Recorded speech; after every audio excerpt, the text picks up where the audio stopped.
haven't seen the little pop-up yet, so I'm going to pause and wait for the announcement that it's recording and broadcasting.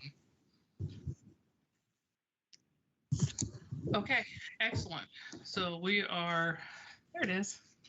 We're going to call to order the City of Sherwood Planning Commission meeting for January 25th, 2022.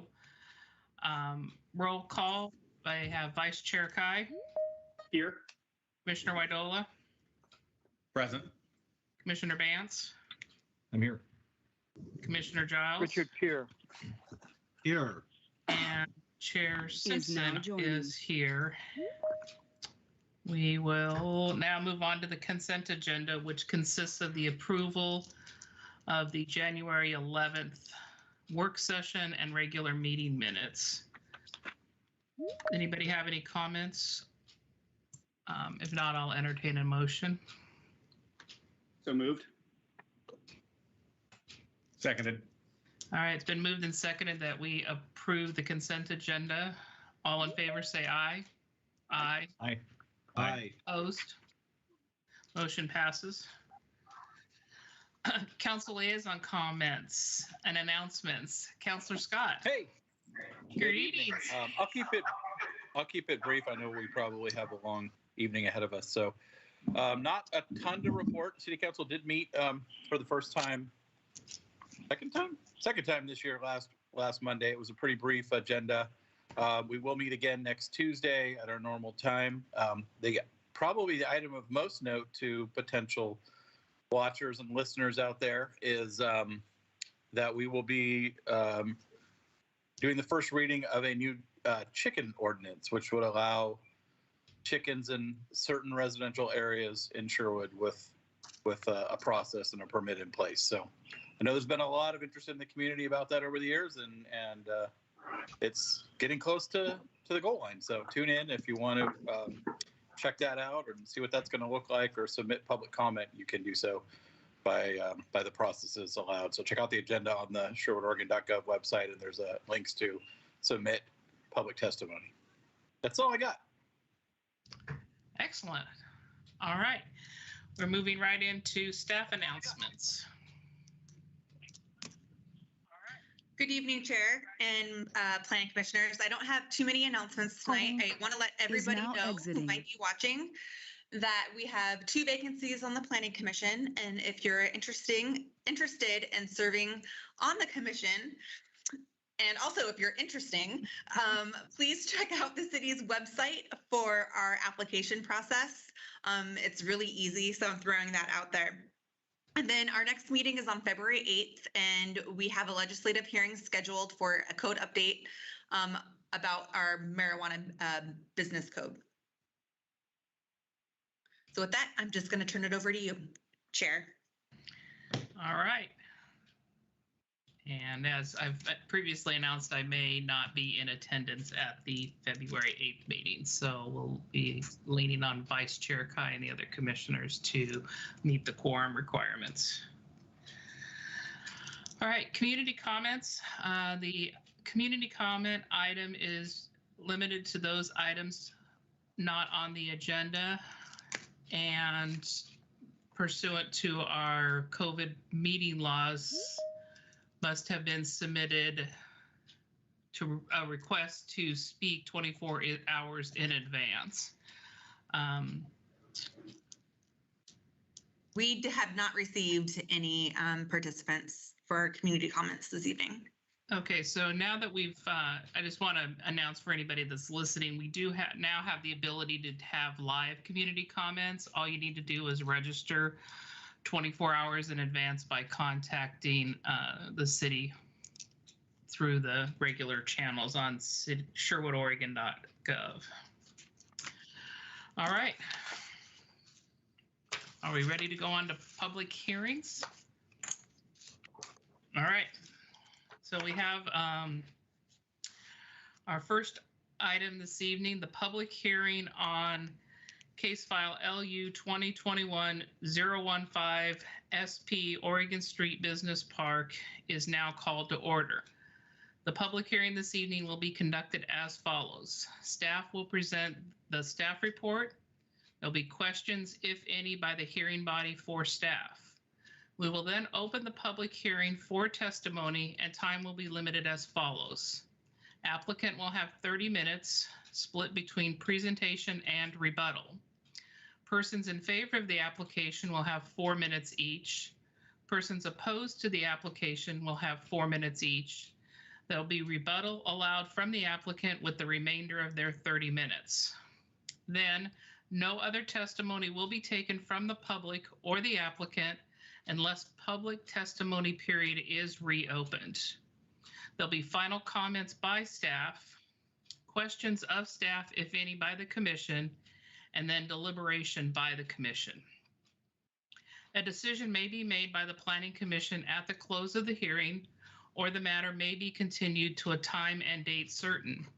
If the matter is continued to a date certain, this will be the only notice of that date you receive. Staff will recognize people who have signed up to speak 24 hours in advance, and any questions should be addressed through the chair. When is your time to provide testimony, please state your name and address for the record. In reaching a decision on the application, the commission must consider whether the application meets the relevant approval criteria in the city's land use regulations. Those criteria are identified in the staff report. The staff report is available online and at City Hall. The staff report was accessible to the public 7 days prior to this meeting.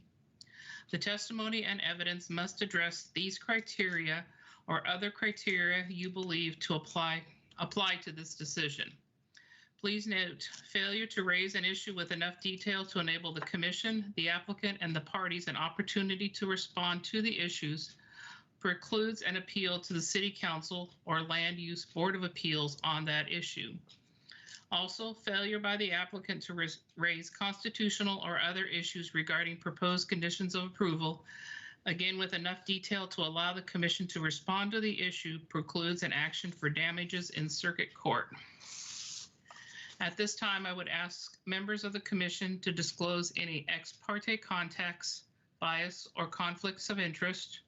Please indicate the nature and extent of the ex parte contact, bias, or conflict of interest, and indicate whether you intend to participate in or abstain from the hearing. And as we discussed at our training, ex parte contact, I have driven past this site almost daily for 22 years driving to work. So that is the extent of my ex parte contact as it relates to this, is that I'm very familiar with the layout of the site itself. Any other member of the commission have any, and that does not impact my ability to act impartially and participate in the hearing this evening. Is now Does joining. any other member of the commission wish to disclose ex parte contact? Gene, you have me beat. I've driven by it every day for the last 17 years on the way to work, but it does not impact my ability to be impartial, and so I will participate tonight. Excellent. Commissioner Bance, you have your hand raised. Yeah, same here. I drive by it all the time, very familiar with it. I also did talk with staff a little bit over the past few business days just to get some clarifications, some fact info, and to get pointed to where some things I was looking for in a very large packet. Yes. And so that's the extent of my contact, and it does not, doesn't, no conflicts of interest. I intend to participate. Excellent. And ditto to all the above, Chair Simpson. Plus, I visit several of the businesses on site on a fairly regular basis. But I do plan to participate and don't anticipate any conflicts. Excellent. And likewise for myself, living in Sherwood, have driven past it, but have no conflicts of interest and plan to participate. Excellent. Does any member of the audience wish to challenge any Planning Commission members' ability to participate this evening? Hearing no objection, we will now proceed with the staff report. Eric? Yes, good evening, Chair Simpson and Planning Commissioners.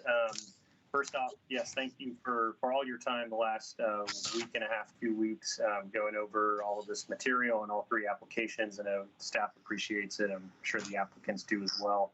It was quite a large packet, so thank you for all the effort to get to this point. And I will share my screen and get going. All right, so this is for LU 2021-015 Oregon Street Business Park. The applicant is requesting site plan approval for a new industrial development on a 9.5 acre site located at 21720 Southwest Oregon Street. The application is being processed as a type 4 land use application with the Planning Commission as the hearing authority and the City Council as the appeal authority. We did receive new testimony since release of the staff report. Most of it came in fairly recently, yesterday and the day before. So just a summary of the testimony that has come in for the record, and we'll review this in just a second. We also have some updated and revised information. First off, I know that the staff recommendation for this application is for denial, but if you do approve the decision, a point of clarification and a revised condition related to fire, meeting Tualatin Valley Fire and Rescue comments and conditions, just clarifying that there were quite a few comments in the fire comments that really should be prior to final site plan approval as opposed to prior to occupancy of the site. And so I can get into more detail of that, but that would be a condition that is added if you are approving the application this evening. And then just a few other minor staff report corrections that were brought to our attention from Chair Simpson. So thank you for that. In terms of public notice, testimony, agency comments, notice of the application was routed to affected agencies on October 11th, 2021, and public notice was provided in accordance with section 16.72020 of the Development Code, including mailed notice to property owners within 1,000 feet of the site. The application was re-noticed for this hearing when it was continued into 2022. There's a new House Bill 2560, which requires jurisdictions to accept verbal testimony during the hearings as well. And so we resent the notice, and I think it was a good thing because we had a lot of people interested in providing verbal testimony, and we'll hear from them shortly. As of the written comment deadline, we've received 10 comments on the application, and I'll go over that right now, actually. So just to sort of go over that before we really get into the details and the public comments and concerns. Again, most of this came in fairly recently. We've heard concern about a signal at the Tonkin Court and Oregon Street intersection, the necessity of Tonkin Court at all, the development impacts of Tonkin Court on the properties that it will go through.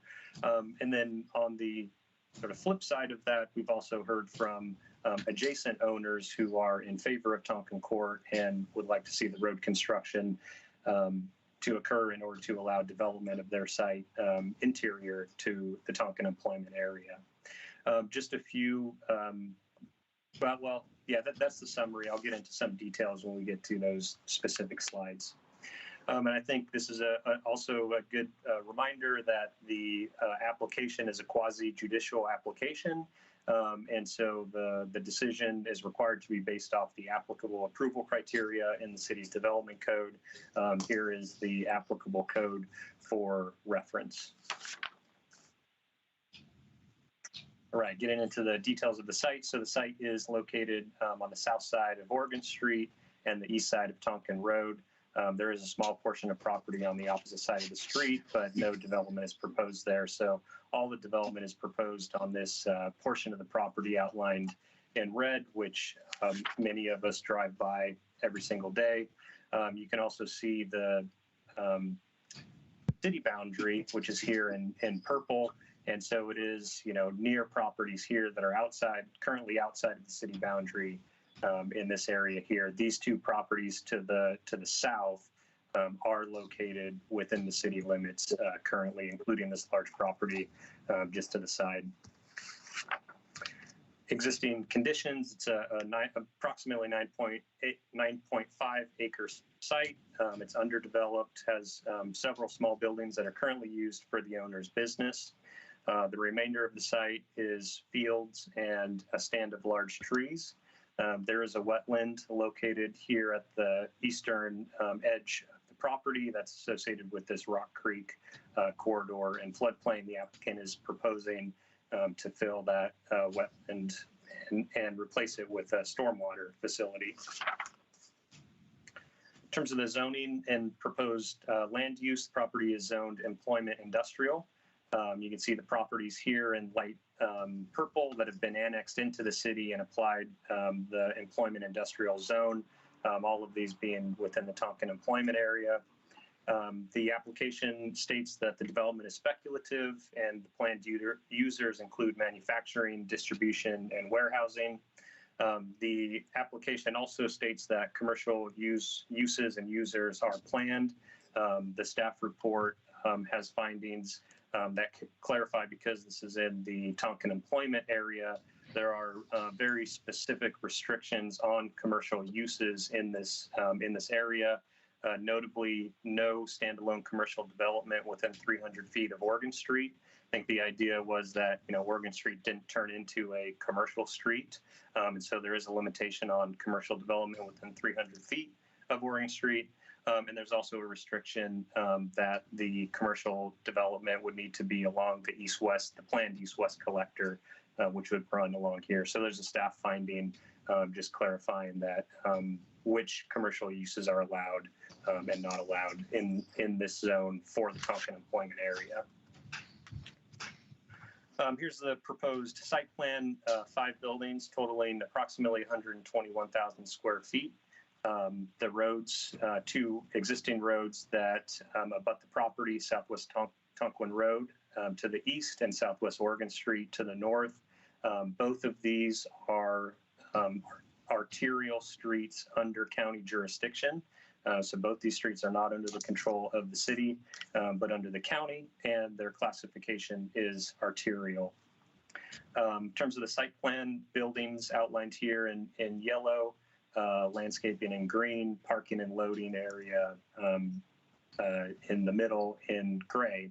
The applicant is proposing a permanent and direct access to Oregon Street, and there's a whole lot of findings in the staff report and also the county comments that clarify that direct access to an arterial street under county jurisdiction without a design exception is not permitted.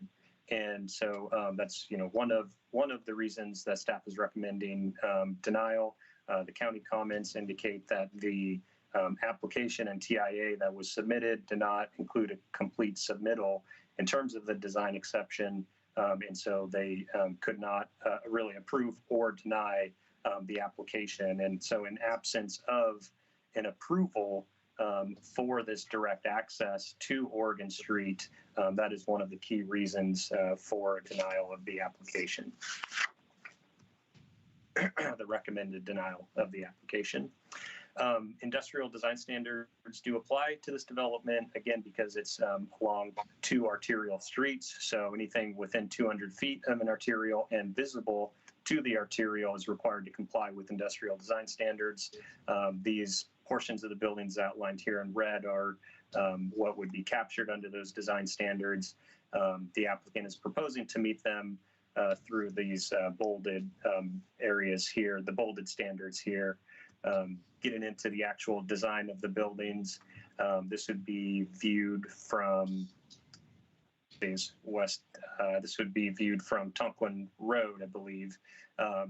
15% window glazing, and then also 2 different types of building material to provide some variety in the architecture.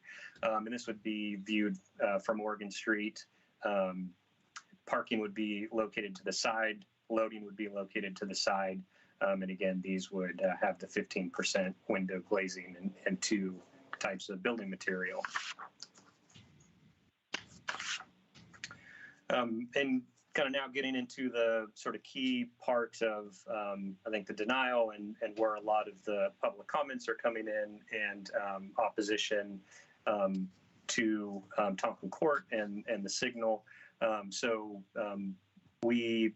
The city and the county undertook the Oregon Street Access Management Plan a few months ago. And the reason why we undertook that plan was because we knew that there would be, we knew that there was interest from all 3 of these developers along Oregon Street, the property under consideration now, the adjacent Commerce Center property, and then this property to the north and to the east of that. We knew there would be interested in development because of the pre-application conferences that we held. And both the city and the county wanted to avoid a situation where all 3 of these owners and developers were coming in with all different plans for access along Oregon Street. And so it was a way to look at all 3 properties together and to come up with a plan that would really allow, the goal was to allow immediate development of the sites and provide a detailed and phased plan both for interim access to the sites and for permanent access to the sites. And so we undertook the study. All 3 owners participated in the study, gave feedback on it, including what their development plans were. And so the sort of the outcome, or the sort of main takeaway from that study is that A, it complies with both city and county standards for transportation and also for access along Oregon Street. Sort of the standards that we're looking at, and the county, I believe, is going to be on the call this evening. But one of the main things is that the access spacing for arterials is a minimum, for new intersections and driveways, is a minimum of 600 feet. And so we knew that from this intersection, if there was another street, it would need to be 600 feet away. The next street would need to be 600 feet away, and so on. And so that was one of the inputs. We also looked at loading capacity and traffic, at each of the intersections, given the development plans and the amount of traffic that was assumed to be impacting Oregon Street. And so just to really quickly kind of go over the concept of the Oregon Street Access Management Plan, the first phase, really 3 phases. The first phase of implementation would be that each owner, developer, each property would be eligible for a interim direct driveway access to Oregon Street, which would allow, really immediate development of their site.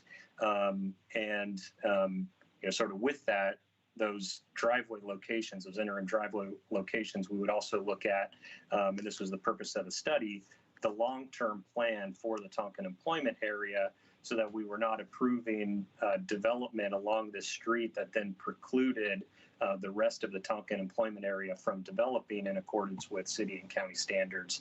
And so we're looking at a way to allow immediate development while also meeting our goals and policies long-term of our long-range documents, and then also county standards for Oregon Street. So phase 1, direct interim access to driveways. Phase 2, because we knew that both of these properties were interested, and because 2 properties here that I pointed out earlier are in city limits, we knew that they also had interest for development through pre-application conferences. Phase 2 would be implementation of Tonkin Court, and that would provide access to Commerce Center, this application in front of you tonight, Business Park, and also these 2 properties which are currently in city limits, and we have an expectation of development from the owners. And so that would be phase 2. And because this property is still not in city limits, this is still in Washington County, it has not yet been annexed, it was assumed that phase 3 would be the coming online of Ice Age Drive, at which point we would have both Tonkin Court and Ice Age Drive online. All of the direct access point or the interim direct access points to Oregon Street would be closed, and new driveways would come off of these two roadways to get the conflicts away from Oregon Street. So it was very sort of detailed, phased implementation plan, again, to allow immediate development of these sites while then and also ensuring that the city and county standards were met for transportation, both in the interior of the TEA and also along Oregon Street. And I did want to address one of the sort of main community concerns that we heard, which is that a signal at this location would be problematic for trucks and other vehicles that use Oregon Street to get to some of our industrial areas here. And so I think it's wonderful, great that the that we did get that feedback and that there's a concern there, so that we can look at it and sort of clarify, what our plans are. It seemed like there was some comments who really understood that this is proposed as a temporary light. So the plan is that if Tonkin Court, before Ice Age Drive actually comes online, if the capacity and the traffic that is loading onto Tonkin Court and then coming onto Oregon Street, if it warrants a signal, then for safety and performance, a signal would be installed here. However, the AMP is very clear that once Ice Age Drive becomes available and the final configuration is reached, that this light, if it is warranted at all in the interim, would be removed. And so the final configuration would be a right in, right out for Tonkin Court. So you don't have people coming, left in or left out, right in, right out for Tonkin Court, no signal. And this would be a fully signalized intersection.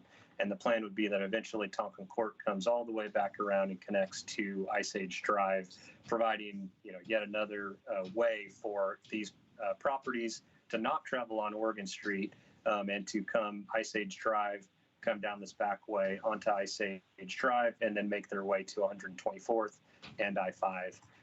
So a very detailed and a very detailed plan to allow development now, and then also ensure that our standards and county standards are met long term.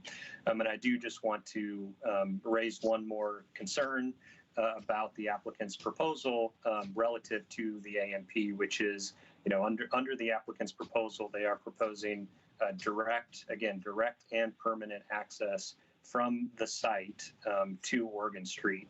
And that obviously the county, has not approved that. It's also a concern of the city.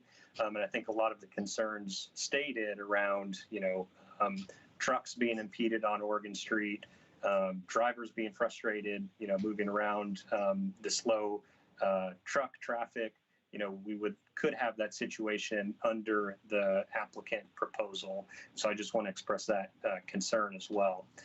With this right in, right out, I think, there would be, I believe, and maybe Bob or someone else can correct me when we get to it, but a turn lane here to allow right-in access and sort of correct some of these issues that are anticipated on Oregon Street.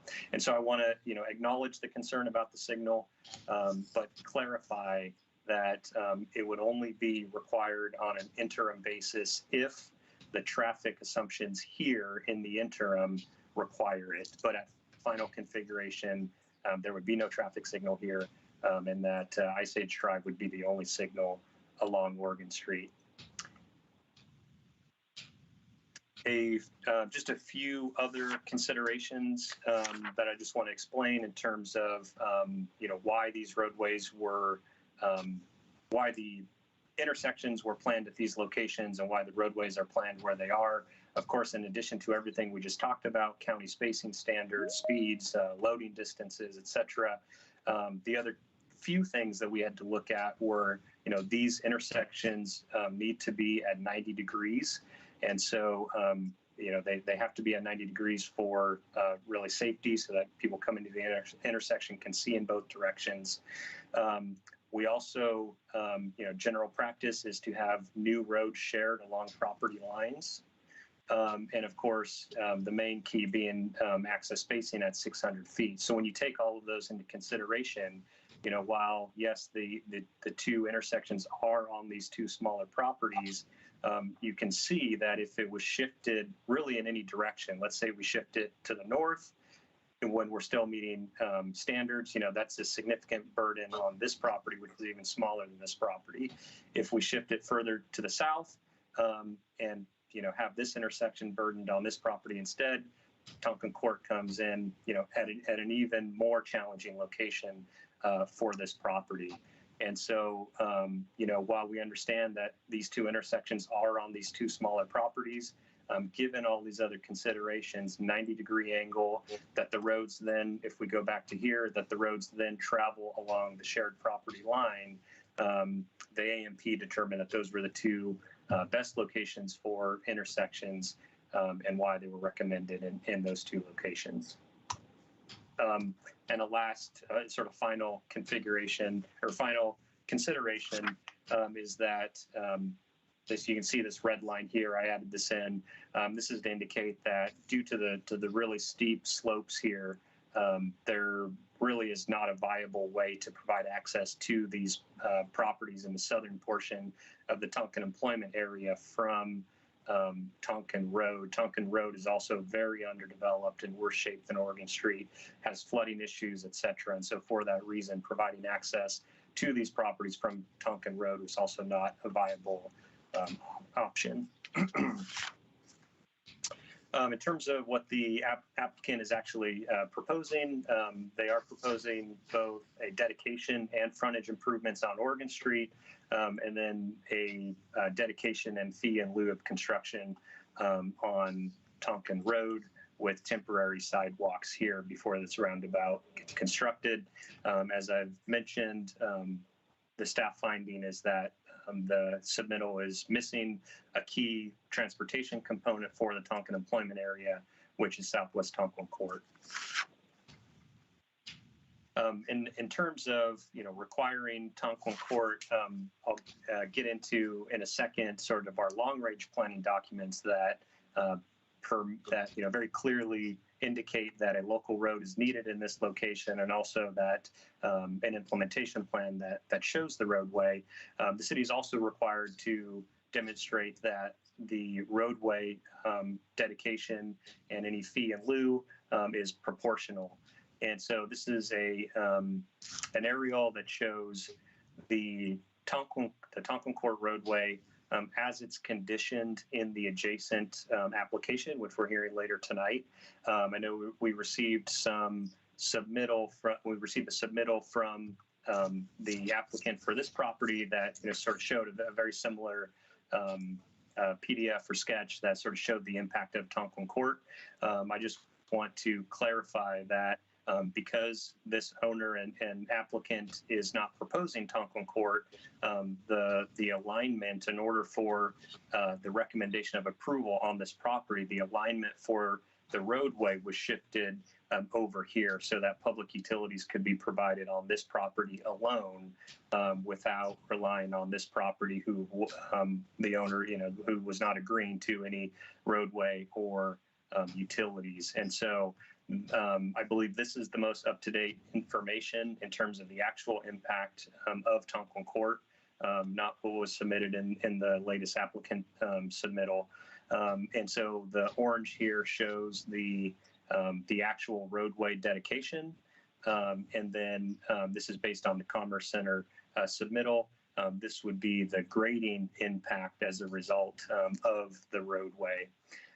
You can see the impact here. If the site plan is laid over it, it does impact, all of the buildings that they are proposing on the side. But there's still a significant amount of space here in the central area of the site for development. In terms of proportionality, the staff report, engineering comments have pretty detailed analysis on Tonkin Court and the remaining street dedications and improvements and proportionality findings. And the finding is that Tompkins Court and the remainder of the improvements are proportional to the development. In terms of just getting a little bit more into the reasons staff is now joining. Staff is recommending denial. We touched on all of the development code standards in the staff report, and those are the specific standards that we have to apply as through the application, and a lot of them are sort of premised on our long-range planning documents, including the adopted concept plan, the Sherwood comprehensive plan, and also the Sherwood transportation system plan. So just get into a little bit of detail there. I think first and most important, both the adopted concept plan and the TSP, our transportation system plan, show the alignment of the east-west collector, now known as Ice Age Drive, in this blue alignment here. So it travels along the north side of tax lot 600, comes parallel to the easements here, crosses, and then comes and connects to 124th. So this blue line is what is shown in our TSP and also in the concept plan, which was adopted by Sherwood City Council. This orange line is the implementation plan, so a little bit more refined, taking into consideration some of the challenges of this corner of the site. And so what you'll see in the application for the Commerce Center is that they're following this orange implementation plan. And then just for reference, this yellow line is what we've already approved through the TS Corporate Park and water treatment plant applications. What is shown in the applicant submittal is here in green.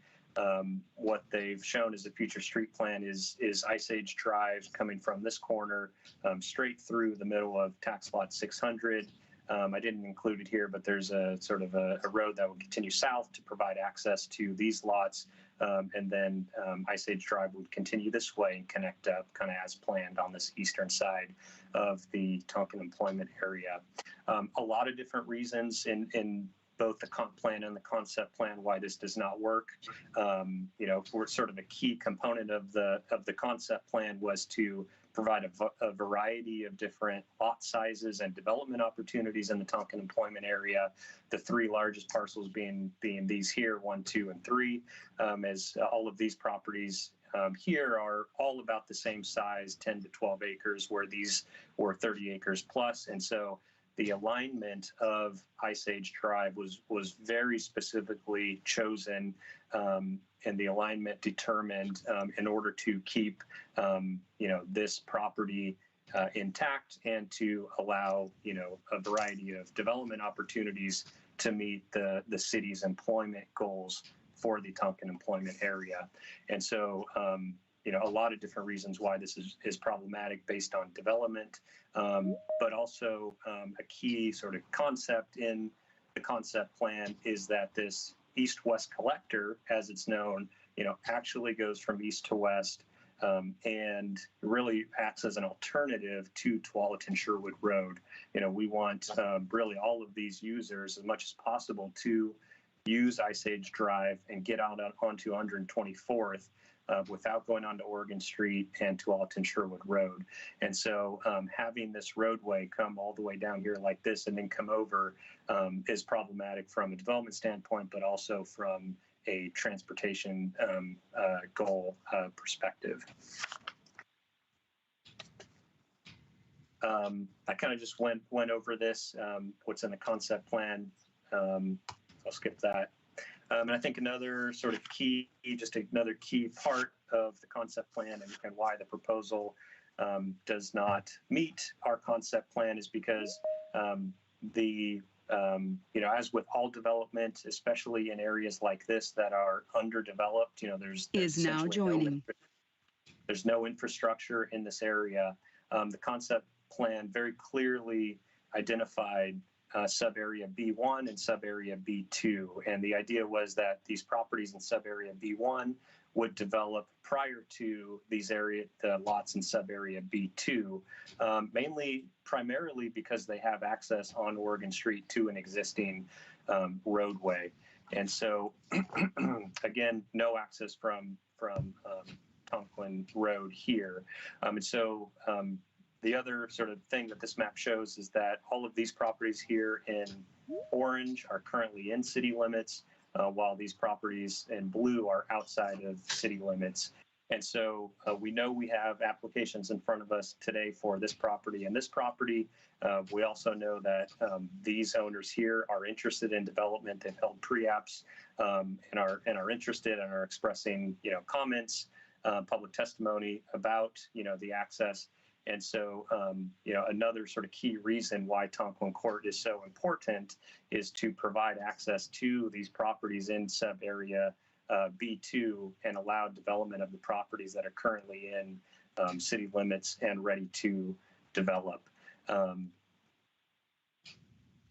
The last thing I'll add on this is that the TEA concept plan, in addition to very clearly identifying Ice Age Drive, around the center point of Oregon Street. The concept plan also references 2 additional local streets to be off of Oregon Street and provide access to other properties in the Tonquin employment area. And so it's assumed that one would be on the north side of Ice Age Drive and one would be on the south side of Ice Age Drive. And you can see how those roads would be very beneficial to providing access to some of these properties on each side, which are not as close to this east-west collector, as other properties. And then we did receive some additional material from the applicant. And I think, the sort of key takeaway from them was a proposal of an alternative alignment for Tonquin Court that would come in along this is Ice Age Drive. And then Tonquin Court would actually start here instead of stemming off of Oregon Street. Tonquin Court would head on the east side of the Commerce Center property, come all the way down to this shared property line where these properties are ready to develop, and then come back up and provide a cul-de-sac and access to the lot under consideration now. Just a few points of clarification in terms of procedure here. The information in this packet was provided to staff, but not clearly identified as an applicant submittal. I think what I would be looking for as the planner on this, if it was intended to be included as part of the record and, addressed in the staff report and et cetera, would be that, the applicant would clarify whether they are proposing, actually proposing this as part of their application for approval. We did not, get that intent from the applicant. We had an application that very clearly stated that Tonquin Court was not required at all, and that this property would obtain direct and permanent access to Oregon Street. And so it seems like they're now also submitting something that they would like the city to consider, which is, not completely in alignment with the application that they've already submitted. And so I would be looking for clarification from the applicant on this question as to, are we looking at and considering the original submittal or this alternative, or both. The application or the staff report did not address this alternative. It addressed what they had very, very clearly identified in their original application and narrative. A few issues that I just want to point out with this proposal. I think staff is, if Planning Commission is interested in exploring this, we can certainly talk about it and look at this with you. Just a few issues right off the bat that I see that I just want to point out, that this is, a cul-de-sac that is probably a few hundred feet, if not 1,000 feet long. The maximum length for cul-de-sacs in the city's development code is 200 feet. So, right off the bat, it's very clear that this is a very long cul-de-sac that wouldn't meet city standards.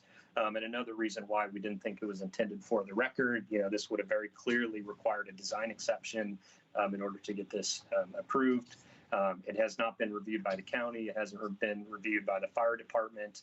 I think, if we're looking at an alternative really all of those departments need to weigh in on these plans. And lastly, I'll just say that this alternative is not in the plans that we have had on the books for years. The TEA implementation plan is from 2015 and shows Tonkin Court coming off of here. And so while we understand that there may be other options, and again, if Planning Commission wants to explore these, we certainly can and figure out how to do that under the land use procedures. But it's coming in kind of last minute, not something that we've really looked at in detail against city standards, county standards, fire department, et cetera. And I did also want to just raise one more concern that they're showing this through this extension here through the urban reserve. I know a lot of the comments that came in opposition to Tonkin Court and the alignment of the Commerce Center application, express these concerns as well about something through the urban reserve. So I just want to point out that they are also proposing something through the urban reserve. And just to sort of make the point that we really do have kind of two different proposals now, I believe, from this applicant, one for Ice Age Drive through the middle of this property, and the other for Ice Age Drive to come up here, but with Tonkin Court coming down the side of this property. And so the staff recommendation for this evening is based on the applicant's submittal, the applicable code, agency comments, and public testimony. Staff finds that the site plan does not comply with the required standards and approval criteria, and therefore staff recommends denial of LU 2021-015 SP and adoption of the findings of non-compliance for the code sections on this slide. However, if Planning Commission determines the applicant has satisfied the requirements of the sections above, the Commission can direct staff to revise the findings for these sections and approve the application. So your alternatives for this evening: deny the application deny the application and adopt the findings of denial in the staff report dated January 12th. Deny the application with additional findings or revised findings, or approve the application and adopt revised findings and conditions of approval. And I think I have one more slide here. I think just for all three of the applications that we have this evening, because we've received so much information late, sort of in the application process, just 24 hours before the hearing, I just wanted to clarify the timeline. I'll do this for all of them. Tonight we're here at January 25th for the initial evidentiary hearing. What I would recommend, because it seems like information is going to continue to come in if the record is left open, is to go into a 777-day open record period. So the way it would work is 7 days open record, 7 days of rebuttal. This is all written from anything that came in during the first 7 days, a 7-day final applicant argument, and then Planning Commission would return on February 22nd with the record closed and all of the information in. This would give you a week between February 15th and February 22nd to actually review all of the information in more detail and make a decision on the 22nd. If you're ready to make a decision tonight, we can certainly make that happen as well. And that concludes the staff presentation. Thank you very much. So I see Commissioner or Vice Chair Kai's hands raised, and at this time we want to make sure that we're asking, I think we're going to reach out for procedural questions. And that's what my question would be about. Excellent. Eric, just wanted to know if the majority of the commission had interest in that last minute proposal of Tonkin Court coming off of Ice Age Drive, what would be the procedure for that path? That's a very good question. So the material was submitted yesterday as part of the record, and so there's a lot of detail in there. As I mentioned, it's not really in the city's long-term plans, and it also really hasn't been vetted through our own development code, to really sort of evaluate it relative to other proposals. I would, if I think it would be really short to be able to provide, a lot of detailed feedback in terms of staff findings within that initial 7-day period. But I think we can. I think what I'd recommend is, perhaps also hearing the public testimony here from the applicant. And if you're still, interested in pursuing or, looking at this, really we'd have to figure out a way to, ideally we would get weigh-in both from the county, fire department, et cetera, and weigh it against our own standards, to give you guys a solid, recommendation of yes, this works, or yes, it works if this or if that, conditions of approval, et cetera. It's a pretty significant change. So, really considering that at this time is an uphill battle. So, and that's what I was wondering too, was due to the significant amount of change, would it be best to deny with advice to the applicant to resubmit and more thorough application with that proposal? just a comment, if we deny the application, then he has to start all over again. Yeah. So if we vote for denial, then the application ceases to go forward.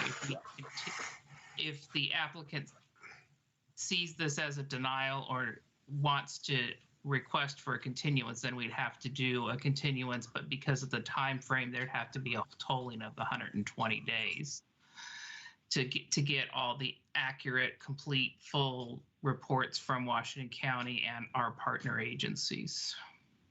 I think that's a really good point, Chair Simpson, is that I think actually now that you've said that, I think, if you guys were interested in exploring this and the applicant was okay with a continuance to actually allow us to look at this in more detail, that would probably be the best approach.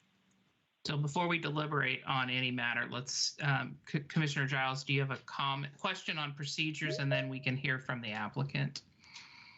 Yeah, you mentioned a couple of times that county was here. Is that part of the staff report, hearing from them, or is that a separate part in comments? If you have specific questions for them, I think they can respond to that, but they don't have a separate presentation. And the county, have you spoken to them to see if they have made official findings on any of these submittals that came in the last few hours? No, it just wouldn't be possible. So it has been forwarded to them. So I think they've received the information, but I haven't received, for example, updated comments or anything like that from them. So we don't have official agency comments regarding the not on the recent revisions that are proposed. No. But the way that I heard it, and I just want to make sure that it was stated this way, was that the way that it is currently being proposed by the applicant, it would be denied by the county with direct access that way.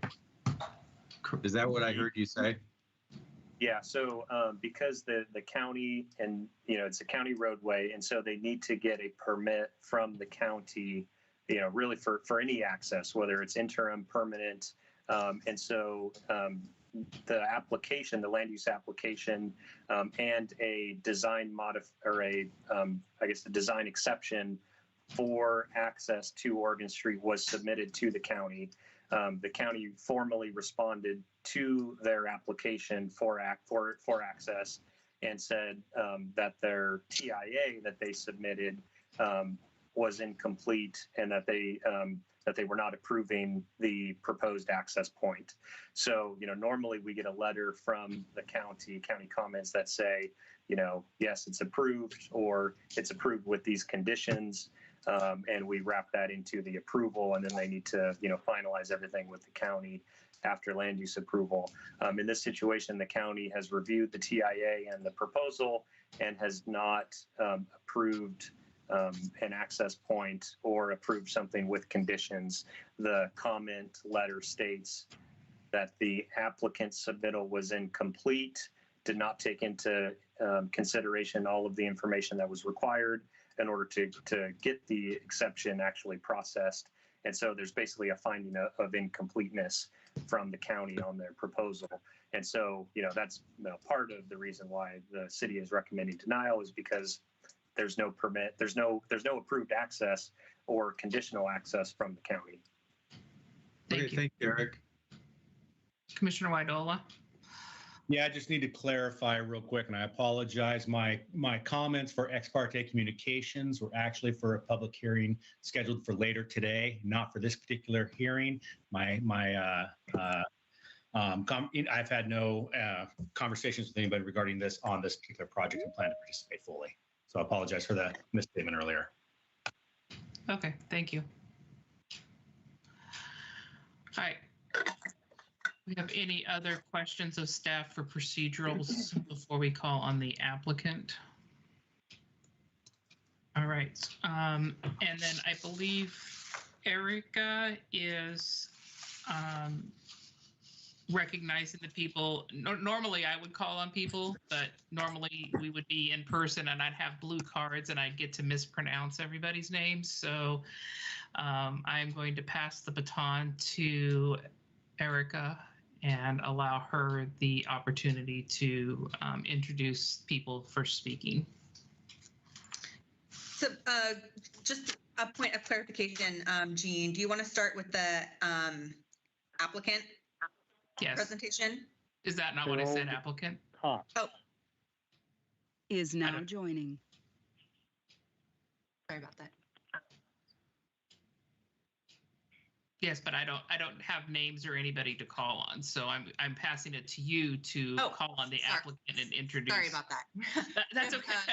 I didn't mean to throw you for a loop. This is our first time doing it this way, so it is. I figured there'll be a couple hiccups. So with that, I'm going to pass the baton on here to AKS, who I believe is giving the presentation tonight for the applicant. And you are doing the timer then? Yes. Okay, thank you. Yes, I am. All right. Everyone can hear me okay? Yes. Great. And you can see my presentation on the screen? Yes. And then we'll have everybody start with their name and address for the record. Good evening, commissioners. My name is Mimi Dukas with AKS Engineering, here on behalf of Bruce and Karen Polly for the application that's before you this evening. My address is 12965 Southwest Herman Road, Suite 100, Tualatin, Oregon 97062. We do have our full development team here. I'm not going to introduce them right now. They're on the slide, but they are available for questions. So diving into our presentation, I appreciate the conversation that happened with staff. It is unusual for us to come before Planning Commission with a recommendation for denial, but in all frankness, we kind of need another party involved to kind of break some impasse. This is a complicated issue that we've been working with staff and adjacent property owners for well over a year, trying to solve the puzzle of site access, both in the short term and the long term. We've been working with the city, the county, and those various property owners, and it's very hard to satisfy everybody. That being said, you do have an application before you this evening. Before we worry too much about that application, I want to start out by saying that we are going to request a continuance so that we can work through these issues. We do have an alternate plan that we think does, in fact, resolve many of those issues and provides fairness across all the properties as best as reasonable and achievable. And we were hoping to get resolution with the Planning Commission for that framework so that the applications can all be revised to comply with that.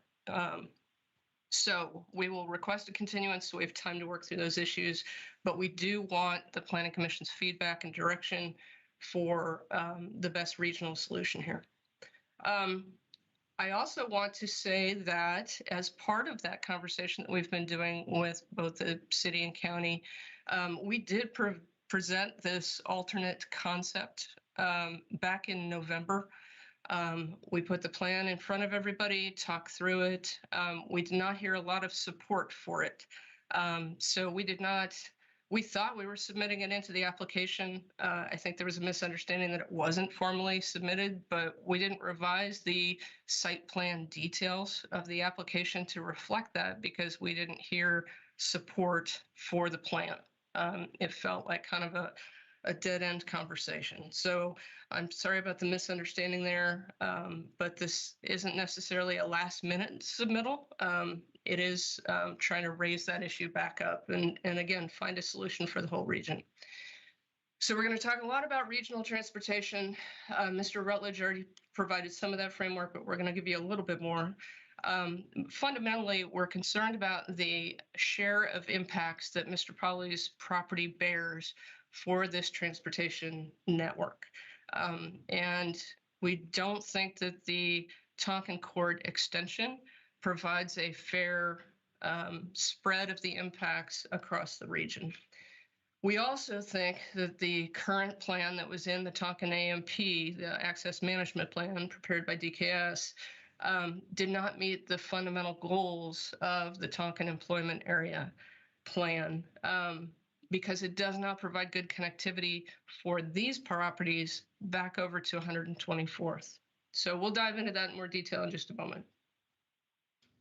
Our site plan is currently proposed. We've got 120,000 square feet of proposed building area. We're familiar with the location and it's about 9 acres in size.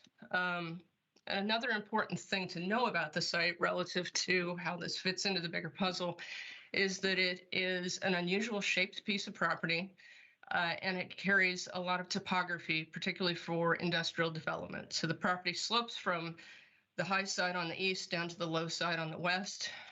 Stormwater needs to be in the low spot. So you can see that's the stormwater facility in the point. That is where the future roundabout for Tonkin and Oregon will be located. So that leaves the uphill side for potential development.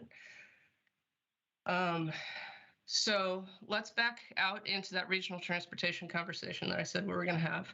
This exhibit shows the 3 major properties involved in this region. The purple area is Mr. Polly's property. That is the application before you tonight. It's the smaller parcel.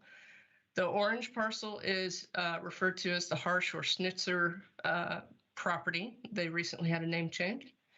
And then you'll also hear about the Kerr property. That's to the south and is shown in green. So how do we find access that solves all those things? Within the AMP plan, it looks similar to what's on the screen here, where we've got a cul-de-sac that comes down along the shared property between Mr. Polly and the Harsh site and swings down to the Kerr property. Some things have changed since that original concept plan. The southern portion of the Harsh site is, you can see it's rather parcelized. That's now all under the control of Harsh. So you've got less access concerns. It's more consolidated. So we're really dealing with 3 chess pieces instead of 10. And we're looking for something that has less negative impacts to Mr. Polly and is actually buildable. We had real concerns about the buildability of Tonkin Court based on topography, how the 2 industrial sites dovetail together, and making sure that you can actually build what is being dedicated for right-of-way for future extensions. But most importantly, we want to make sure that these 3 developments can reach over to 124th without going on to Oregon Street or up to Tualatin Sherwood Road. Those roads are already burdened with a lot of traffic.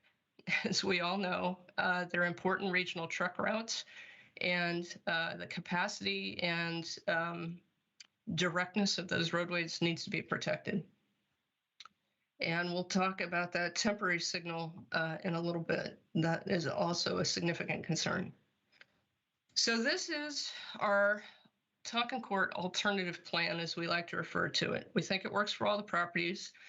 It solves engineering problems, and it's got reduced construction costs. But most importantly, it allows, and you can see on this graphic, all those 3 properties that we've talked about would be able to get over to 124th, the primary north-south industrial route, without going onto Oregon, without going onto 12th and Sherwood Road, and obviously not going onto Tonkin Road, which has topographic constraints. And it actually improves access all the way around. So here are the 2 plans side by side. So you can see the comparison. Really, the one on the left, you've got the isolation of that cul-de-sac. All of that traffic has to go back to Oregon Street. And the one on the right, everything can go east-west on Ice Age Drive. It also allows a connection to the south to Tonkin Road in the future. Yes, that goes outside the UGB, but that would provide a parallel route to Tonkin Road, potentially removing some of the traffic that's at the Tonkin, Oregon intersection. So staff pointed out DKS did an access management plan. Mr. Polly did participate in that with his consulting team. Frankly, we didn't entirely feel heard as part of that process. We did participate. We raised our concerns. We felt like the best way to move the conversation forward was to submit an application and try to get some final answers on things. So that's part of why we're in front of you this evening. But let's walk through that access management plan. There are 3 stages to it. So there is an interim step that, as Mr. Rutledge pointed out, provides direct access for both the Harsh site and the Poly site to Oregon Street. That's kind of conditional direct access that will eventually get solved. So the access management plan says that's going to get solved by putting in Tonkin Court. And so that provides access, as you can see with the 2 yellow arrows. It's also planning for side-by-side roundabouts at Tonkin and Murdoch for Oregon Street. And then ultimately, we expect Ice Age Drive to be connected through and signals to be added to both intersections. As Mr. Rutledge points out, that's when the traffic warrants it. But there is no alleviation of the Tonkin trips with the connection of Ice Age. That connection doesn't happen until there is a UGB expansion and allows for the future connection of Tonkin Court over to Ice Age Drive. That is far in the crystal ball. UGB expansions don't happen very quickly or very often. So that Tonkin Court cul-de-sac could be there for a very, very long time. And that it is not until that connection happens, that outside the UGB connection happens, that is the point where the interim signal gets removed. So the term interim is a funny terminology for it. Interim could be 20 years. It could be 10 years. It could be a long time.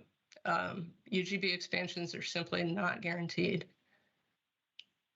The city is working on trying to get the Ice Age Drive connection made. There's an RFP that was released to try and work on that study and make sure that the city is able to move forward with a significant improvement project to make that connection happen. So there's some certainty that that project is moving forward. It doesn't entirely match the AMP or the implementation plan. It's kind of close, but not quite. I think mostly that shows that there is room for interpretation for how implementation can happen. We're meeting the broad concepts of making sure that we've got the east-west Ice Age connection, and then there needs to be a refinement plan, which was what the AMP was supposed to be, a refinement plan coming up with the detailed access resolution for these parcels. So we think with a revised access management plan, this concept could go through a straight-faced land use process and be in compliance with the Tonkin Employment Area Plan. So with our alternative, the 3 phases is in compliance with the access management plan. So phase 1, like we said before, both the Poly site and the Harsh site would have direct access to Oregon Street. And then phase 2, they would both connect to the Tonkin Court alternative street. And then, but as you can see with phase 3, when Ice Age Drive is connected through, you actually have that full connectivity from Poly and Harsh over to 124th.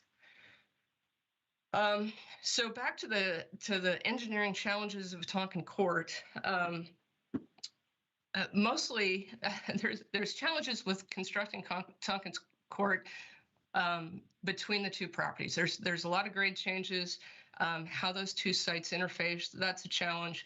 But I think more from a public standpoint, it's how that intersection can even function on Oregon Street. It's a very steep road relative to industrial truck traffic. That's why the roadway's been designed with an acceleration lane so that trucks can get up that hill in the timely fashion that they need to do. So that is a key concern. How that meets even AASHTO standards is a real key question. That's going to take a lot of design work and effort. And it creates excessive fills on the Poly site. It raises the site up, and so a lot of dirt and material would have to be brought in to raise our site up to match the Tonkin Court alignment. And then back to, I mentioned that we feel like this is a large burden for Mr. Poly's site, which is a small site in the scheme of things. This is an analysis done on the original right-of-way dedication that was in the starting staff report, which was a 50-50 split of the roadway down the property line. But you can see there's a significant amount of right-of-way dedication required from Mr. Poly's site. But more importantly, it's the impact of Tonkin Court to his property. With the grading impacts and functionally what it does to his site plan, he would be losing over 40,000 square feet of structural programming for the site, which is a real significant impact to the development potential of the property. That's not we can't just reconfigure the site to try and get that square footage back. The topography of the site says the site needs to be laid out in this vertical alignment, and so we can't just reshuffle things. So those buildings would simply have to be removed and would be lost from development potential. If we look at the impacts to the Harsh site for trying to switch Tonkin Court from the west side of their property to the east side of the property, it basically shifts their site plan to the left. So it doesn't fundamentally change the programming. It doesn't fundamentally change the geometry of the site. Yes, it creates design changes, and you know, we understand that's a significant design impact, but we think for a regional solution, that is an important investment that they need to make. So with our alternative, I'm a little short on time, and I want to get to Mr. Poly. This is a little bit repetitive. So it is more equitable. Back to the regional concept, we're hoping that, well, this concept obviously removes any potential for a midpoint signal at what was Tonkin Court and Oregon Street, and we're hopeful that someday, if this north-south road can extend down to Tonkin Road with the UGB expansion, which I said is a big maybe, that second roundabout might be avoided, because I think that's going to be a confusing facility. So we've got a comparison of the pluses and minuses, but like I said, I'd like Mr. Poly to have a moment to address the commission. Bruce, we've got 15 minutes left. So if you can speak for about 4 or so. Yeah, thank you, Mimi. Mm-hmm. Chair Simpson and the commissioners, thank you for your time. And my name is Bruce Poly, and I live in Sherwood, Oregon, 27845 Southwest Lad Hill Road. have for 32 years. My wife and I own the property at 21720 Oregon Street, the future site, hopefully, of the Oregon Business Park, or Oregon Street Business Park. We have owned the property for 25 years. We own and operate a company called Blast Cleaning Services in Sherwood that we started in our living room in 1990. Our company services many of the largest industrial companies in the Northwest. We provide excellent family wage jobs to our employees that are mostly long-term employees who plan to continue the business after I retire. Our goal when we bought this land was to someday develop it with a site that would provide income for our retirement and a legacy for the children in our hometown of Sherwood. We were excited when we were contacted by the city of Sherwood that they were eager to incorporate our site and move forward with the Tonkin employment area. One of the goals of the TEA is to provide incubator sites for small businesses, something I can relate to. We were excited when we were first met with the city to discuss our plans, and they seemed excited about our pre-app meeting. In the last couple of years, I've gotten some new neighbors. Arch Investment Properties, or Schnitzer, and Kerr Construction.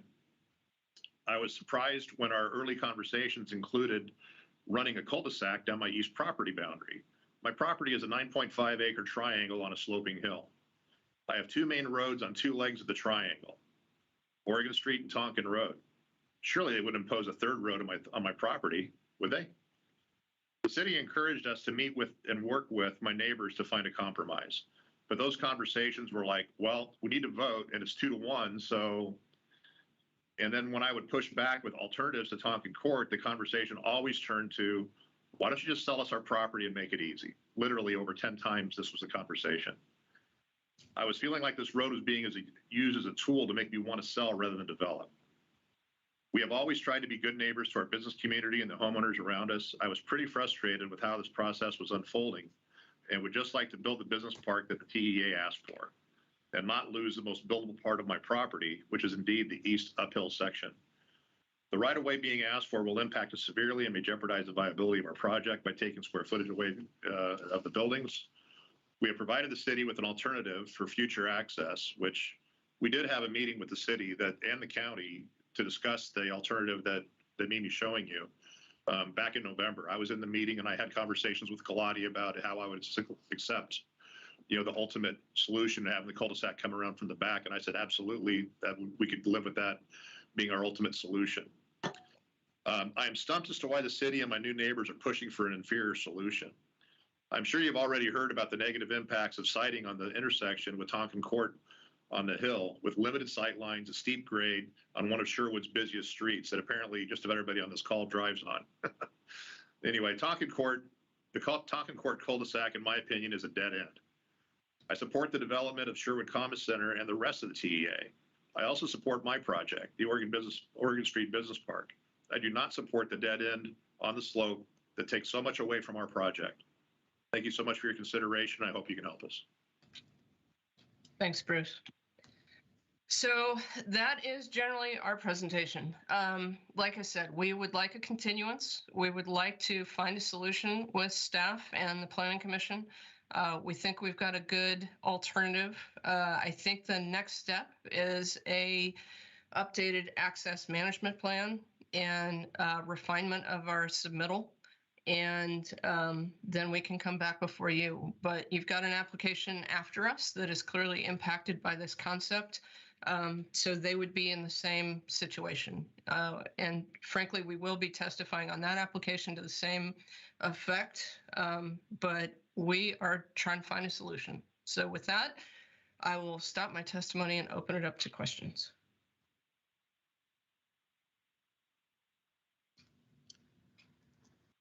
All right. Thank you very much for your presentation today, and I appreciate hearing from Mr. Pauly. It's nice to put a face with the application. So what we have before us is a request for a continuance. Is the applicant also requesting a tolling of the 120 days in addition to ensure the 120-day deadline is complied with? We're happy to extend the 120-day clock once we all sort of have a approach for how we might reach resolution and what that timeline looks like. We're not trying to hold the city over a barrel on that timeline. So yes, we'll extend it to match our plan forward. Okay, so so just so everybody that's on the call understands, the planning commissioners are volunteers. We do this, you know, the best we can with the information that we have at direction from staff. And so when we kind of stumble and stutter, it's because we're, you know, it's a new thing. Hey, we've never done this before. As volunteers and not paid planning staff, we have to try and find our way. So as chair, I'm trying my best to say, and I look towards staff for their direction to say, we have a request for continuance in front of us. We have a significant, I guess, I'll probably get in trouble later from staff for saying it, but to me, it's a game changer when the applicant presents a transportation alternative that is completely different than what we were seeing. And mostly when we look at this, we take what's in the record and our partner agency comments. And our partner agencies being Washington County, our own engineering department, TVF&R, and I don't know if there's any impact to wetlands or any of the other things. If a road moves completely, what other impacts that would be. So from my perspective, it's really hard to form a strong opinion one way or the other without knowing if it's a viable alternative with our partner agencies. From a first look, it doesn't, again, from my opinion is that it needs technical review in order to adequately deliberate. So staff, now that I've stuttered my way this far through,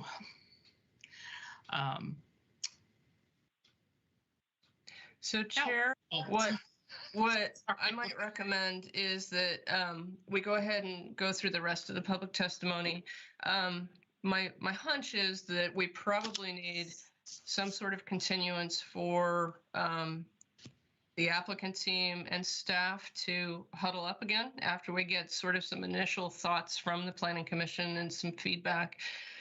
We get together, huddle up, and put forth a plan. We come back to the Planning Commission and tell you what that plan is going to be. And then we go back again. We finish up the plans and get everything back on track. And that's a very good point. So thank you. I think that before the commission asks a bunch of questions, we'll go ahead and refer to the Erica's list of people that have signed up to testify. Am I correct, Erica or Eric? You are correct. Okay, so I will now officially turn it over to Erica to go through the people for persons in favor of the application. And I think according to our script, everybody gets 4 minutes. And before I, yep, I think that's it.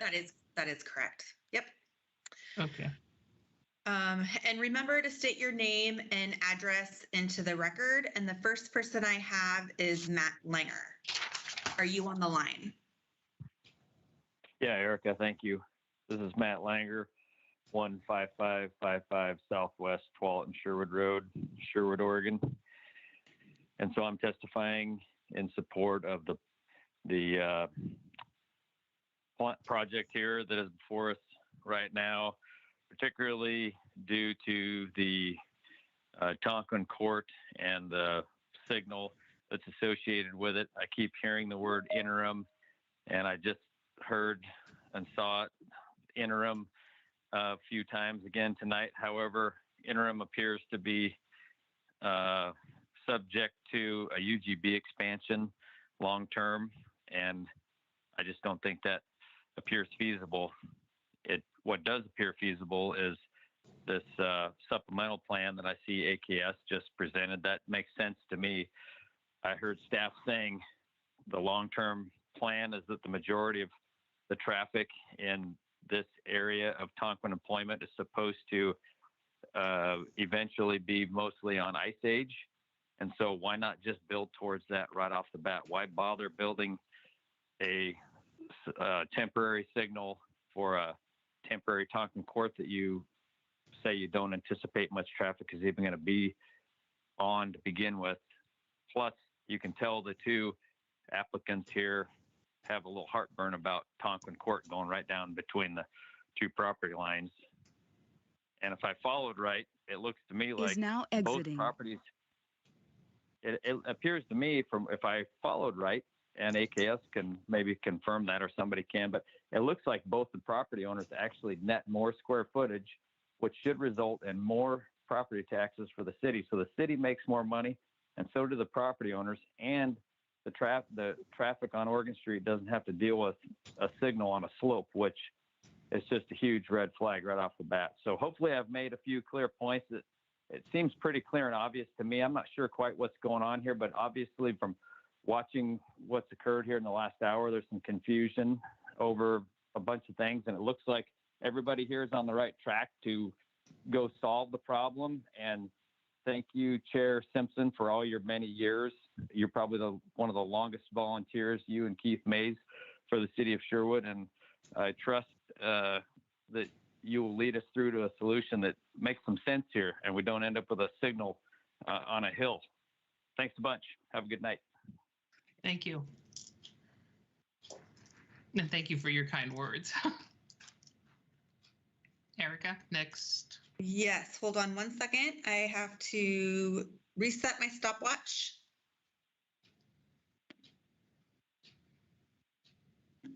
And while she does that, this is our first live testimony taking. So there's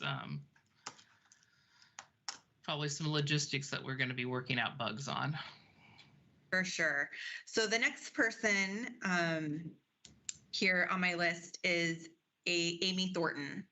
Amy Thornton, are you on the line? Yes. Oh, can you hear me? Yes. Yes. And your name and address into the record, please. Amy Thornton, and my address is 14902 Southwest 109th Avenue, Tigard, Oregon 97224. All right. Okay, so I've had the pleasure of working for Bruce and Karen Polly for the last 12 years. I left the corporate world after having my son and happened upon a job opening that was close to my house that was kind of in the field that I've worked in. So when I arrived for my interview, I immediately fell in love with everything, scenic views to the like long, tight-knit group of employees that work there. Over the years, Bruce and Karen have given me and my coworkers the tools and trust to become an integral part of their company. And every year we continue to grow and succeed. I can honestly say I'm so lucky to have the best employers. They definitely recognize our hard work and they let us know that we're valued as their employees. Bruce and Karen started blast cleaning 32 years ago. And hearing the story of how hard they worked with the business from the ground up inspires me. They began by working out of their home, and Bruce would drive a station wagon all over Oregon and Washington, trying to earn work and drum up new business. Over the years, they have built a very reputable business that is needed and recognized by corporations large and small across the Pacific Northwest. And I'm proud to say that I'm part of that. When they were able to save up enough to purchase a location for their business, they came across the property on Oregon Street and knew that one day it would be part of their retirement plan and their legacy for their children. I will selfishly say that the day my office view is no longer looking out over Oregon Street and the beautiful views, I'll be sad. However, I'm beyond excited for Bruce and Karen to be able to move forward with their plan of developing their property for jobs for this future. Their business has provided good careers for local families, and it's evidenced by their key employees all being long-term, including myself. I would like to see them move forward with their business park without losing the brand Tonkin Court, which isn't needed or wanted by those who know Oregon Street. Thank you. Thank you very much. Thank you.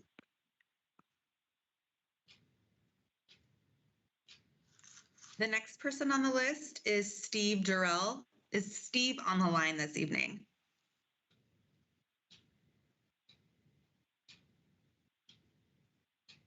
Going once, going twice. Is there a Steve? I don't see his number.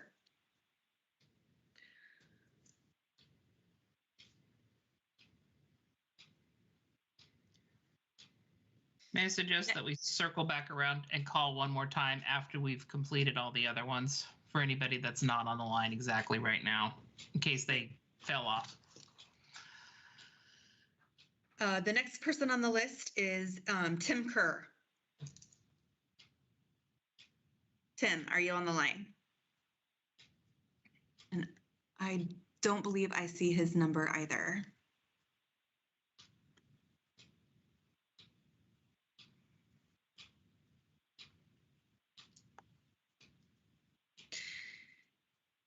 And then I show one person in opposition, and that is Rob Mecklenburg. And I'm so sorry if I just pronounced your name wrong. Rob on the line, Mr. Mecklenburg. Yes, I am. My name is Rob Mecklenburg. The pronunciation was spot on. I am in-house counsel here at Schnitzer Properties, formerly known as Harsh Investment Properties, and I am here to speak on behalf of Schnitzer Properties and John Niemeyer in support of the staff recommendation with respect to the current application in front of the Planning Commission. By way of background, we and John Niemeyer have spent a lot of time at the site and have spent a lot of time working on offers to lessen the impact on the applicant's site. And these are not just offers to purchase, but compromises with landfill.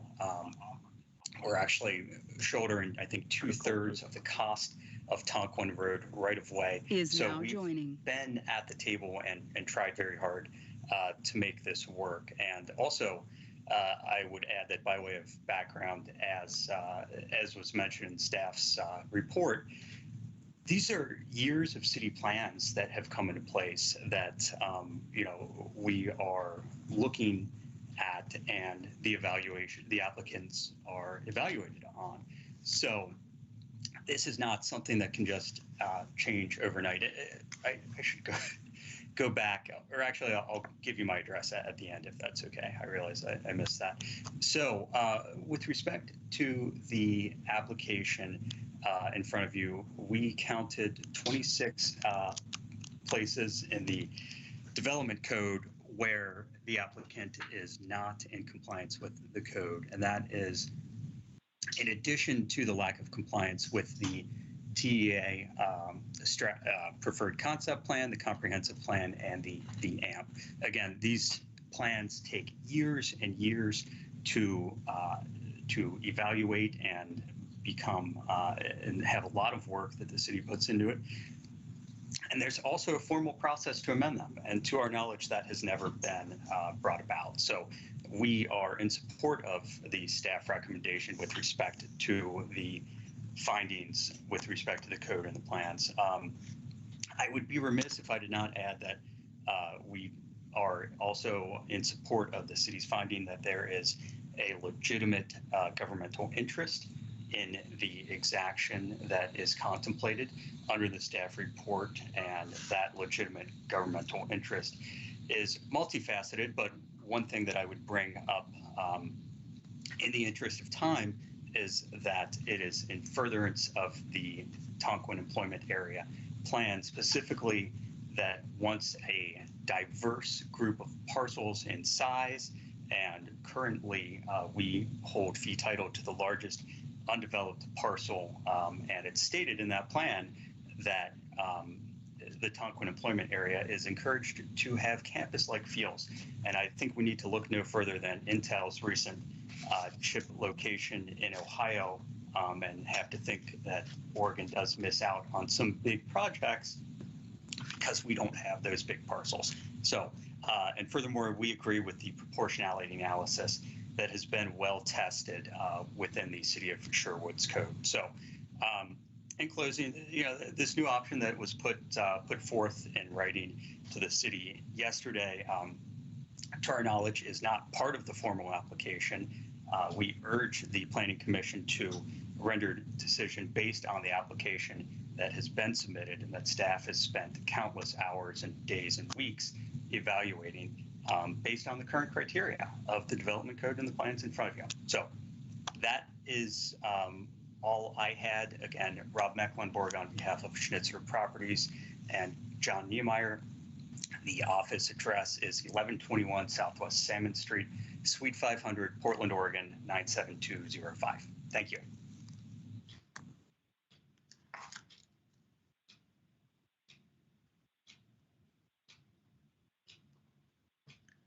So with that, we'll circle back to Tim Kerr. Is there a Tim Kerr on the line?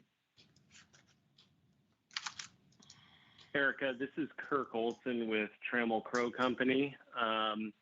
Tim asked me to dial in here tonight since he recently became unavailable. So if I may, and I believe I was on your list as a neutral, may I comment now? Yes, hold on 1 second here. You can start your comments and then your name and address into the record. Great, thank you. Kirk Olson. I live at 5790 Ridgetop Court in Lake Oswego, Oregon. And I am with, as I mentioned, Trammell Crow Company. We are a commercial real estate development firm currently constructing the 3-building TS Corporate Park in Sherwood, right on 12th and Sherwood Road. And speaking of driving to work, I'm sure some of you have noticed that. We're really excited to be developers in Sherwood, and we have partnered with Kerr Industrial in their development, which is located to the south of the subject properties that we're talking about, specifically tax lots 100 and 400. And I think the DKS representative referred to them as the Kerr property. So 27 total acres in that property.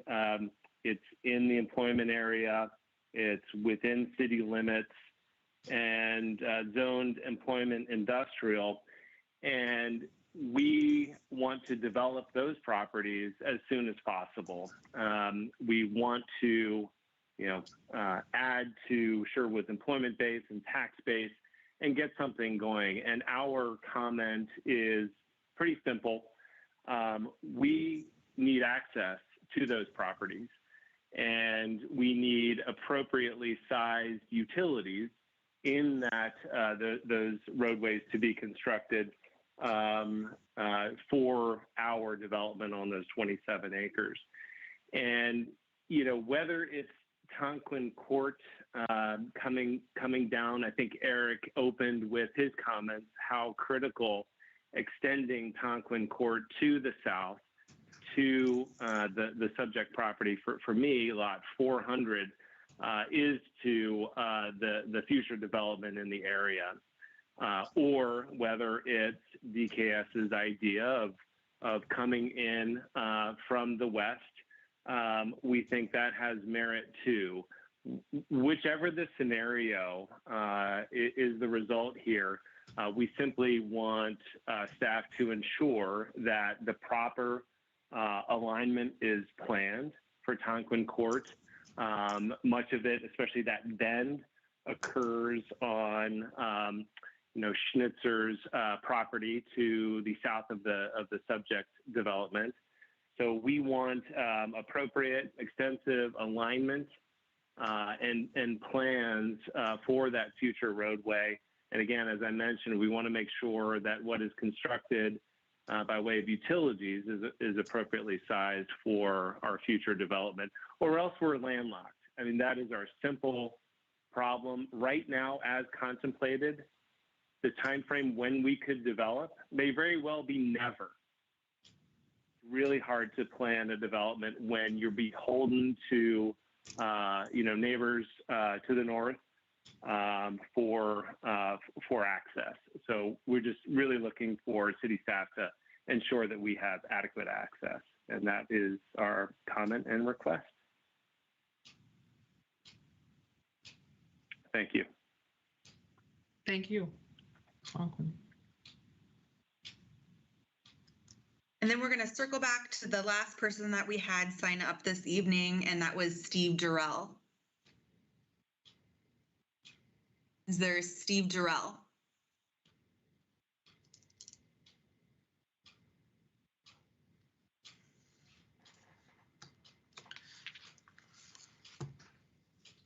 Okay. I do see that Steve submitted Exhibit W, so he may have, I can't assume one way or the other, but he does have written testimony that has been submitted. And then that is the end. Chairperson Simpson, this is Richard Peer. I live on 27905 Southwest Lead Hill Road. I'm a neighbor to Bruce Polly. I won't, most of the things that I was concerned about have been covered. And so you can just read my written testimony. And basically, I oppose the Sherwood Commerce. I do not oppose the Sherwood Commerce City Development, but I do oppose the construction of Tonquin Court and its intersection. Please approve the Oregon Street Business Park without requiring the Tonquin Court Oregon Street intersection. You can read my further comments of the Pollys being our neighbors and being very helpful to the community for many, many years. And anyway, so you can read my other comments. Thank you. Thank you, Mr. Peer. I see your Exhibit V in our packet this evening. Right. All right. Good.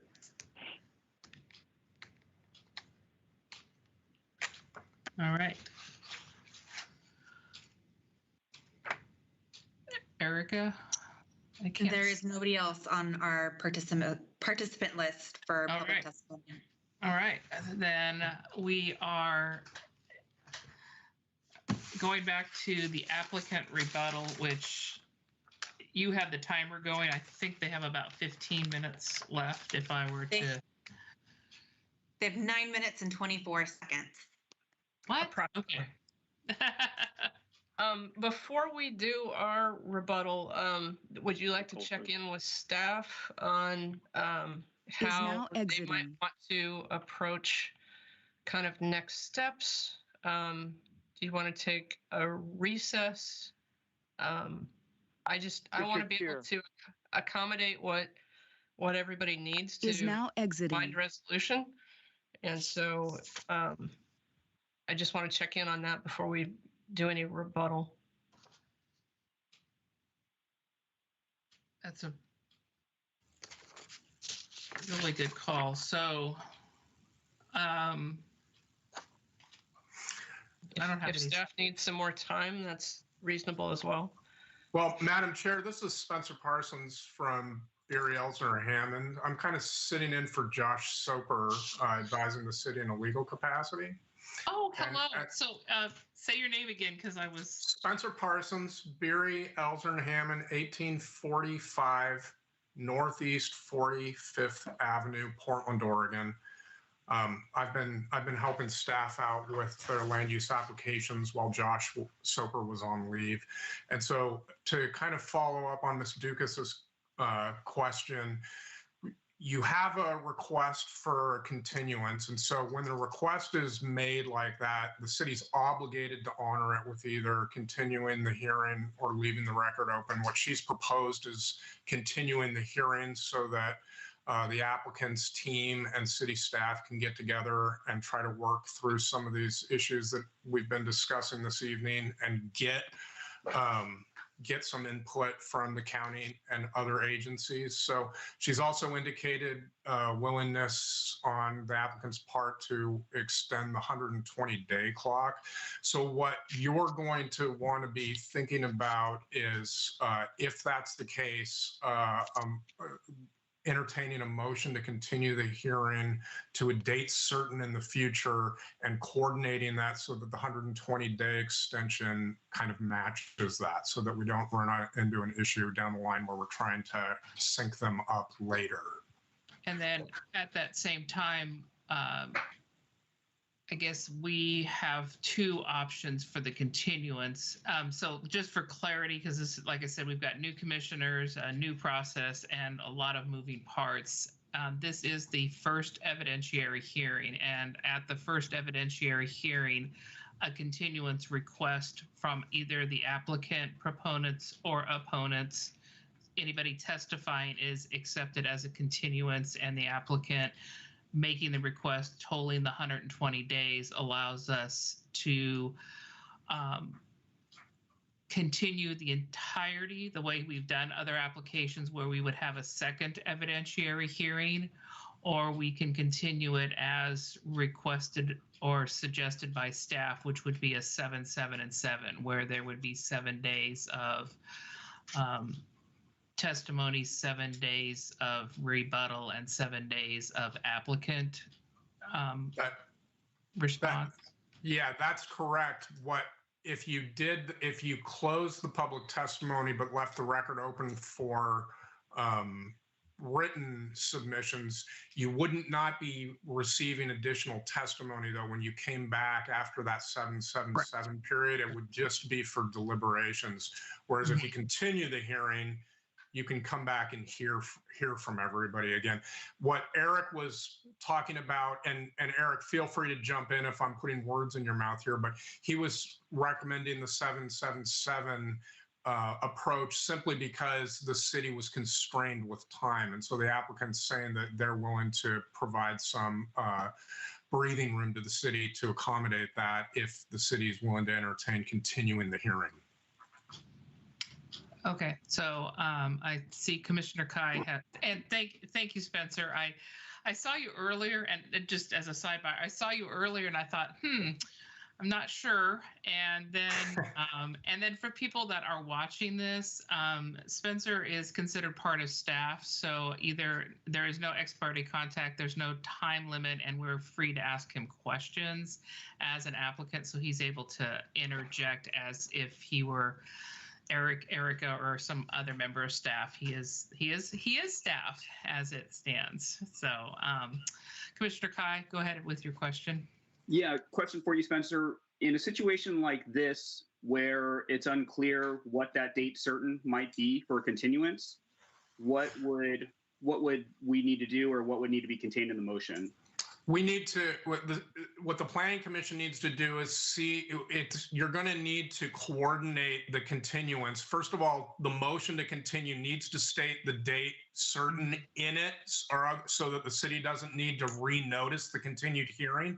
And it's going to be contingent on how much time the applicant is, extra time the applicant's willing to grant the Planning Commission to do that. So you don't want to continue it one more day in addition to what they grant in the 120-day extension.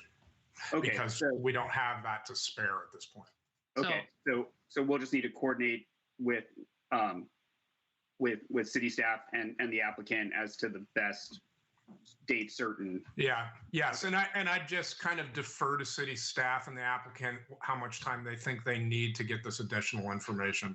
Okay, great, thank you.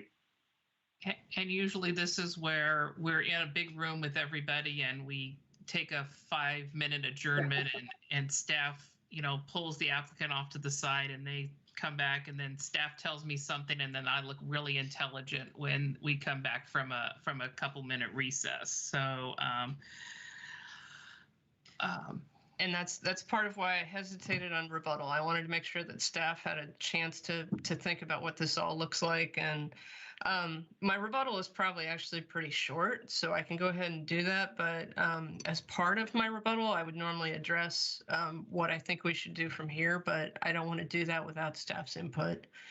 So I can do the quick rebuttal, or we can take a pause and maybe trade some emails with staff.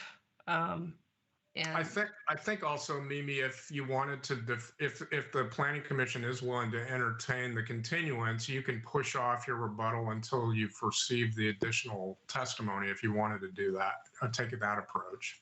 And then at the second evidentiary hearing, we have the same clock because we still have an open record.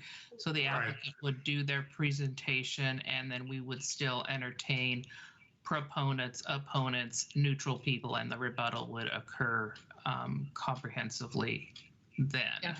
I think that's probably fine.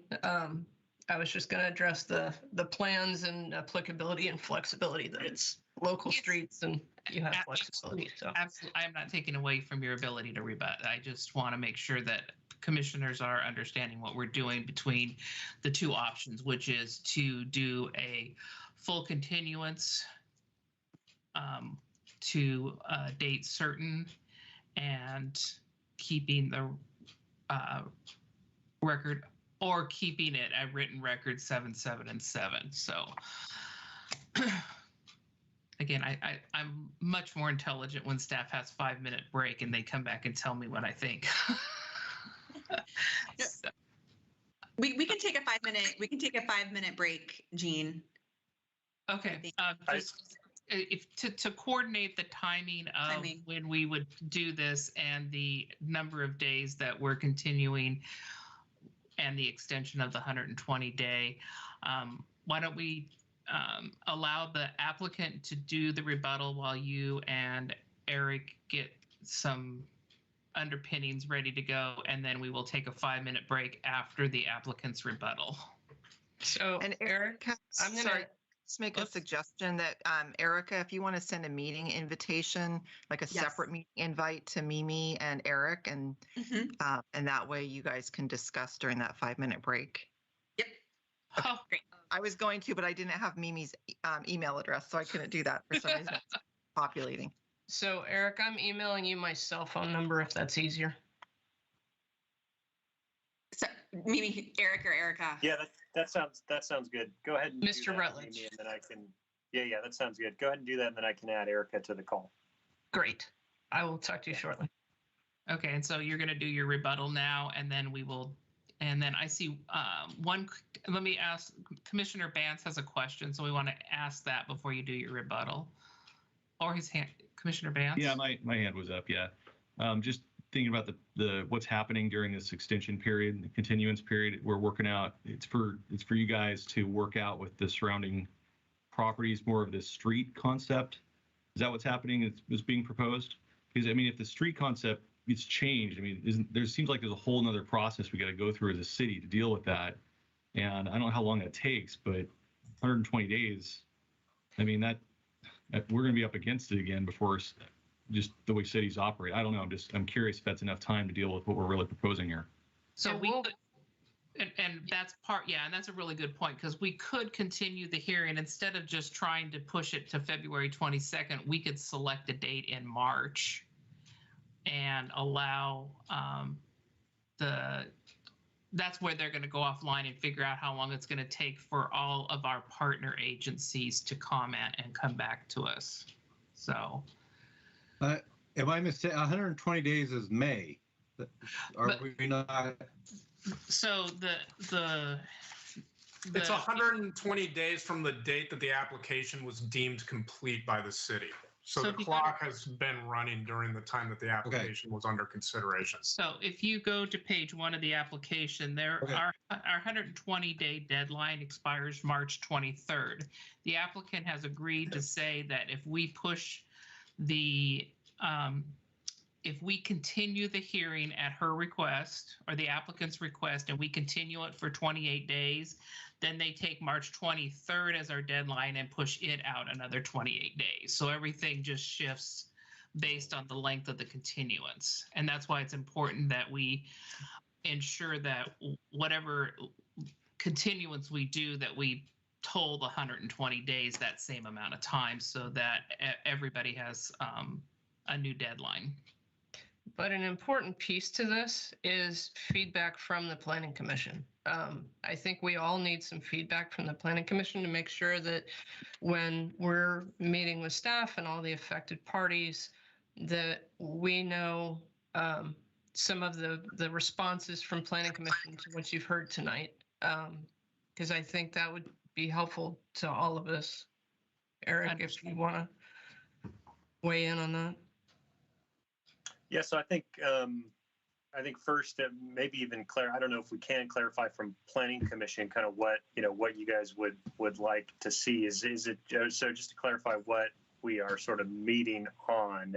Is it the technical feasibility of this East Side Tonquin Court and just time to sort of parse that out, or are we looking at, you know, additional alternatives? I guess I'm not clear what the continuance and what that meeting is, you know, is actually going to be for, and what the goal is through the sort of what the goal is with this additional time. If we can clarify that, I think then we can clarify how much time is actually needed.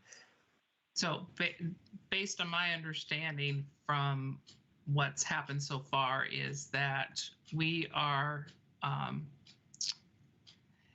have an application in front of us that, based on our partner agency and the Washington County road, that, you know, that there's no connection. The staff recommendation is a denial. And to the applicant's point that they brought forth an application understanding that it was a denial, hoping to hear what we're saying, we're saying that we would support, you know, we haven't taken a vote, but we haven't seen any evidence that makes the denial be anything other than a denial, short of the alternate road plan that was brought to us a few hours ago. From my perspective, I don't know, I'm not a traffic engineer, so I don't know if the alternative Tonquin Court alignment is feasible, practical. It seemed, I mean, I hate to be on record to say it seems logical if we don't want people going on Oregon Street, and that's the reason for Ice Age Drive. An alternative is logical, but I don't know if it's feasible. And that's what a traffic engineer, that's what Washington County, that's what the engineering department, that's what the TVFNR and wetlands and all these other reports, that's the technical document that enables us to make an informed decision, and we're missing those pieces right now. So the continuance, in my opinion, is to allow our partner agencies to provide the technical input that informs us to make and allows us to make an informed decision. Commissioner Kai, you have a comment? Yeah, I was curious that if Tonquin Court does not connect to Oregon Street, does that take Washington County a little bit out of the equation, or because it connects with Ice Age Drive, it's still just as relevant, correct? It's still just as relevant because they'll have to have an interim access, because there's no Tonquin Court until the southern properties develop it. Okay. So and then another quick question, as far as the restriction on cul-de-sacs not being longer than 200 feet, is there a, Eric, can you speak to the reasons for that? And I see Bob Galati has his hand raised. And Bob might be best to speak about it. And I want to address Ryan Shira from Schnitzer. I believe that based on our rules, that as a person testifying as a proponent or opponent or neutral, we can't take that additional testimony out of time. But if I'm wrong, then Eric and Erica will fix that. But I just wanted to, I'm not ignoring you. I just think I have to legally ignore you. Go have a meeting with. I think that's correct. That's correct, Gene. I have to. So, and my question was not testimony; it was procedural to Spencer. If there were to be the sidebar about the date certain, I believe that I heard that would be Planning Commission and Mimi, and I'm curious if I heard that correctly, and if so, if that's appropriate. No, it would not be Planning Commission. It would be city staff and the applicant's staff to kind of talk about the timing on that. And then the Planning Commission makes the decision in the end, but what the city staff and the applicant are going to do is kind of talk about what kind of time is needed during the recess, not with the Planning Commission. Okay, thank you. Yeah. And I think, I mean, I can just answer that now. I don't know that we need a recess. If we're looking at technical analysis for things like, traffic assumptions for a single access point to Oregon Street through Ice Age Drive without a secondary, getting fire department involved, looking at their standards, I think it would take a significant amount of time, more than a few weeks. I mean, if we think about the access management plan, that was a few months of a study. We had a dedicated traffic engineering consultant, DKS, who I think is on the line, who was actually, if Garth is on the line, I think I'd be curious to hear from him as well. That's our traffic engineer at the city. So I think, my comments in terms of how much time is needed, it would probably be a few weeks to a few months to actually do the analysis to see if that actually works. And that's part of the reason why we're, proposing the Oregon Street Access Management Plan, is because all of that analysis has already been done. And it was a few months of a process, not only technical. Of course, we also have to consider the other property owners. And I think that's the other sort of component of this in terms of coordinating a continuance is, you also have an application in front of you during the next hearing, and anything that you decide on this application, it's going to impact that, that application as well. We haven't gone through that hearing yet, and so that further complicates any decisions that you make right now. But I'd be curious to hear from probably Bob and also from Garth, if they're on the line, about what it would take to, I think, development code standards, that's pretty straightforward. We can look at that and say, your cul-de-sac is longer than 200 feet. You need a design exception for that. That's pretty straightforward. Actually understanding, roadway widths, curves, all that sort of stuff, figure out what actually works, including potentially getting, other property owners on board. That was the AMP process that we just went through, which kind of led to this situation that we have now. So that's my comment on how much time it could take. It could be a while. Garth or Bob, do you have any other comments? But what I'm trying to do is keep us from going down the rabbit hole quite yet. And so that's why I said I thought a 2-week continuance for us to have a conversation with staff and lay out, okay, here's all the things that need to happen, and here's what we think the timing's going to be. So we come back to Planning Commission in 2 weeks and say, okay, here's how we think we can get resolution, and here's a time frame for it, and we would like another continuance to reflect that. So I think that would avoid us trying to solve this in a sausage public hearing process. That makes a lot more sense to me. I'm trying to finalize a timeline for really doing the technical analysis. Again, I mean, that's basically the process that we just went through with the AMP. You're basically redoing the AMP again, which was quite cumbersome and took a few months to do. Yeah, this is Bob Galati, city engineer. That I would agree with Craig or Eric in that if you're talking about meeting to discuss this, maybe we're talking about trying to figure out how long it would take after we've basically sat down and looked at what options we would be willing to go with, and how long it would take to do the analysis to come up with a sufficient answer that would be supportable for all those concerned. Again, it doesn't just impact the Poly site, it does impact the Schnitzer site, and the meeting or the extension of the date just to establish what we're looking at doing and how long we think it may take. Get DKS on board. I think the process after that, like Eric said, could take months. It took us months to do everything to get it to that point, including review through the county and doing, and we still have comments about the TIA, how that gets impact. So the AMP, the TIA, Washington County's concerns and conditions and criteria. I think we are talking about a fairly long process. months, a couple of months at least, to get through it. And if you're willing to do that, that would be great. If the Schnitzer site people are willing to comply with that as well, I think that would be another indicator. Right now, we don't know if they're willing to go that route.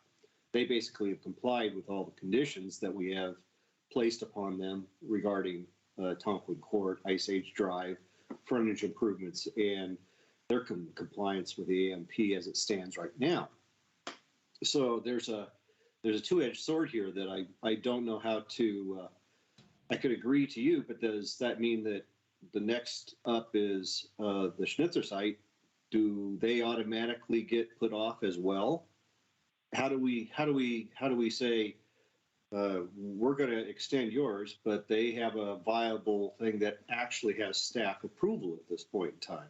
I don't know how to go about dealing with that, and I think Chair Simmons is going to have to get some guidance from our city attorney Spencer on what does that mean for us. How do we continue on with the upcoming one that's going to be doing this if we're setting a precedent for extending it right now? One thing that I might just jump in and to address that issue, I think if we're looking at it too, because the big piece of information in my mind that's missing here is the next hearing, and so I don't want to conflate these two, but perhaps a way to get around it would be to agree to a 2-week continuance for this application to kind of look at the schedule a little bit more, and I think importantly to hear to get to the next hearing, hear some thoughts there. And then we can you can certainly decide at that next hearing. It's a new hearing. You can decide on all sorts of things at that one. But in case there is not a lot of support for this alternative Tonquin Court or recess or extension on their application, the reality is that we are going to have to decide on that other application if they don't voluntarily agree to a continuance. So it may be helpful just to give a 2-week continuance here, get to the next hearing, hear what they say, and then come back with this one in 2 weeks. Eric, does that mean that if because Schnitzer comes in afterwards, they get approval, they're basically locked in? How do we back out of that? Yeah, it was. So I think we just need to get to the next hearing, sort of, hear what any comments, concerns from that applicant, since we can't hear from, the public again as part of this hearing. Just get to that, and I think we'll have to, cross some bridges during that next hearing, depending on what is stated by the applicant. But I think it would allow us the opportunity to sort of get around this specific roadblock with exactly how much time we need for poly, and whether or not and for business park, and whether or not a really exploring this is actually feasible over the next few months or not, or weeks.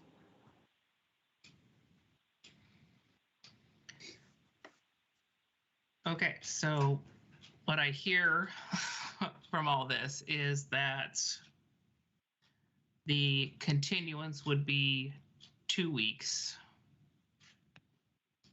We would toll the 120 days and have a second evidentiary hearing at the next meeting in 2 weeks. That would be just like this one, where there would be numerous opportunities for the public. Everybody would have the same ability to testify at the next continued hearing. I think that's a question for Spencer, because I think our next hearing would be procedural only. We're really not submitting new evidence. We're just talking about the timeline for the next extension. And that's new. I've never done a procedural continuance. So, Spencer. Yes. Well, yeah, I think what kind of along what Eric was saying, I think what I think what you'll need to do if the planning commission is entertaining going down this approach is just continuing the hearing for 2 weeks with the understanding that the applicant's granting a 120-day extension for an equal amount of time. And what will happen during that time is that staff will talk to partners and the applicant about exploring this option and whether or not there's a feasible path forward here. But I don't think necessarily this evening you can say that you're closing the hearing to additional testimony. It would just be a simple continuance with the understanding that the 120-day clock is extended, and then there'll be some offline discussions, and staff and the applicant would be back before you at the next meeting. I was asking for clarification on whether or not the other members of the community listening would have an opportunity to testify at the continued hearing in 2 weeks. If the hearing is left open and the planning commission takes additional testimony, you have the right to take additional testimony. At which point you take testimony in favor, neutral, opposition, and still provide the applicant an opportunity to provide the final rebuttal.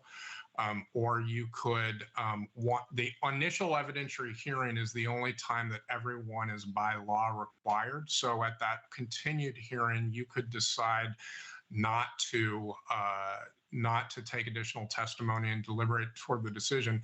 There's kind of a baked-in assumption, at least on the city's part, that there's going to be additional information for the Planning Commission to consider, information coming in from Washington County, from other agencies. And if you're letting that into the record, what you're going to need to do is receive testimony from everybody on that, not just the applicant. So, Chair Simpson, I think that I think the confusion is that basically in 2 weeks, we will either have a new hearing where a continued hearing. We will have a continued hearing, and you will either take testimony, do whatever, close, deliberate, or you will hear from staff and the applicant that there is a schedule and a path for more information, and then you will have an idea of how long you're going to continue the hearing for further. So, to me, it's no different than any other hearing where it's scheduled. You have a hearing and the applicant asks for a continuance.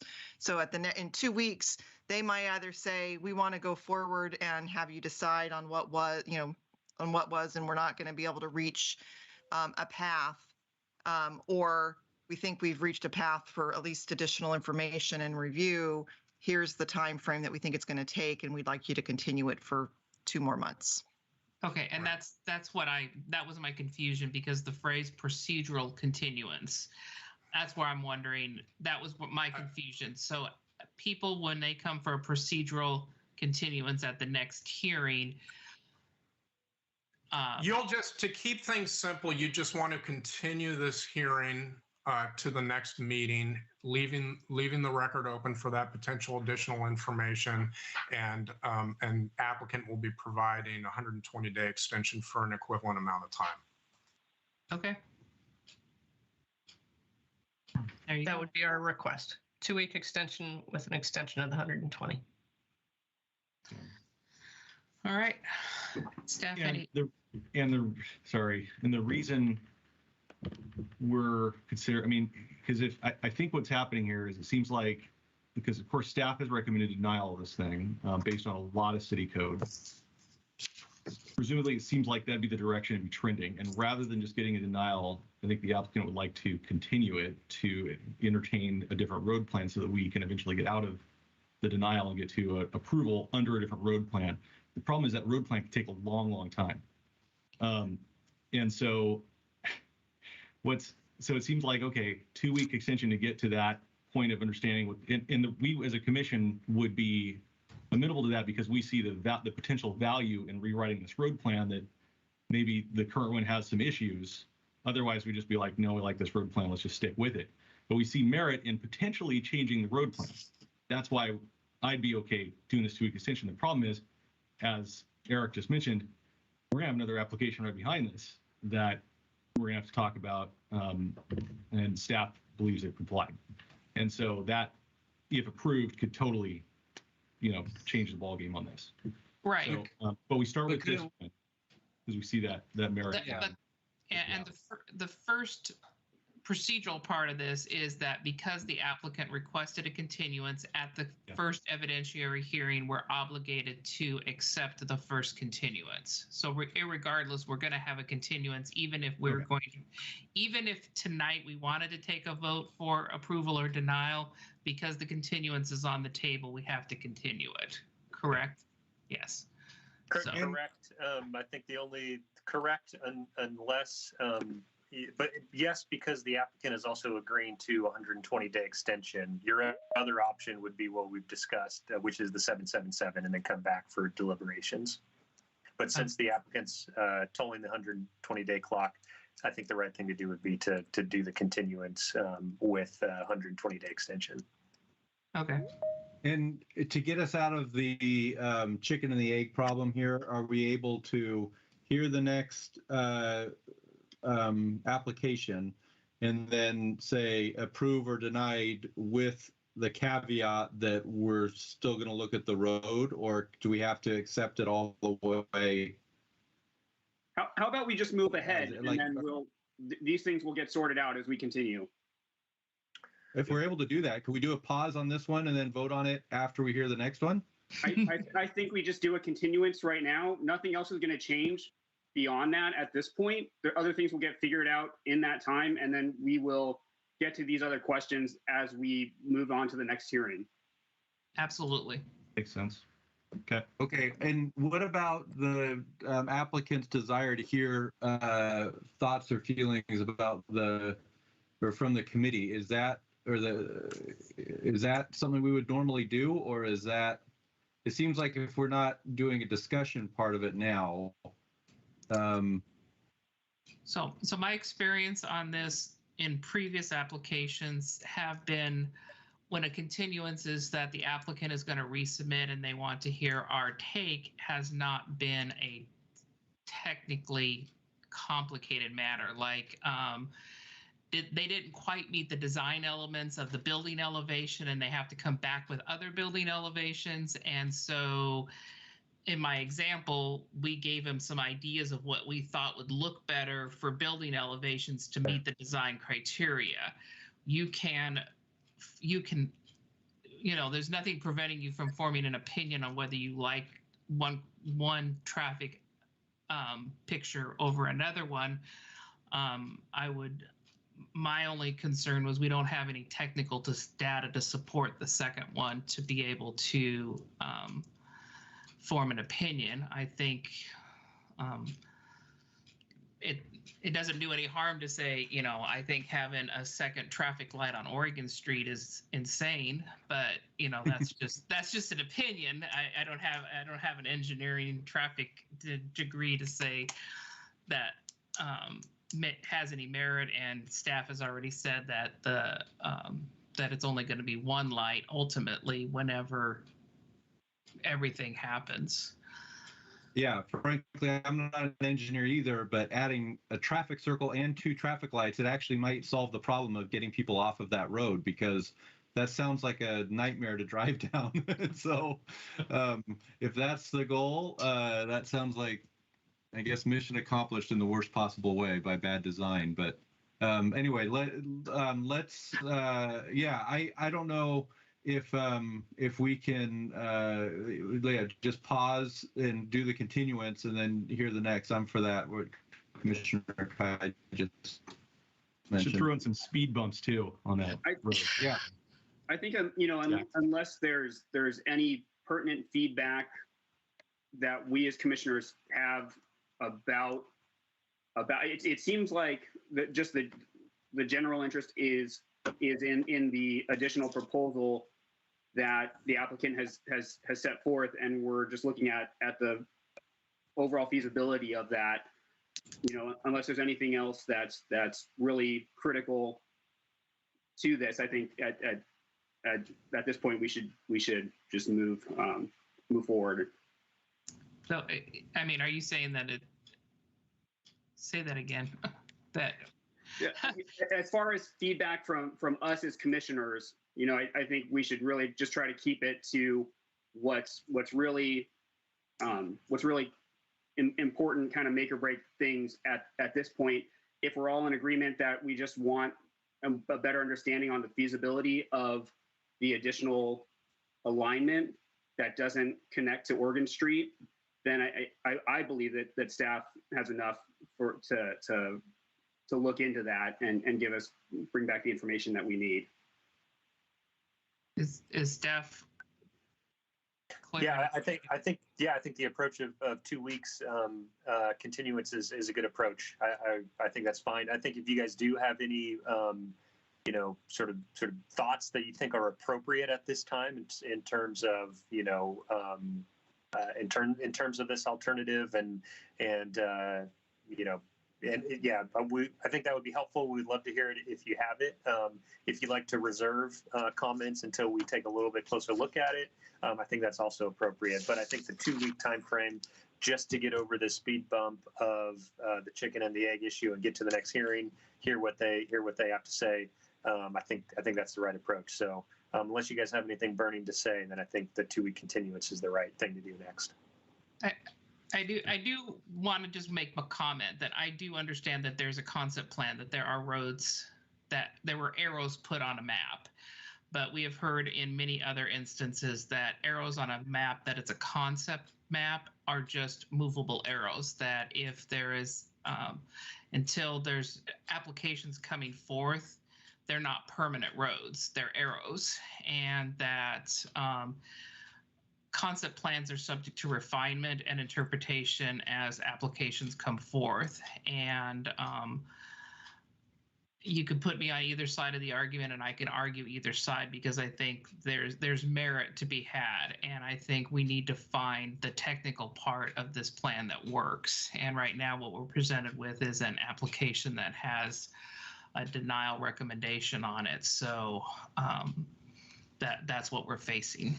So. Okay, and I think along those lines, I would just clarify that and just point out that the Oregon Street Access Management Plan, that has been vetted kind of, in the direction that we're going with this one. And so we know it works. We know the spacing works. We know the county's on board.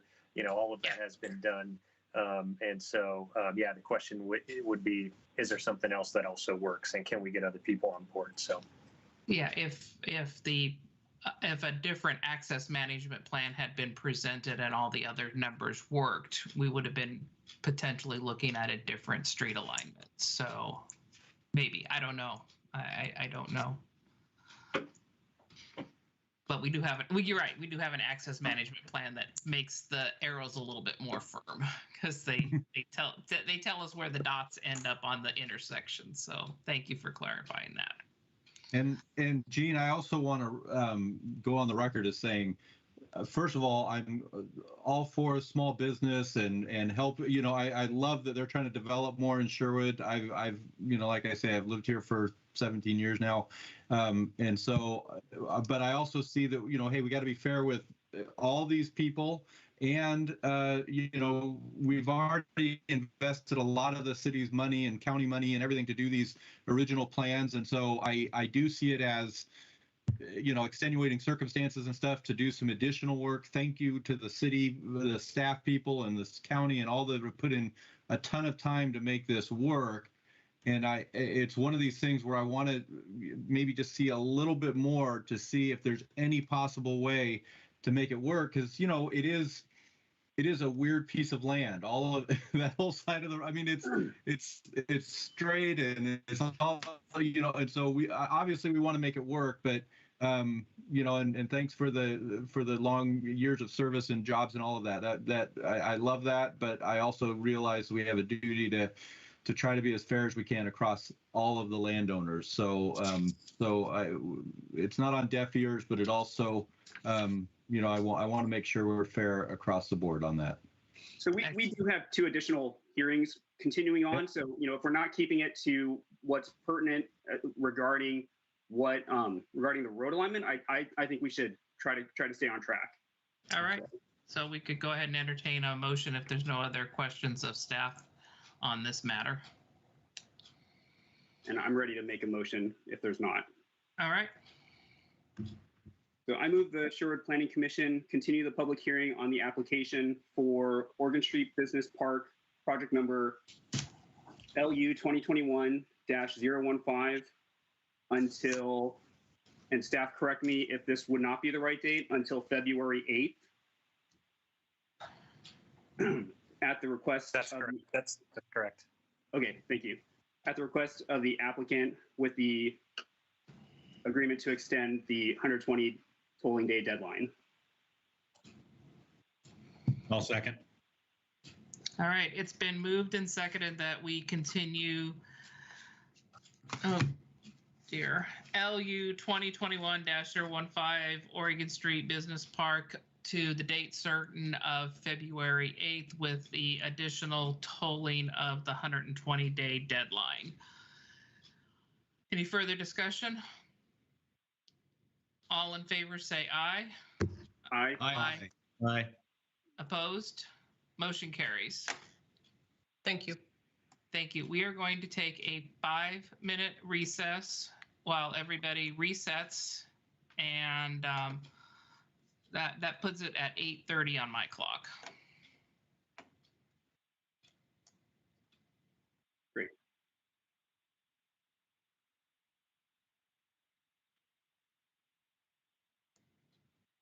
Okay, I'll turn my camera off then. So mute and don't say anything inappropriate.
So Eric, are we back from our 5-minute recess? I believe so. I have 8:30. What time do you have on your clock? 8:30? 8:30. I'm ready. I'm just. All right. 8:30. I was slowly coming back to a realization. I see Commissioner Widola. Do we have all other commissioners accounted for? Yeah, Dan's here. Commissioner Kai, Commissioner Vance. I thought I heard Commissioner Giles already. I don't know. There he is. And to everyone else on the commission, I'm sorry. I definitely don't mean to cut anyone off or anything like that. And I think it's a great time to try to learn things about this process and everything. But given that we have the 2 additional hearings, I think we definitely want to try to keep things timely. So. Yep. Expedite. So is Commissioner Giles on the line with us?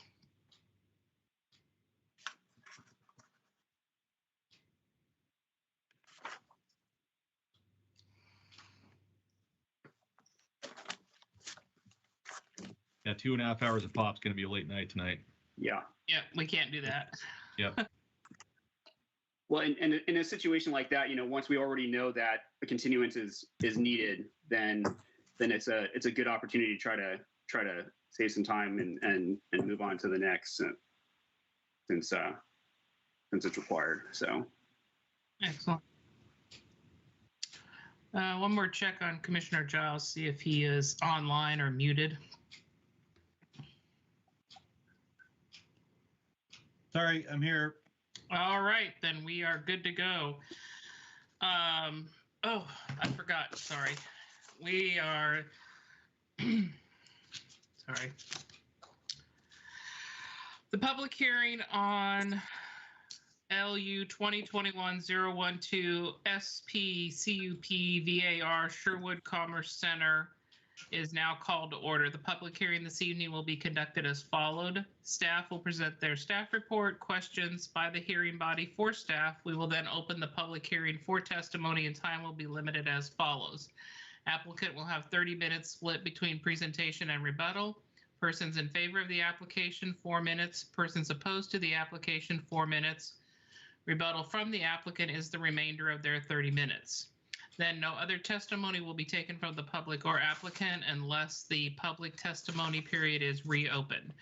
There'll be final comments by staff, questions of staff, if any, by the commission, and then deliberation by the commission. A decision may be made by the Planning Commission at the close of the hearing, or the matter may be continued to a time and date certain. If the matter is continued to a date certain, this will be the only notice of that date you receive. Staff will recognize people who have signed up to speak 24 hours in advance, and any questions should be addressed through the chair. When it is your time to provide testimony, please state your name and address for the record. In reaching a decision on the application, the commission must consider whether the application meets the relevant approval criteria in the city's land use regulations. Those criteria are identified in the staff report. The staff report is available online and at City Hall. The staff report was accessible to the public 7 days prior to this meeting date. The testimony and evidence must address these criteria and other criteria you believe to apply to the decision. Please note failure to raise an issue with enough detail to enable the commission, the applicant, and the parties an opportunity to respond to the issues precludes an appeal to the City Council or Land Use Board of Appeals on that issue. Also, failure by the applicant to raise constitutional or other issues regarding proposed conditions of approval, again with enough detail to allow the commission to respond to the issue, precludes an action for damages in circuit court. At this time, I would like to ask members of the commission to disclose any ex parte contacts, bias, or conflicts of interest, indicate the nature and extent of the ex parte contact, bias, or conflict of interest, and indicate whether you intend to participate in or abstain from the hearing. And as with the previous hearing, that is a site that I am familiar with because I drove past it almost every day for the last 24 years. So it's only, yeah, anyway, any other ex parte contact, and it does not preclude me from impartially proceeding and participating in this hearing. I'm familiar with the site, and it does not influence me, and I will participate in this discussion. None. Yep. All right. Worth the site. I drove by it several times, and just like last hearing, I also had a couple conversations with city staff, just clarifications, fact info, pointing me to things in the report, help me find stuff. That's it. No conflicts of interest. Plan to participate. Excellent. Does any member of the audience wish to challenge any planning commission members' ability to participate? Hearing none, we will call for the planning staff report.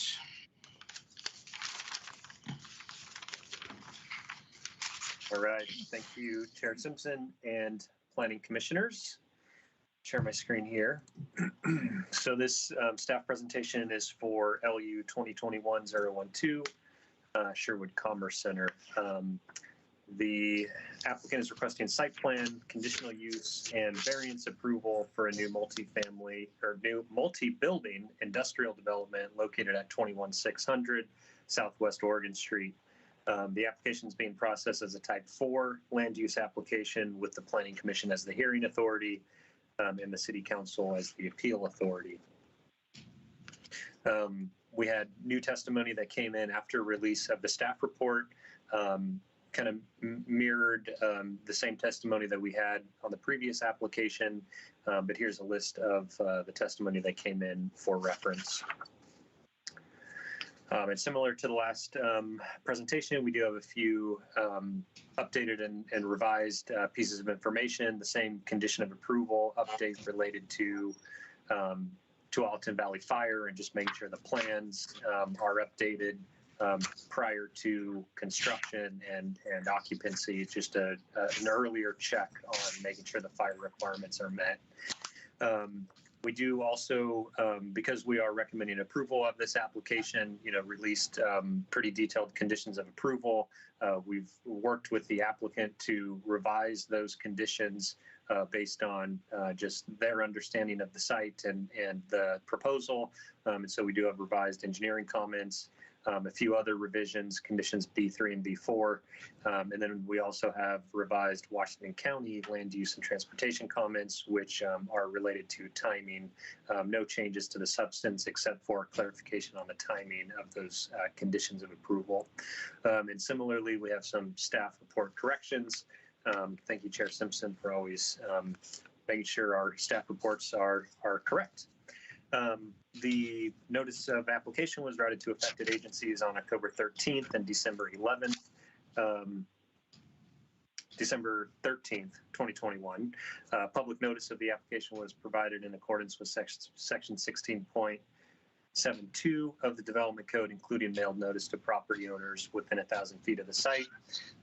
Just like the last hearing, this application was renoticed in 2022 to be in compliance with House Bill 2560, and we will be allowing verbal testimony on this application this evening. As of the comment deadline, we received 10 written comments on this application as well.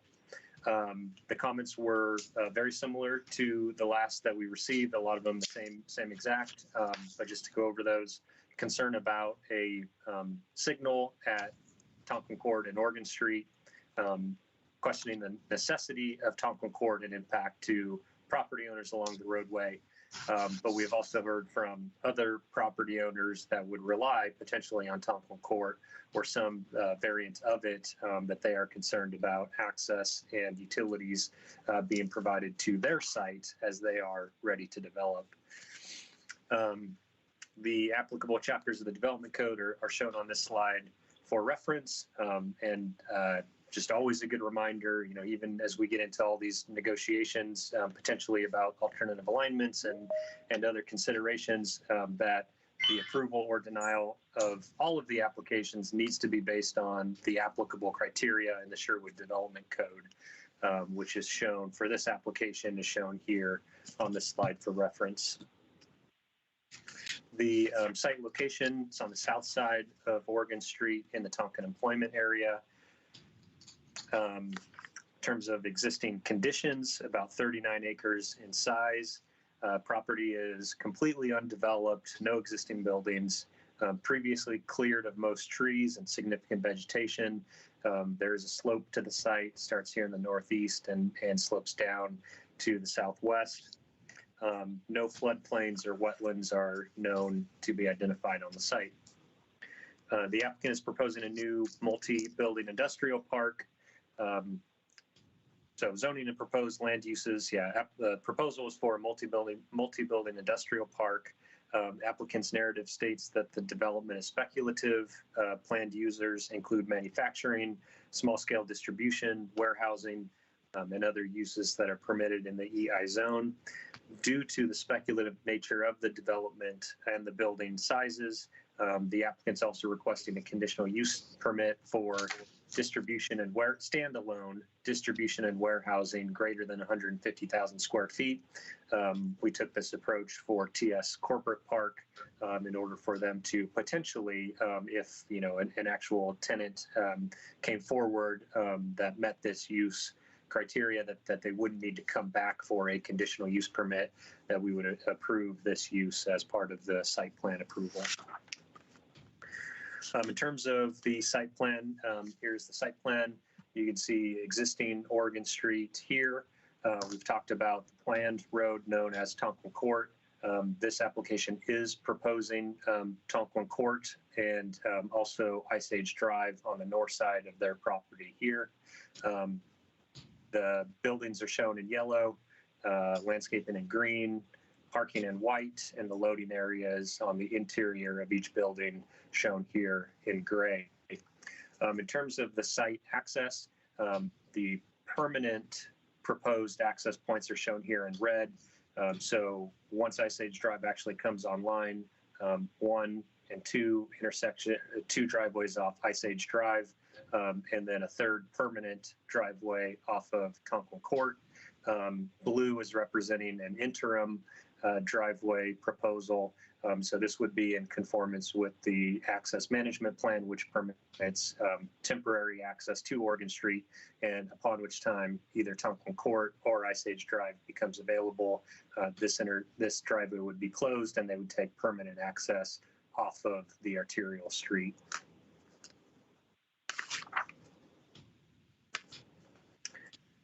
Parking and loading, applicant is proposing a mixture of 80% industrial to 20% warehousing for determining parking requirements based on the proposed building area that requires a minimum of 583 stalls. The applicant's proposing 682 stalls, which exceeds the required minimum. The city's development code requires industrial developments with over 250 parking stalls to provide 2 points of access to the site. The applicant is requesting a variance to the standard and is proposing 1 point of access on an interim basis until such time that the 3 permanent access points that are proposed become available. So the Class A variance is specific to the interim single driveway to Oregon Street. There are specific approval criteria for variances that are shown on the slide for reference. The applicant's required to demonstrate that a hardship exists that is particular to the site and that the hardship is not self-imposed, among other criteria. And the main reason why the variance is being proposed is because of both the lot configuration and sizes along Oregon Street and also the amount of frontage that's associated with them. As you can see here, the site has approximately 400 feet of frontage on Oregon Street. As I've mentioned, the minimum access spacing between intersections along an county arterial is 600 feet. And that's, again, one of the reasons why these intersection locations are proposed here. And so in order to meet that standard of providing 2 access points, because the applicant does not control, these 2 properties, they would either need to control them and actually construct the roadways to provide the alternative, the permanent access points that are proposed here, Of course, because they don't own these properties, they cannot provide those roadways. Also, potentially providing 2 access points along Oregon Street to meet the standard, as you can imagine, is also problematic, especially with others developing along the roadway. And so that's the reason for the variance. I think they're, pretty clearly, the staff report indicates they pretty clearly meet the criteria based on the limited amount of frontage here and sort of the large size of the property for the remainder of the site and the, not having the ability to control these other 2 properties and get the streets online. And I think it's another probably really good example of just pointing out that, if either of these were shift in either direction, when the intersection needs to come in at a 90-degree angle, let's say the intersection was here, needs to come at a 90-degree angle, the road basically needs to come straight out this way before it makes, some type of turn in either direction. And then, of course, again, with the 2 local streets that are planned for Oregon Street, let's say this was shifted over, this thing gets shifted over as well. And so just problematic for providing an access point on this limited frontage here. The industrial design standards apply to this property as well. Oregon Street is an arterial. Ice Age Drive is a planned collector status street. And so we are applying the design standards to both the existing and the planned arterials and collectors. And so these portions of the property here in red are subject to those design standards. The applicant's proposing to meet them with the 4 bolded standards here on the right. Just a quick example of the proposed building design. This is the west elevation. So this would be this building here, building A, this west elevation. You can see a lot of window glazing over the 15%, and also 2 different types of building material to break up the facade. In terms of transportation facilities and what the applicant is proposing, they are proposing dedication along Oregon Street necessary to acquire the right-of-way for the road. They are also proposing their portion of Tonquin Court and also of Ice Age Drive. And I think there's a lot of questions of, how this actually works if these 2 other property owners are either not developing or not on board with a proposed Tonquin Court. And so what would happen is this application, if it was approved, would dedicate their portion, the portion shown here in blue. The city would also, and the application is conditioned for the applicant to provide a fee in lieu for their portion of the roadway. And then in the future, when either this property is ready to develop, this issue gets worked out, or if there's a capital improvement for Ice Age Drive, which we have an RFP for preliminary design right now. Whenever either through development or through a capital improvement project, the road would be completed, and their dedication and a fee in lieu for completing this section would be in place. So that's how both of these roadways would work. In terms of the Oregon Street Access Management Plan and this property, again, this property was included, including the one to the north. The applicant's proposal does propose a phased approach to access in conformance with the access management plan, the single interim driveway with final configuration of the permanent driveways coming off Tonquin Court and Ice Age Drive.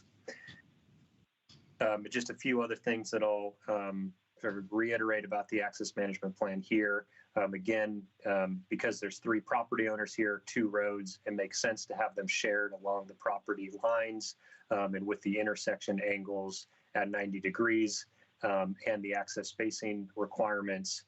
These were determined to be the most feasible options for getting the intersections in and then sharing the burden of the roadways along the property lines. The applicant has also provided a future street plan that builds on the TEA concept plan and TEA implementation plan. So this is the TEA implementation plan. shows Tonquin Court. This was adopted in 2015. It shows, or adopted by resolution, I should add, in 2015. And you can see Tonquin Court that comes down here. This is the refined Ice Age Drive. As a submittal requirement, the applicant is required to show how these street systems that are conceptually shown could be continued in the future to permit future development. One of the issues that we had with the previous application, what this applicant is proposing is this plan here. And this is not binding in any way. It's just to ensure I think for the notice that goes out to show sort of where the streets are proposed to end on the subject property, but also conceptually how things might work in the future for these properties. And so what they are proposing for Tonquin Court, which I think kind of clarifies this applicant's proposal and how the AMP could work, is that Tonquin Court would come here, hit these two Kerr properties that have provided testimony on both applications and are ready to develop. Property would come here, back up along the property line that this applicant owns currently, and come back and connect to Ice Age Drive. So that's what's in this applicant's plans in terms of future connectivity. Staff recommendation is to approve the application based on the findings in the staff report and conditions of approval, which are dated January 12th, 2022. And Planning Commission does have alternatives on this application as well. Approve the application based on the findings and conditions in the staff report. Approve the application with revised findings or conditions, or deny the application with revised findings. And I would just add to that, potentially, if the applicant agrees to it, potentially a continuance to continue working on things. And I do want to stress with all of these that this is, a staff recommendation, but the ultimate decision, is up to you. And so I'm happy to answer any questions, clarify, how we came to this conclusion of approval recommendation. And that concludes the staff presentation. All right, thank you. Do any commissioners have any questions regarding process for staff at this time? Then I will, I don't know if I can technically call on the applicant because I don't have a name. I don't know if Erica, if you would step in and do the applicant invitation online thing and start the timer for me. Sure, I can go ahead and start the timer here, get that set up. I do not know who's giving the applicant, all right. We have the applicant right in front of us now, and so I'm going to have them give their name and address into the record, and I'll start the timer here in just a second. Good evening, Commissioners. Thank you for your time this evening. My name is Colby Anderson. I'm with VLMK Engineering and Design. Address is 3933 South Kelly Avenue, Portland, Oregon. Zip code's 97239. I am representing both John Niemeyer and Schnitzer Properties. And before I get too far into my testimony, I'm going to hand the mic over to John to introduce himself and speak on behalf of the ownership.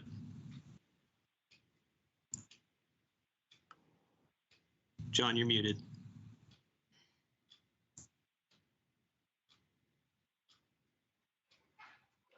Can you hear me now? Yes. Okay. I'm John Niemeyer, 15555 South Clackamas River Drive, Oregon City. I, like Mr. Pauly, am a lifelong Oregonian, Washingtonian. My wife is a lifelong Oregonian. I've been in the business of investing in property and in construction. I purchased the property in November of November 8, 2018, annexed it in the fall of 2019. I wanted either an industrial partner or a project manager to work with me on developing the site. And I had meetings with pretty much a huge percentage of the major developers, Pac Trust, Felon, Trammell Crow, JLL, K&G, etc. And all of them were very excited about the project, which I was as well. And also, I interviewed Harsh, now Schnitzer, as well. The situation was that all of the other developers either wanted to bring in some additional financial partners or keep it for a few years and spin it off. And I am not a property seller, I'm a property keeper. And that same applies to Schnitzer, who is a lifelong Oregonian.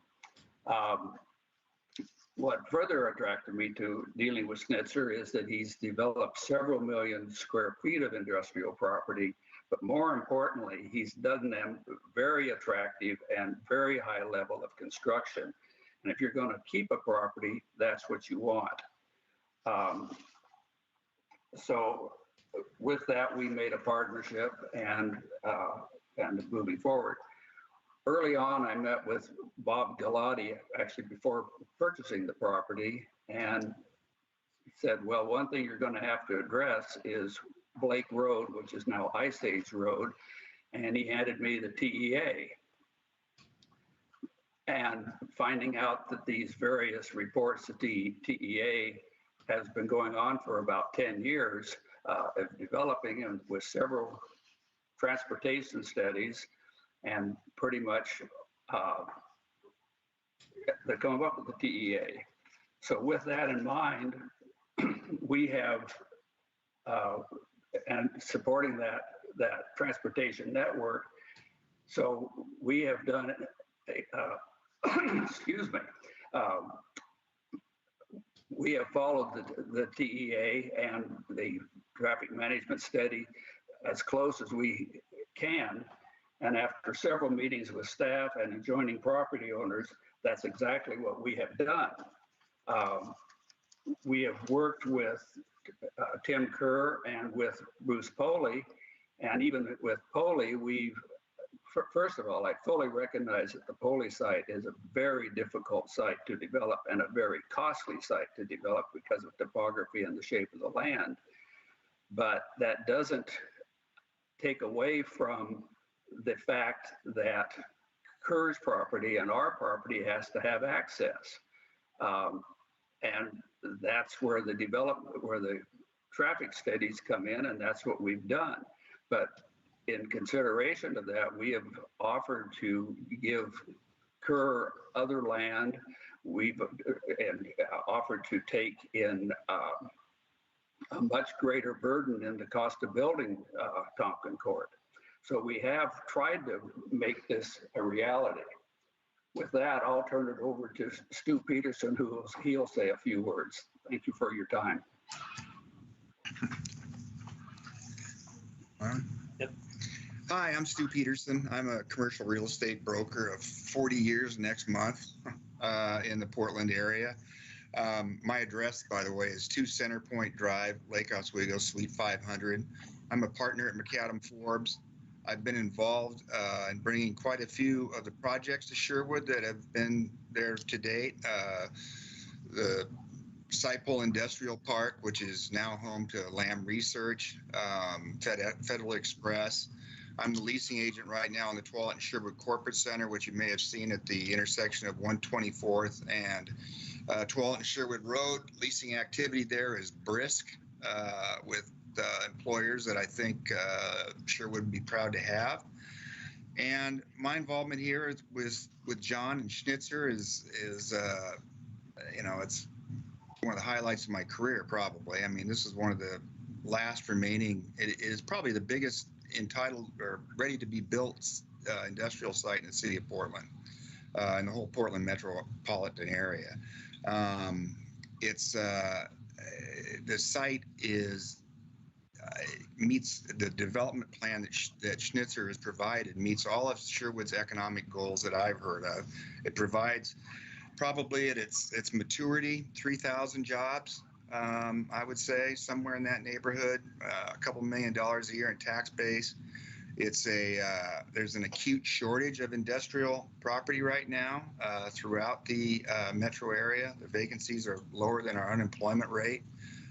We would really like to get this project going and take advantage of the tidal wave of demand that's out there and the type of tenants that I think Sherwood would be really proud to have. You've got a great economic development proponent in Bruce Coleman. He's been very helpful with us, with all my projects in Sherwood. And we just like to get this thing underway. So I'm going to turn it over to the people that are going to make that happen. All right. Thank you.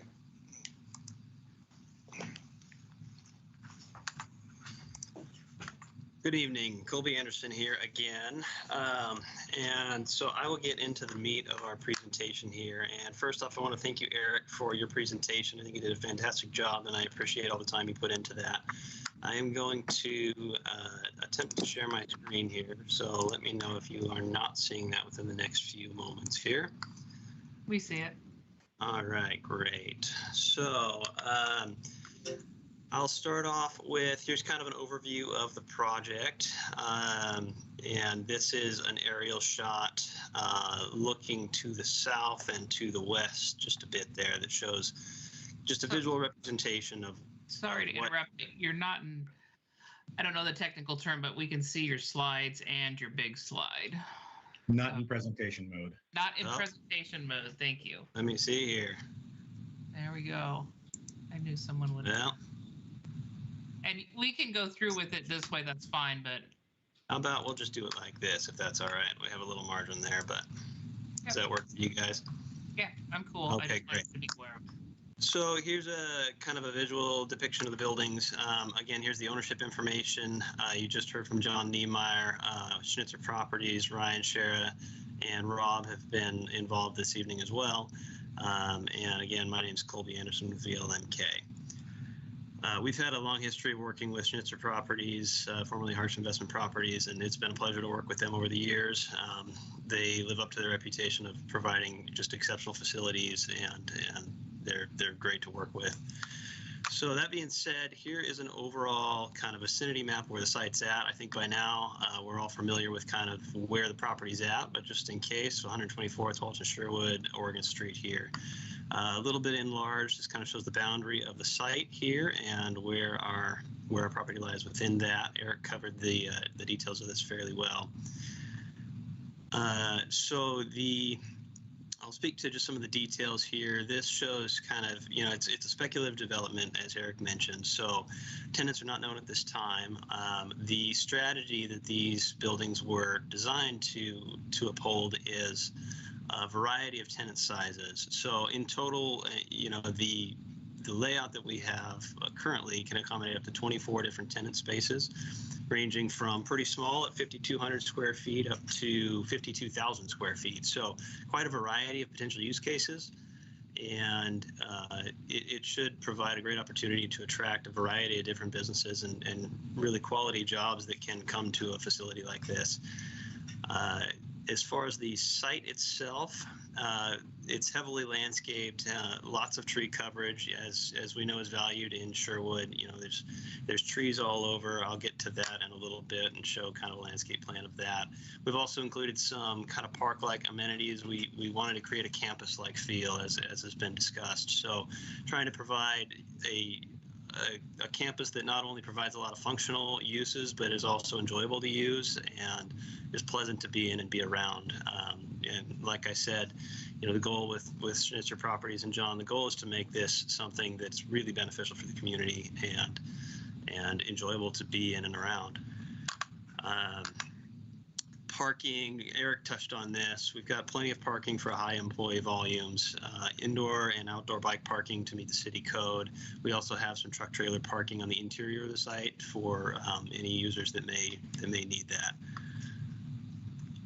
The overall elevation of the building, I'll touch on quickly in case we haven't covered it. It's concrete tilt-up warehouse type building, but the exterior design and elevations have been put together to try to minimize the big box feel, if you will, and highlight some articulation on the front of the building, multiple materials, lots of glass, a cornice around the building at the top here, just to kind of give it a little bit of flair. So the intent is to try to create really attractive product with this. The landscaping plan I'll touch on here. This is kind of where we're at. There's a little bit of I think there's going to be a few more trees that end up in here before we're all said and done.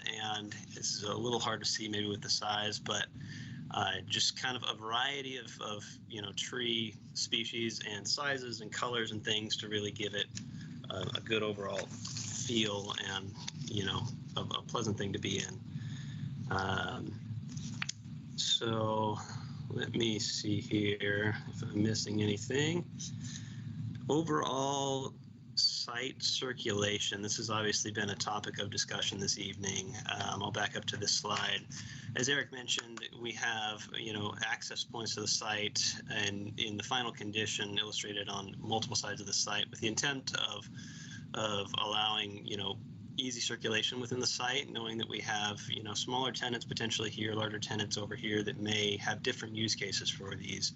So the design of the site was intentional to allow for entry points all over the site to be able to minimize the amount of additional circulation that's needed throughout the site, and mostly intermixing of vehicular traffic and truck traffic if that were to be a scenario that we get into. And Eric touched briefly on this, but I'll go into a little bit kind of the evolution of this site plan as we've gotten into it. And this site is designed to provide kind of an illustration of the intent of what we've had and what we want to reiterate with this project is that we've made a lot of efforts to try to be a good neighbor and to make this a project that is a win-win for all the parties involved, being us, being the neighbors, being the city. So a point of obviously discussion this evening has been Tonquin Court, and the primary evolution of this throughout the development of the site plan is it became apparent, and as has been raised this evening, that there were some grade challenges here with respect to where this road would live between our site and their site. It slopes downhill as you come through here. So in an effort to make it more amiable for the neighbors, we elected to lower the alignment of Tonquin Court. So it's actually going to sit low, and we introduced a fairly significant retaining wall on our site in order to make that possible.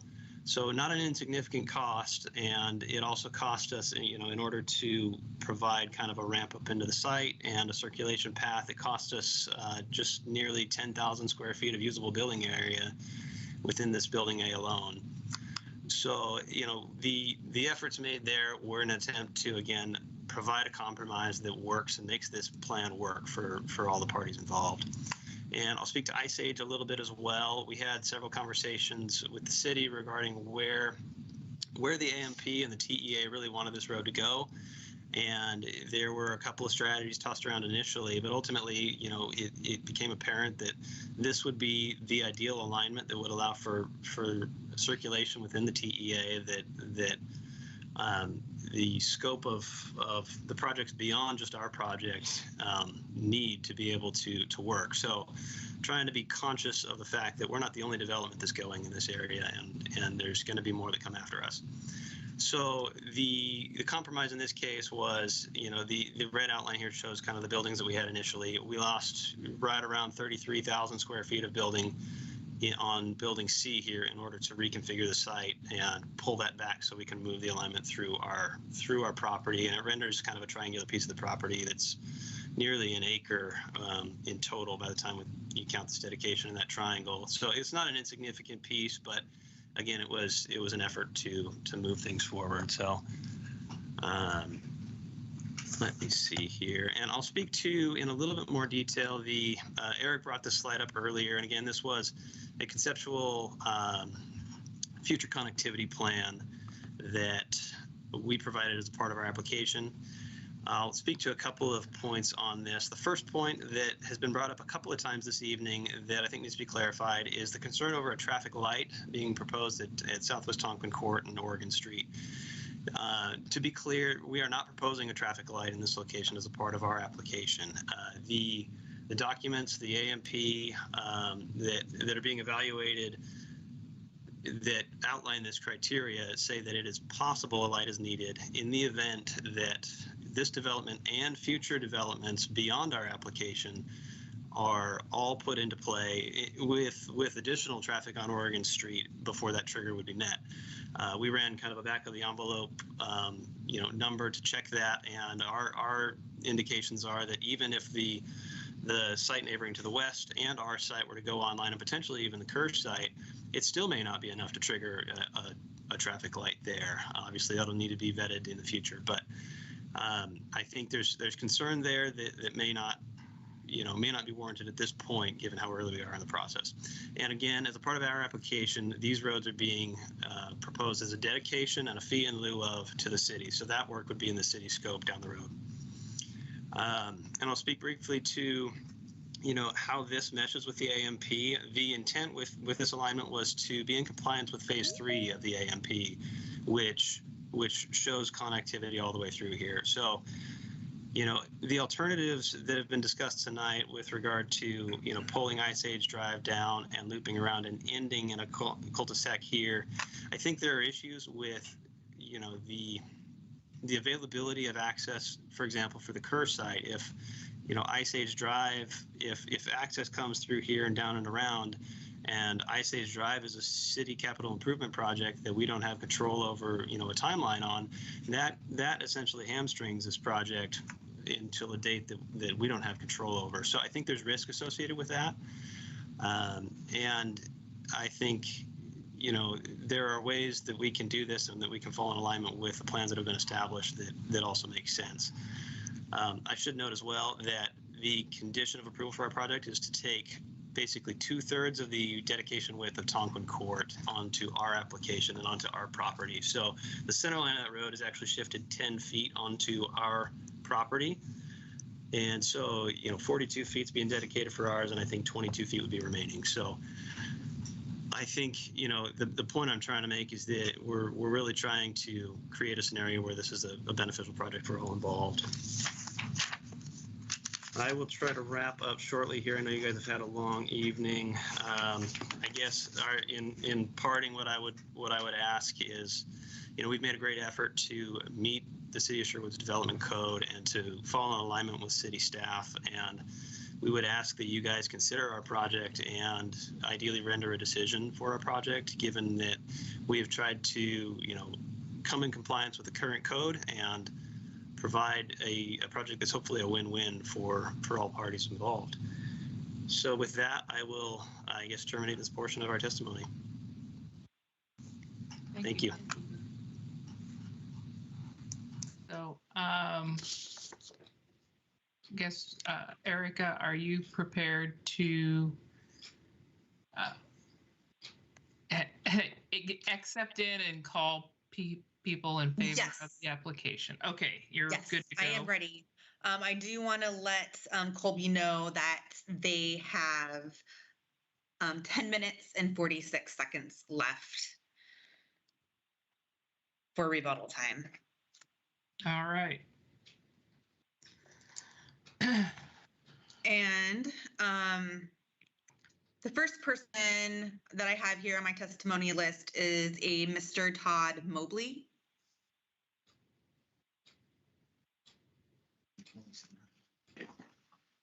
Todd Mobley, are you on the line? I am. Yeah. I see a T. There we go. Thank you. I'm Todd Mobley with Lancaster Mobley. Our address is 321 Southwest 4th Avenue, Suite 400 in Portland, 97204. I did want to offer some testimony, and it's going to be centered here on the Oregon Street Access Management Plan. We were involved during the production of the management plan. We did raise these issues during that time, but they weren't incorporated into the plan that was the final plan as it exists currently. But I just wanted to raise some issues that affect this site and the other properties that would take access via Tonquin Court. The access management plan doesn't address the placement of a potential traffic signal at Oregon Street and Tonkin Court on the grade. So where it's shown on the plan is actually just west of the crest in the hill there, the vertical curve. We're concerned about the functionality of that traffic signal on a grade with regard to sight distance and safety on the approaches to the intersection. What that'll do for trucks coming up the hill. I haven't seen an analysis that looks at the effect of truck stopping on that grade and how that would function. The access management plan does call out the need for future study. It says this is on page 2 of the access management plan, that the potential alignment and location dictate location and require future study.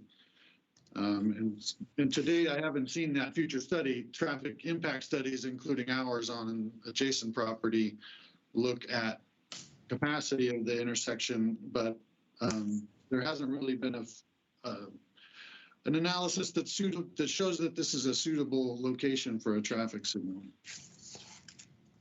And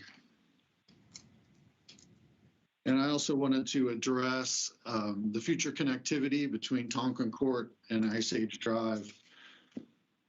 The access management plan presumes that a traffic signal may be needed at Tonkin Court and Oregon Street, and it does indicate that there's enough development potential to need a signal at that location.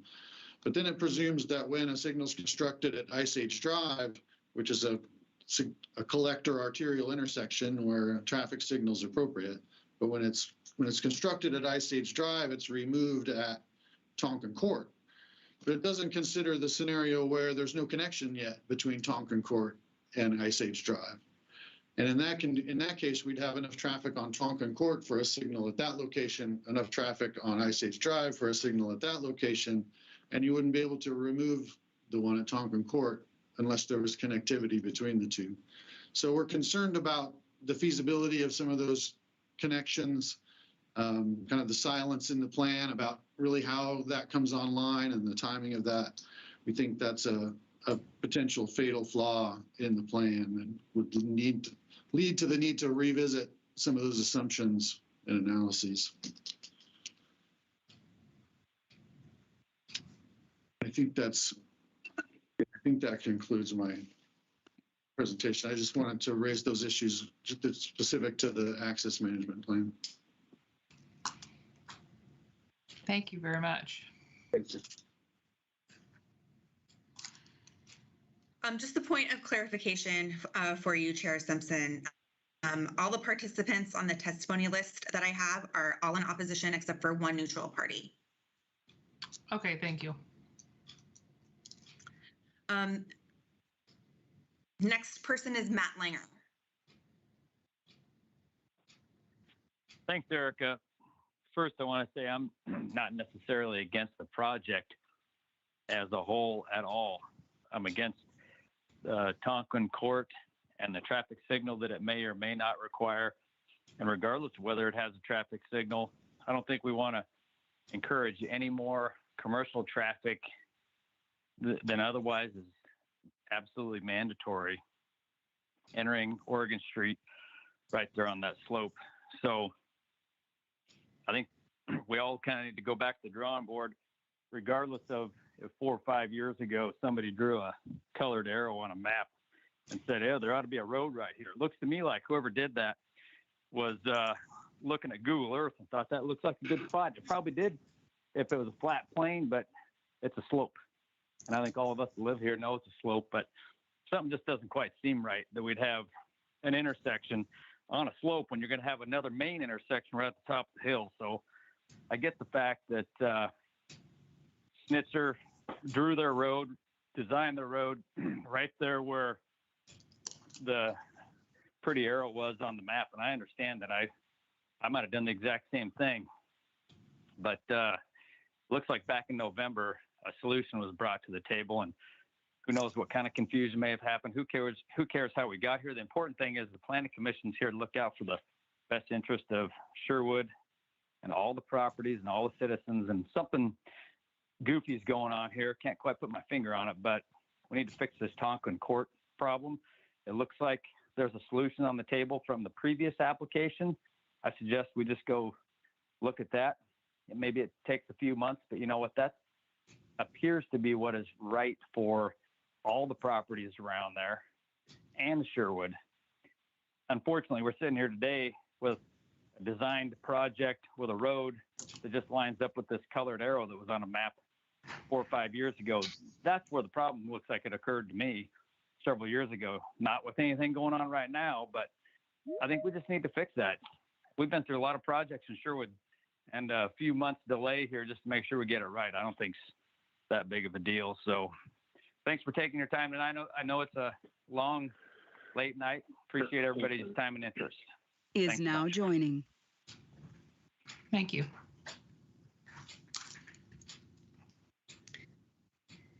The next participant, Mimi Dugas. Good evening, Commissioners. Mimi Dukas with AKS Engineering. You've heard a lot from me tonight. I don't want to repeat a lot of what I've already said.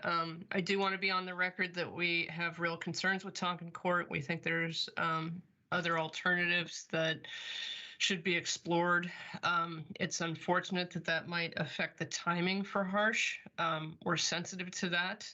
We would like to move forward as quickly as possible with an alternative. That being said, we think both applications should proceed together. We would like to request the open record. I believe Mr. Kovac is going to testify here in a minute and request the normal legal ins and outs of the 777. But I'll go ahead and be on the record that we would like that. He'll give you more detail on the logistics of it. But ultimately, we're hoping to work together with Harsh to address a better option than the Tonkin Court extension, and we think that the Harsh site plan will come out whole at the end of the day. Thank you for your time this evening. Thank you.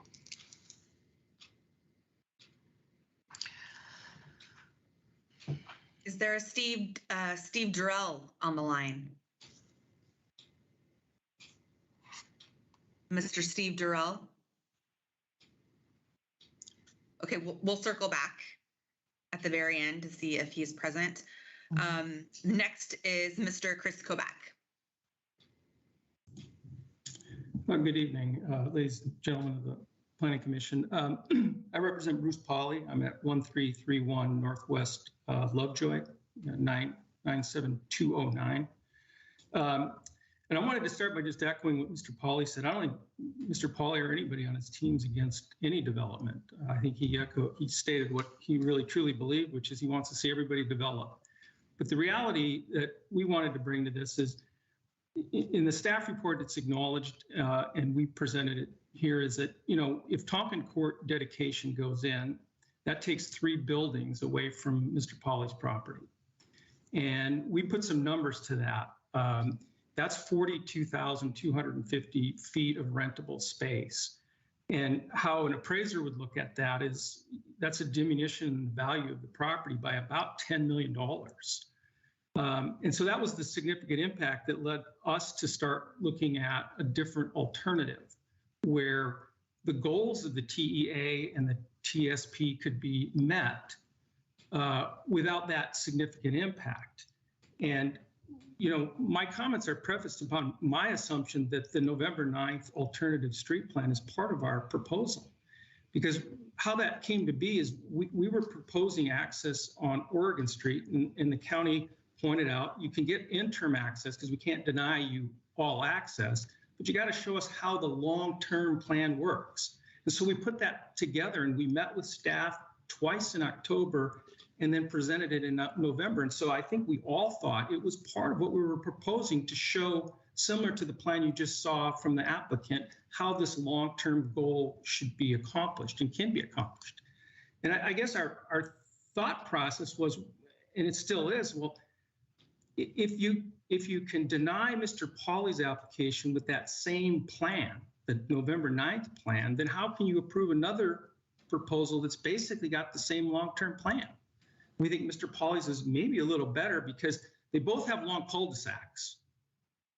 Because if you read the DKS AMP, to get rid of that long cul-de-sac that they have at the end of Tonkin Court, they have to extend out to Ice Age. But in the AMP, if you read it carefully, what it says for that third leg, it says to be determined. There's no plan to get it there. The only plans we've seen are hypothetical showing a road through property that's not in the UGB. So when you compare the long-term access, we just felt that the alternative that Mr. Pauly came up with has some advantages and less disadvantages than the AMP that this application relies upon. And if you can deny him, then how can you approve another one that's got substantially the same plan or even worse? And so that's really why we think, you know, the best thing to do would be to have these applications go together. I agree with Ms. Dukas. And we'd like to see the continuance go 2 weeks for everybody. But if that's not possible, and I get it, the applicant has the right not to extend. We would certainly like the 777 period that the statute and ORS 197763 allows us, so that we can continue to vet this internally and submit anything additional that we may want to submit. So thank you very much. Thank you.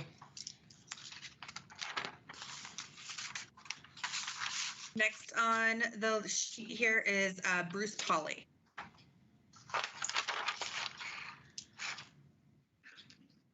Hey, Chair Simpson, I just got to say that I can't believe we're sitting here at 9:30 and you guys are all still doing this as volunteers. You guys are rock stars. I never really appreciated how much you guys do. So thank you very much for that. Hey, I just want to reiterate a few things that I think you've heard kind of talked around, but I'm a kind of a plain speaking guy, so I'd kind of like to make it real plain. Back in a few months ago, the Harsh site had made their submittal and the roadway was quite a bit higher. You heard about this from VLMLK.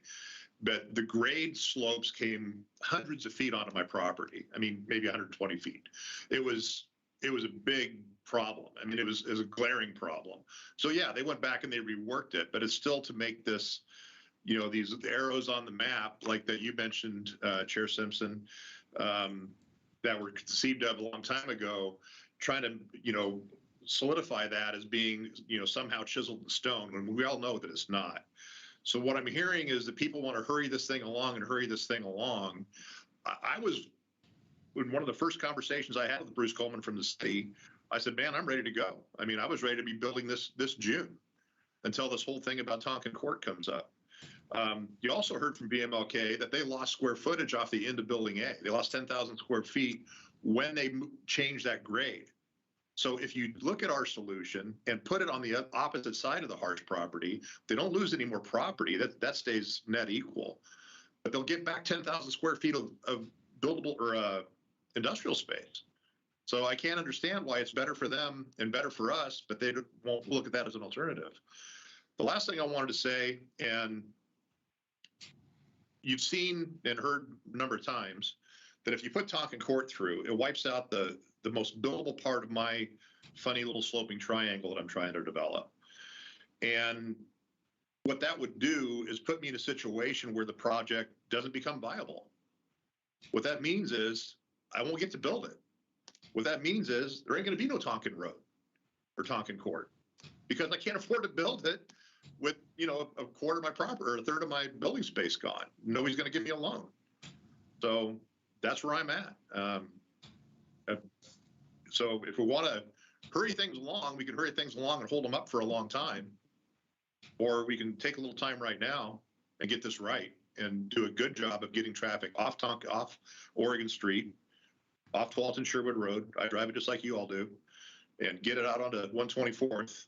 And that's what we're all trying to accomplish here in the end game. Let's get there together right now.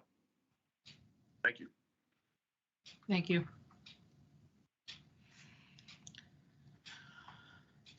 The next person I have down is a neutral testimony from Mr. Kirk Olson. Kirk, are you on the line? Yes, can you hear me? Yes. Great.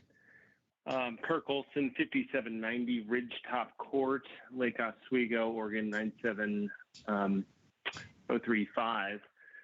And I spoke, as did many of us, during Poly, since Tim Kerr was unable to join that one, and passed along the request as Kerr's partner, Trammell Crow Company, requesting roadway access to the Kerr properties.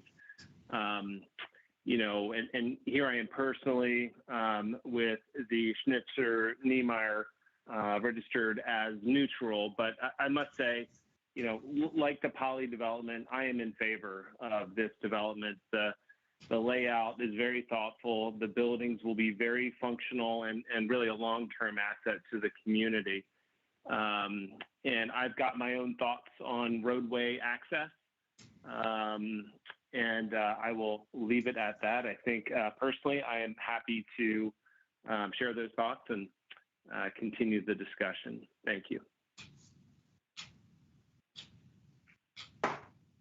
Thank you.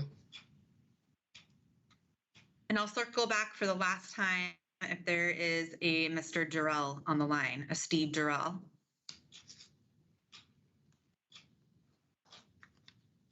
Hearing none, that is the end of public testimony on our list. All right. Thank you very much. So the rebuttal from the applicant, you said there's 10 minutes and 46 seconds. All right. So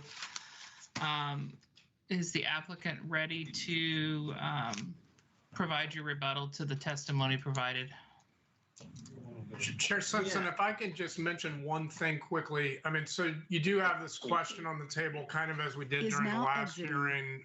There's a continuance that's been requested. So just as before, we're going to have to either grant a continuance if the applicant's willing to extend the 120-day deadline, or short of that, the Planning Commission is going to be required to give the grant a 777 open record request. Thank you. And thank you for clarification. I was hoping the applicant would respond to that. I was going to give him a chance and then ask him. So thank you for doing that with details. Thank you. This is Rob Mecklenburg. I'm happy to answer that question. The continuance request of 2 weeks from our mind is not just 2 weeks. We've been working at this for quite some time, and we are ready to go, and we're ready to build. And our schedule is incumbent upon it. We're in a world where labor and material are in flux. Rates are going up, and we're ready to move forward and build the project. So we will not be extending the 120-day period beyond what it currently stands at. Okay, thank you. Thanks. So at this point, we'll have the applicant provide their rebuttal, and then, sorry, I write notes as we're going along, and I didn't realize you guys were in the same place. All of a sudden, there was a big movement. So sorry for the no problem. Surprise no problem. on my face. So just for clarification, so and staff will and attorney will confirm this. We have an official request for continuance. This is our first evidentiary hearing. We will accept the request for the continuance from the person that testified, and it will be without a tolling of the 120 days, what everybody's calling a 7, 7, and 7. And so this is your opportunity to rebut to us in person, and then staff will describe in detail what documents and what evidence and what process anybody else wants to testify under the this alternate 7, 7, and 7 continuance open record rule works. So go ahead and proceed with your rebuttal, and then we'll wrap up our continuance process. Absolutely, thank you. I would like to speak to the proposed alternate alignment, which is has been presented to us within the last 24 hours here. The overall intent of that and the initial kind of question mark that we have on that is when you look at the amount of, it's a question of where the burden lies to be able to do this, and the amount of property dedication and expense required to run a road around 3 sides of our property, to avoid running it for a much shorter distance, we end up having to have very significant amount of dedication and expense associated with, bearing the burden of that roadway. Whereas, all of a sudden the dedication on the neighboring property is next to nothing for Tonquin Court. So if the argument is kind of a proportionality or, who's bearing the burden of what, I think that this proposal doesn't necessarily address that either. The question about the road alignment in the UGB, I think that is a valid one that needs to be worked through, and it may mean that there's some alignment adjustment that needs to happen to that. In either case, you can see here that issue is present in this proposal as well as what's in the AMP. So I think that's kind of a moot point as far as kind of a debate between the two approaches. So, I mean, overall, I think where we stand is that the question of, I think, if we zoom out to 30,000 feet and look at what we're proposing to do tonight, is largely to take, a land use approval process like we're in right now and try to change the code to allow a project to be able to be approved. And it seems like, the efforts that we've made, we're trying to meet the current code and come in with a project that is ready to go. And as Rob mentioned, the time associated with reworking these documents is not insignificant. There's construction cycles, as many of us know. There's excavation cycles that mean that a 2-month delay may be a 1-year delay, really. So there's a significant issue, I guess, with that. So the last thing I'd like to do, and depending upon how this works with the amount of time in our testimony, I'd like to see if I can call on Bob Galati in the city to maybe speak to the traffic light concerns that have again been raised, even though I tried to provide clarity to that traffic light, as well as the overall road alignments and our compliance with the AMP. Am I allowed to I guess call on Bob to speak to those issues? You can ask me a question that I can defer to Bob Gould. That's how it works. So I guess I'd like to see what Spencer has to say as far as the applicant calling on staff, or whether or not that's a question for staff. Sure. Yeah, what I was going to say, Julia, is that that's not really that's not something that an applicant representative can do, but he can pose the question to the Planning Commission, and then when the Planning Commission gets into discussions with staff, they can redirect that question to Bob to get Bob's take on that. Thank you. Well, then I guess I'll do that. I will pose the question to city staff regarding clarity for the requirement of the traffic light signal, and it's being proposed in some of these questions, like we're proposing to build that immediately upon construction of this project, even though in our minds it's a fairly disconnected thing. So I would, I guess, call for clarity on that from city planning staff. Okay. So is that your rebuttal? Because I think that we'll wrap it up. I guess in summary, I would say, we're really appreciative of your guys' time. We would ask for a decision, and we would ask that you guys, evaluate our application and its compliance with the code criteria as laid out by the staff report. Okay, thank you. So you put a picture. So I want to just question. I have a question of the applicant, and so you put a picture up of the alternate. Can you put up a picture of what the AMP looks like, just so that I can ask you a question? And maybe you can't do that. I was looking for it in my report, which I can find. It's Exhibit Q. I was just not getting to it fast enough. Referring to the future connectivity plan? Yes. For some reason, I am on the wrong page here.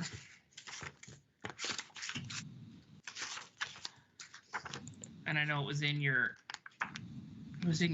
your first presentation. I didn't know if it was in a slide that was easier to find than my thing. But anyway, I guess I was confused by your statement that you have to build more road doing the alternate than you do doing your original plan, because all the parcels still have to have access, and the property south of you is yours, correct? Correct. So you're still going to have to build the roads to have access to the southern properties. So it was confusing to me that the statement that the alternate was causing you to create more roads than would be built otherwise. That was kind of a two-parted statement, I suppose. One of the facets of that is, if we're talking proportionality between projects, the burden would be shifted in nearly entirely to our project in the event that we were to take that alignment, if I can find it here, all the way around.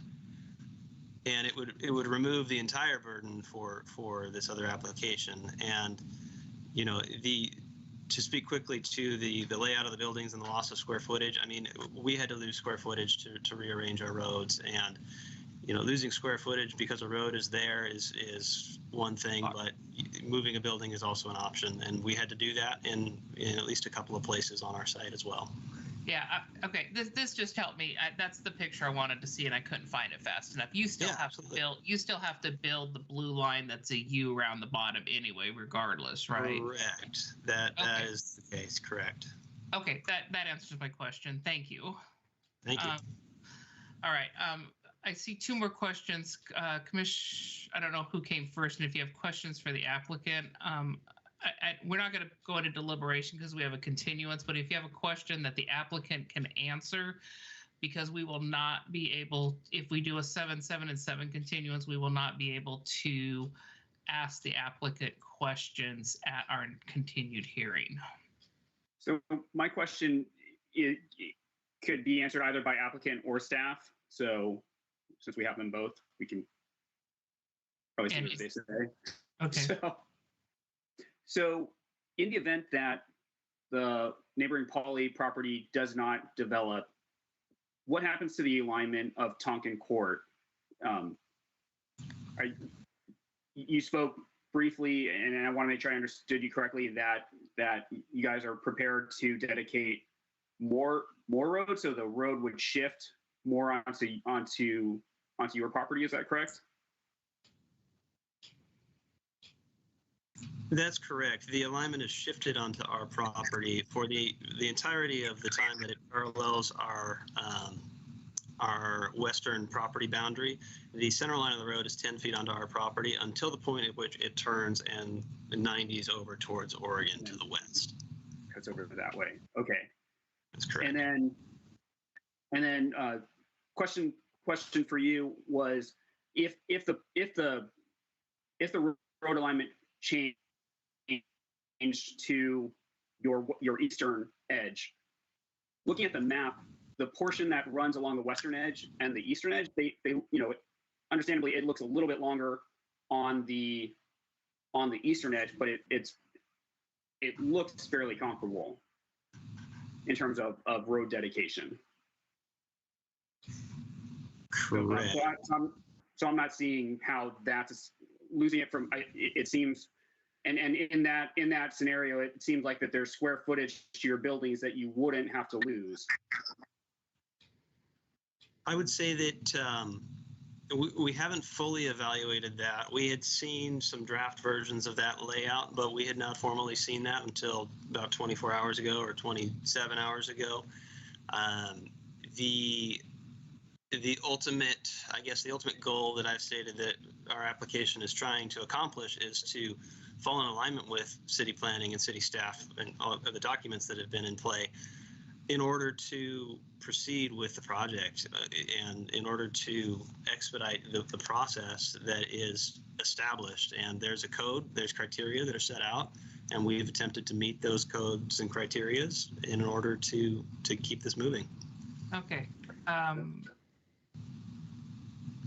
sorry. Did you have another question, Commissioner Kai? No, that's all I have at this time. Thank you. Commissioner Giles, did you have a question?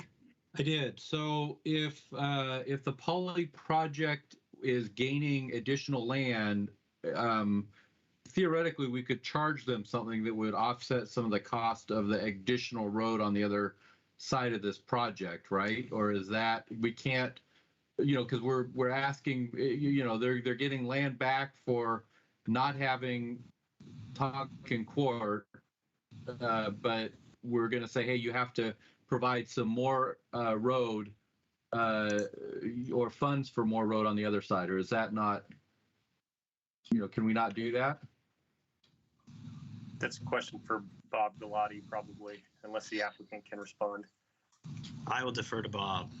Okay, and so then before we get Bob involved, I had one more question for the applicant, because Bob has two questions now on his question board.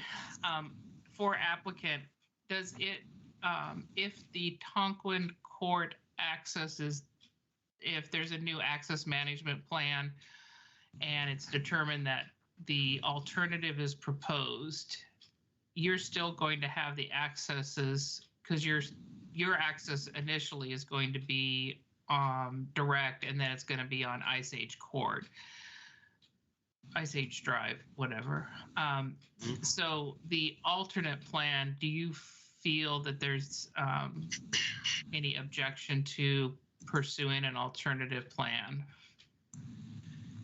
The primary concern is site circulation and overall circulation throughout the area. We would lose access for phase one to a driveway on the west side of the property, so it limits the circulation within the site. So it's not an ideal circulation pattern with respect to cars interacting with trucks and truck courts and whatnot with the way the buildings are configured. So that would be our initial, I guess, response to that question. Does that answer your question?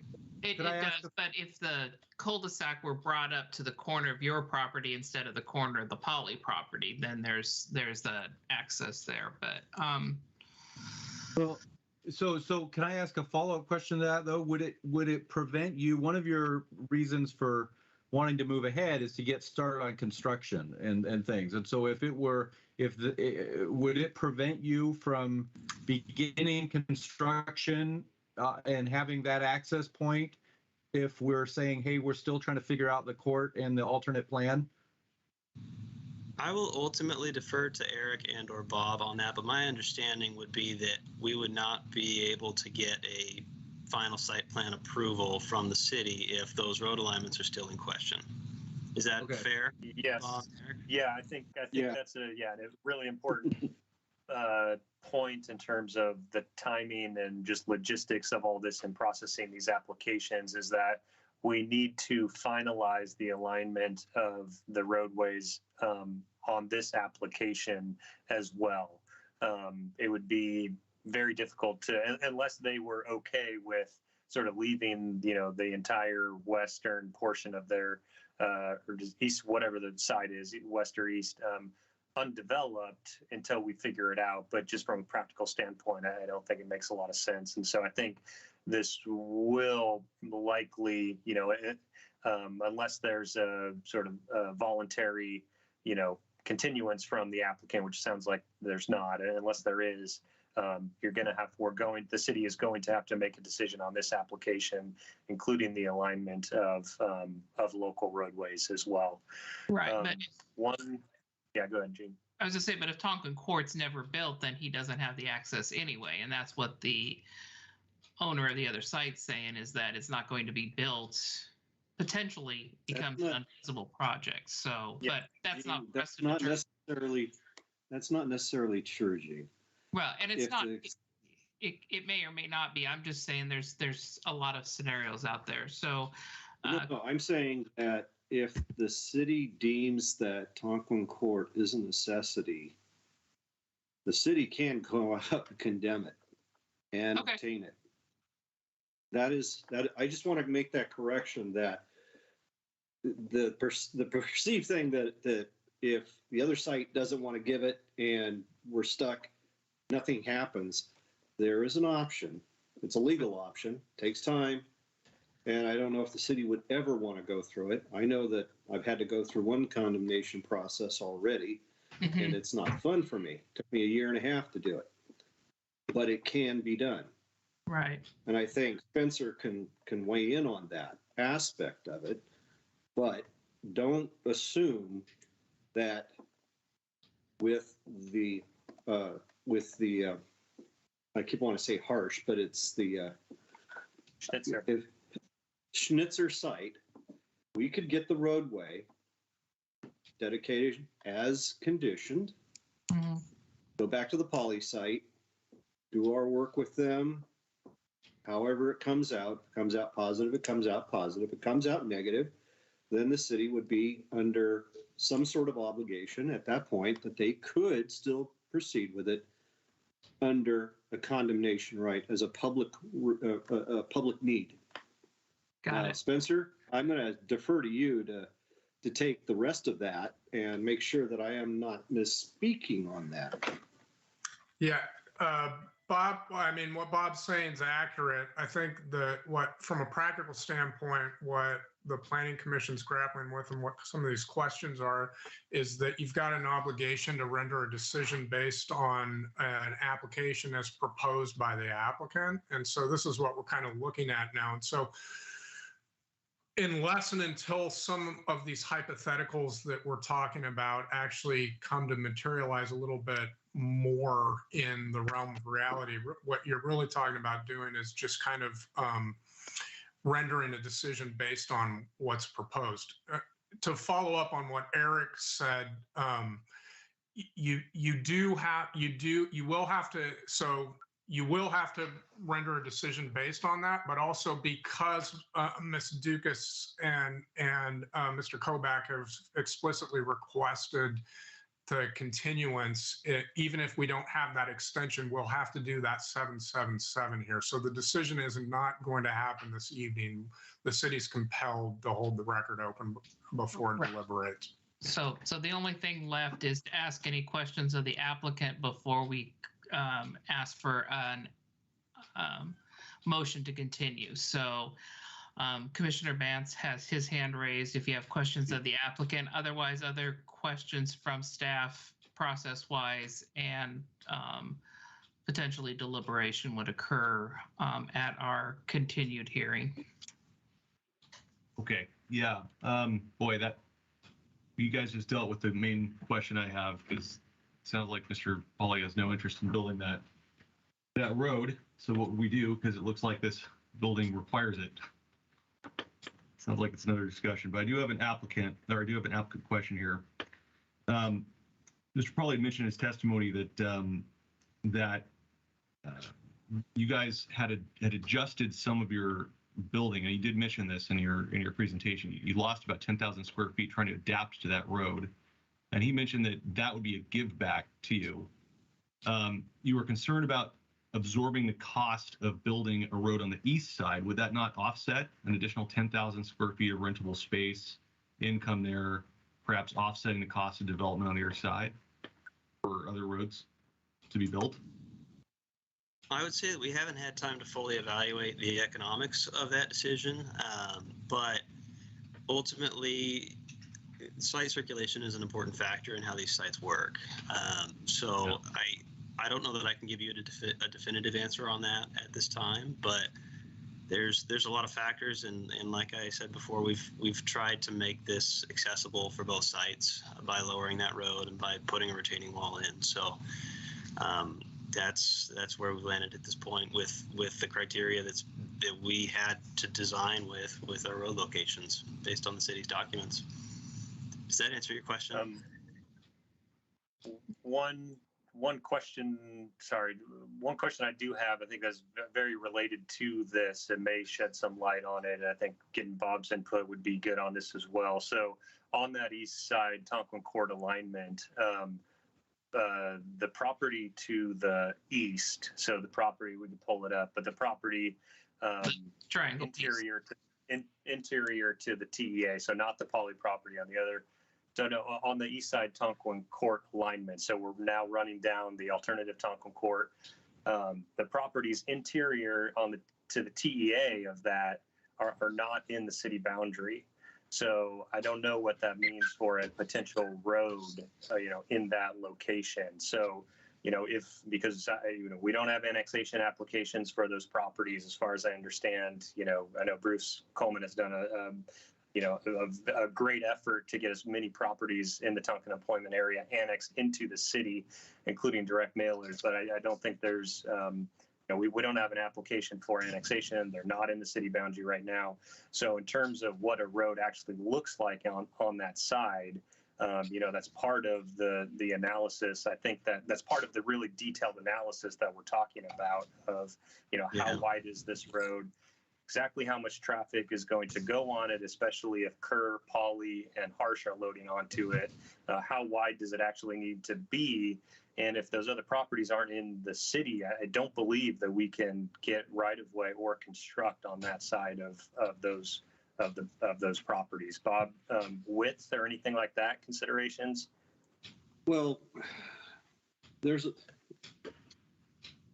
I hate to get so technical, but I'm going to go back to both the TIA and the AMP, and just to try and is now exiting.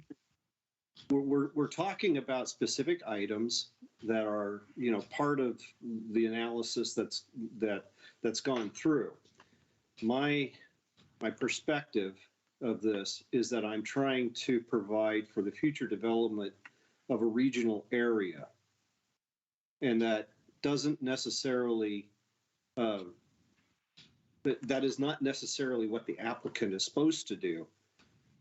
They are supposed to take my vision for how the region is going to be served, and we try and get a system installed, or we get a system dedication so that it will allow us to provide that service not only to the areas that are developing, but to the future areas. So I'm probably stating something that everybody can visualize and understand and agree.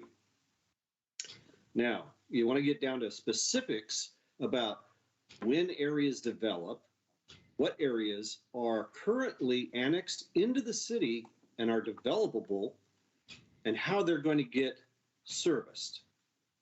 The Kerr property has to get serviced by a road, correct? So that's the first thing. So where's the road going to come from? Where's it going to go? Where's the alignment? And like Eric was talking about, if you go due east along the south property line of the Schnitzer property, and then you go up to east property line, how do you make the connection from there to Ice Age Drive when Ice Age Drive is not in? How do you make that service providable? It's a matter of phasing. What's more rational as far as getting a road built within a certain time frame? A complete collector status road or a localized road to provide that service? Right now, we have the ability to get the localized road in to provide that service to the Kerr property. It will be extended so that it will connect up to Ice Age Drive when Ice Age Drive gets in. At that point in time, the roadway configuration is pretty well set, yes. The pattern of how the traffic moves on that road now gets changed. This is the part where you go from a full access drive for the Poly site, for the Schnitzer site, to an intermediate, which is taken off the localized road, Tonquin Court, because Ice Age isn't in yet. You give them that access. It's unrestricted until development reaches a point where traffic patterns dictate, out of safety, out of meeting all the traffic demands, that a possibility of a light goes in. It's not guaranteed that that light will go in on Tonquin Court. It's a possibility depending on how dense the development area gets. So we know that, generally speaking, the poly site and the Schnitzer site, as presented, are not going to trigger the traffic lighting. That much has been stated by our traffic engineers and everybody else. It's just not quite there.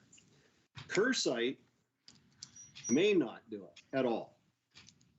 Depends on how their development process goes into play, but they haven't presented anything. So you're guessing. You have to provide for some sort of guesswork in there. Now, let's say that it never goes in.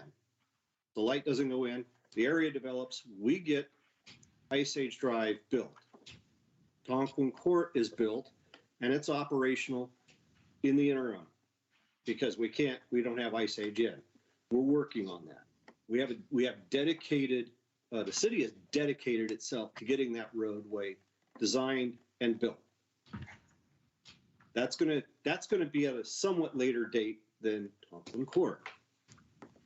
So you've got the interim situation where Tonquin Court is in, and it's either controlled by a traffic signal, depending on how much development Kerr and those adjacent areas get, or Ice Age Drive comes in which case, whatever is happening at Tonquin Court, if it's unsignalized, it gets converted into a right in, right out. It gets channelized. The traffic pattern shifts. It's not going to be a free flow condition at that point. It can't be. Our TIA and our AMP shows that it fails at that point for safety concerns, spacing concerns, distance. Traffic patterns dictate that. So we shift that. We've taken the traffic, you can come in from a right in. So whatever you get around the roundabout, come in. You have to go out. If you want to go out, you have to go right. Can't go left either way. So we've automatically restricted some of the traffic patterns that forces traffic onto Ice Age Drive because we want Ice Age Drive to be the major traffic controller, which allows left-hand turns both in and out of everything in that area. That's how we control the traffic. Now, grade for trucks. The AMP was strictly geared towards looking at what's the access. Didn't look at off-site improvements, where the roadways go after it gets off there, nor did it look at stopping site distance. That's the TIA that was supposed to provide that. They didn't provide that as part of the poly site analysis, but it was part of the, at the time, the Harsh site. It's the Schnitzer site. They did do a site distance analysis, and it meets criteria for site distance.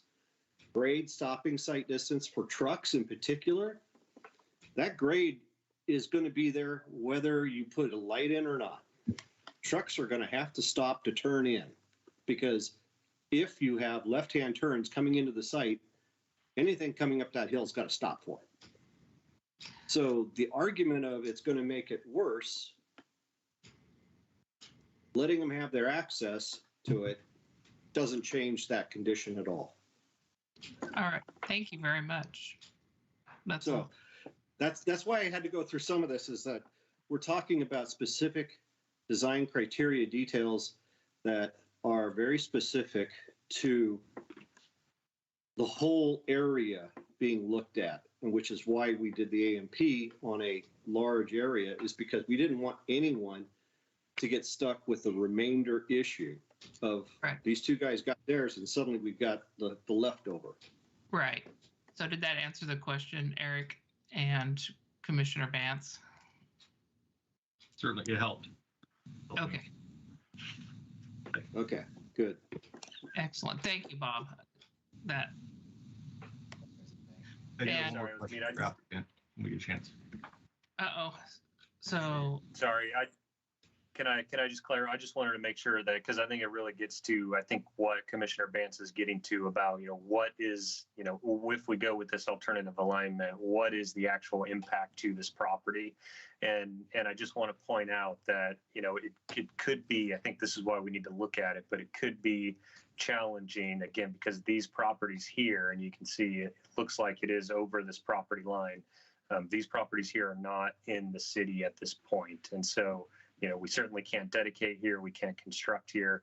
We can't require them to do anything on these properties. And so if, the intent is for this to come online quickly to serve all these properties, without a shared burden between these other properties, it's likely that more of, it's real, the entire roadway, or at least a significant portion of it is going to have to be on this site all the way down, simply because these are not in the city at this time. So I just wanted to clarify that. But Eric, isn't that going to have to happen if Poly doesn't develop on the west side anyways? I know the center line of Tonkin Court was already talked about being shifted. But it wasn't due to balancing out.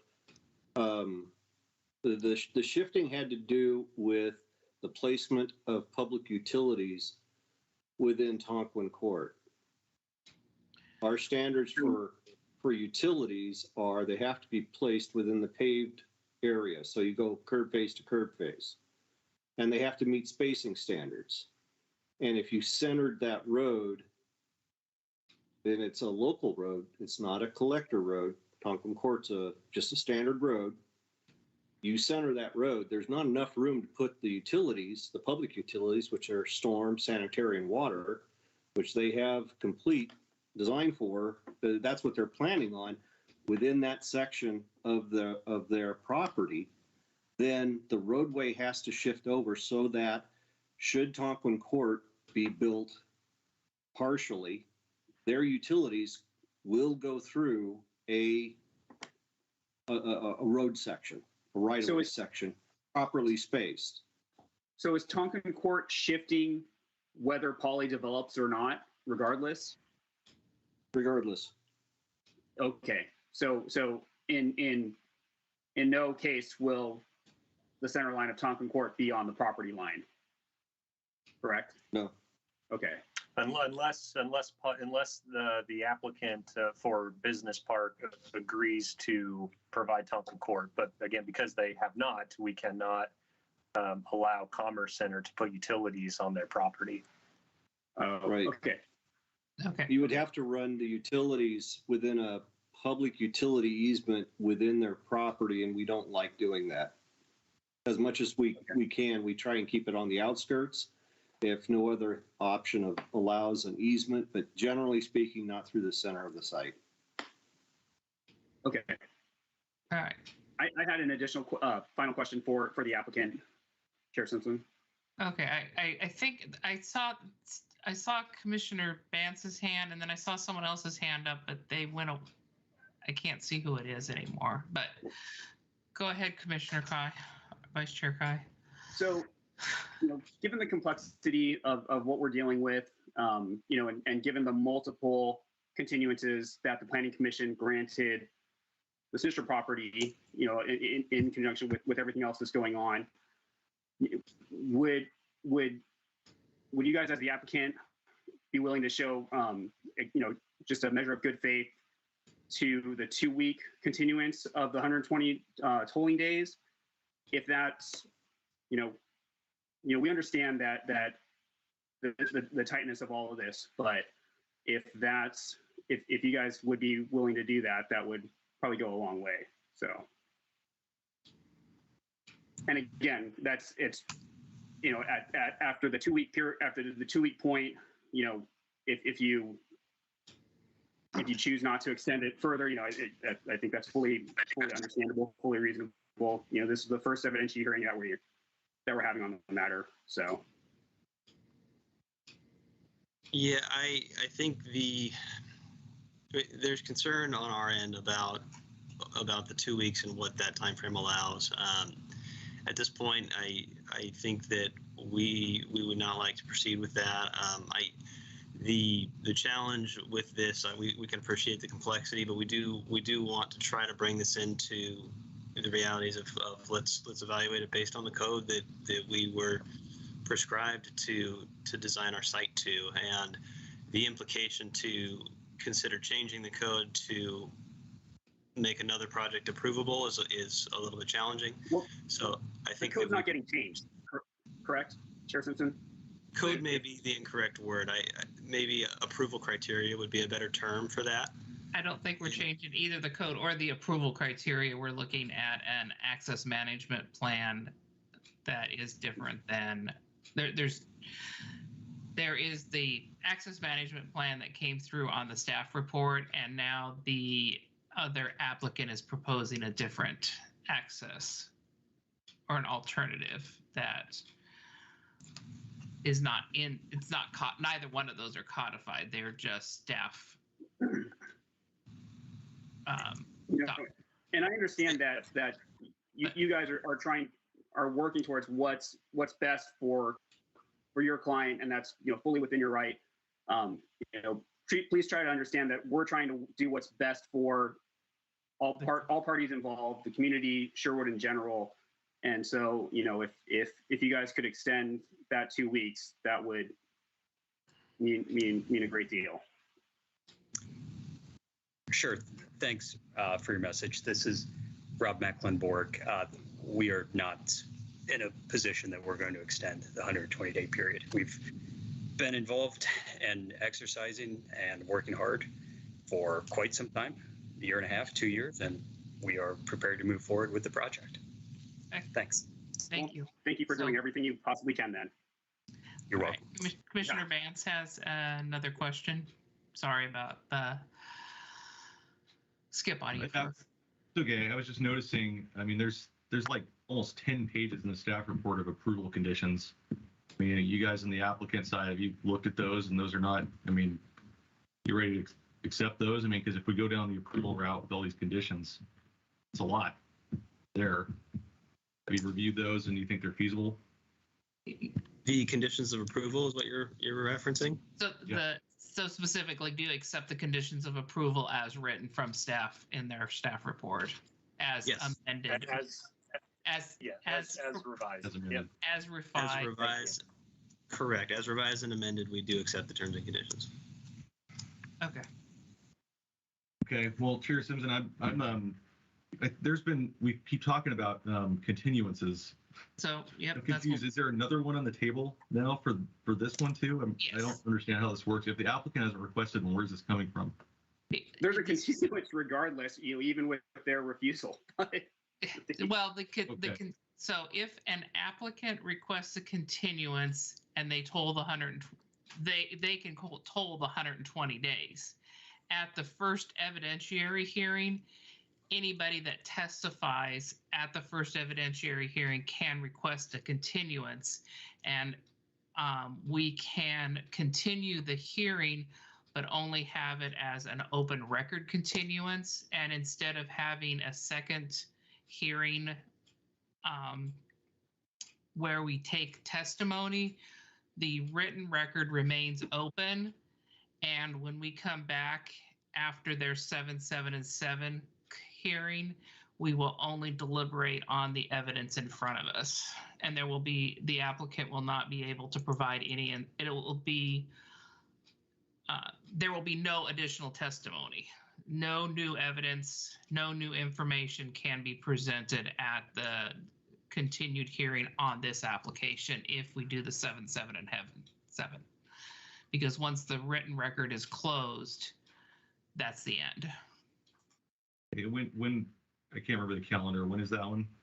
So the 7, 7, and 7 puts us at a continued hearing date to the second meeting in February. 22nd, February 22nd.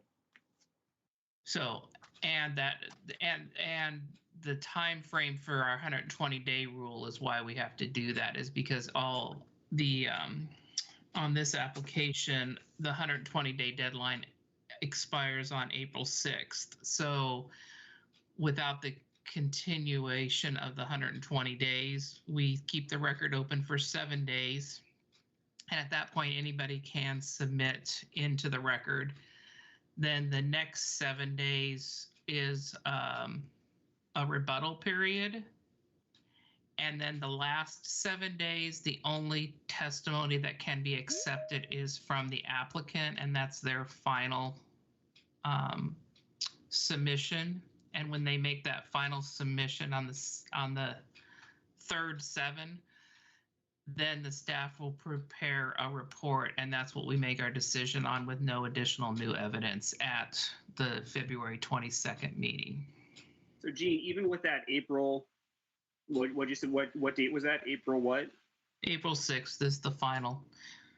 So even with that April 6th deadline, there's not enough time to continue it. No, because they have to be allowed the opportunity. Anybody who testified this evening has to have the ability to appeal. So whatever decision we make, there has to be an opportunity. There's a time frame that someone's allowed to appeal our decision, and then it has to go to hearing at City Council. And there's not enough time for that if okay. And the City Council has to make their decision on appeal by April 6th. Oh, look. Hey, I'm pretty. Yes, all this, I just typed it up. No, I'm kidding. Hey, I look smart now. Chair Simpson is correct. So, I mean, just to kind of, that there's a lot to consider, but the key is that we grant the, I guess, continuance, if you will, through this open record period from starting now through February 15th. And again, like Chair Simpson mentioned, the applicant would have the final argument through the 15th.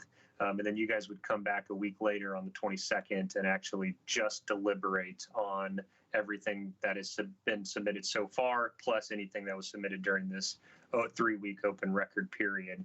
And I think the key is in applications like this, where we have a lot of different testimony, sort of, competing arguments, if you will, that, it allows the city to close the record, a clear process to close the record, and then for you guys to actually have a week to review it all and deliberate at a second planning commission meeting. So it's a way to get things done essentially while still allowing, final arguments.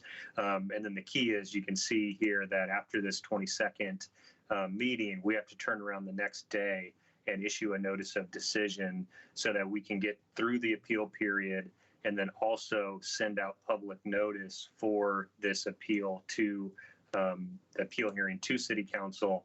And then even at that, we have to turn around the next day and issue the 120-day. The next day is our deadline for the 120 days. So it's a really tight timeline. But Eric, everything past February 23rd, that's only if there was a denial decision given, correct? No. If we approve it and someone disagrees with our approval. Oh, okay. Gotcha. Correct. I mean, I'm sorry. I should have let you through. Yeah. So you make a decision, and then we have to allow for an appeal, no matter the decision that you made. And the appeal is only available to anybody that testified at the during the hearings process. So correct, including this 7-day open record periods. A random person reading about it who never was involved can't just send a letter in on April 8th. They had to have testified. Correct. Previously. Correct. And this is the land use process to get things done, to provide some certainty to the applicant that a decision will be made. Perfect. Commissioner Vance, do you have a question before we entertain a motion for a continuance? Oh, I mean, I am wondering the annexed properties. I mean, the lines are going around different properties. I mean, why weren't more of those lots annexed? I mean, it seems like we could have built a better road plan had we had more of these properties in the city. But I don't know the history there though, and it doesn't necessarily matter. I mean, I think application directly, but the key Yeah, no, I think it's a great question. I think that is the primary challenge with doing the planning of future street systems and brand new sort of regional road systems. The short answer is that we rarely, if ever, annex properties as a city-led initiative. All of these are being property owner initiated annexations. And if there's no interest in annexation and it's out of order, that poses a challenge for development. And that's part of the challenge that we're in right now. Well, in that case, I have another kind of follow-up question then. This road plan that we have here that's in place, was that public knowledge at the time of annexation when the applicants applied? Yes, the concept plan was early 2010s, and the implementation plan was 2015. Well, that's good information to know. Okay. All right. That is all my questions right now. Thank you. All right. Thank you.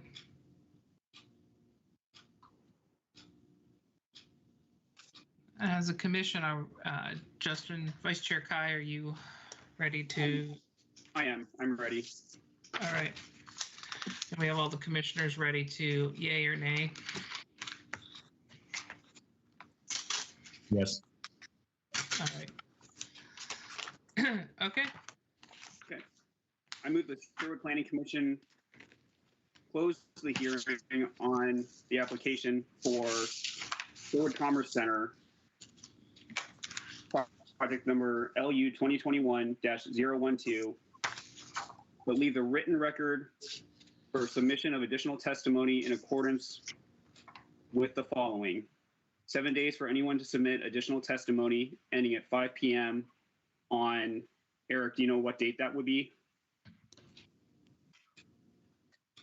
Let me go back here. And sorry, that the date that you meant that you're looking for. The first 7 days ends on February. Yep, first 7 days ends on February 1st. Okay. 7 days for anyone to submit additional testimony ending at 5 p.m. on February 1st. 7 days for anyone to rebut information received within the first 7 day period ending at 5 p.m. on February 8th. Yes. Yes. Correct. 7 days for the applicant to submit final response with no new testimony permitted to be provided ending at 5 p.m. Hold on a second. February 15th. On February 15th, thank you. And continuing the commission's deliberations on the matter until February 22nd. Close the hearing, end record, and continue the deliberation to the next meeting. I second the motion. All right, it's been moved and seconded that we close the hearing but keep the record open for submission of written testimony on LU 2021-012 Sherwood Commerce Center site plan, CUP, and variance for 7 days for anyone to submit additional testimony until February 1st, 7 days for anybody to rebut within 7 days ending on February 8th, and for the applicant to submit their final response with no new testimony permitted to be provided on February 15th, and continuing the commission's deliberation until February 22nd.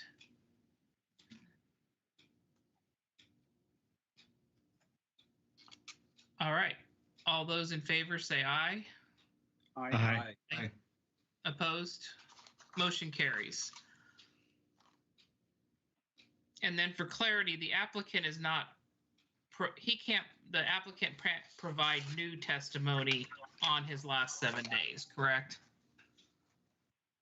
That's only rebuttal to existing evidence. That's correct. That's correct. Okay, perfect. Thank you. All right. It's 12:20 or 10:24, and we have one more hearing to go through. As painful as that is, we have one more to go through. Anybody want a 3-minute break while we? Shuffle papers, that'd be great. Okay, well, we'll go ahead and we'll do the Will I full set up my cot 5 here in my office? minutes. Yeah. Full 5 minutes and be prepared for our third hearing of the evening.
All right, I see 2 commissioners and me.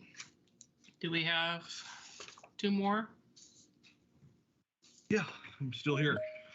Commissioner Bance is here. Commissioner Kai. I am here. All right.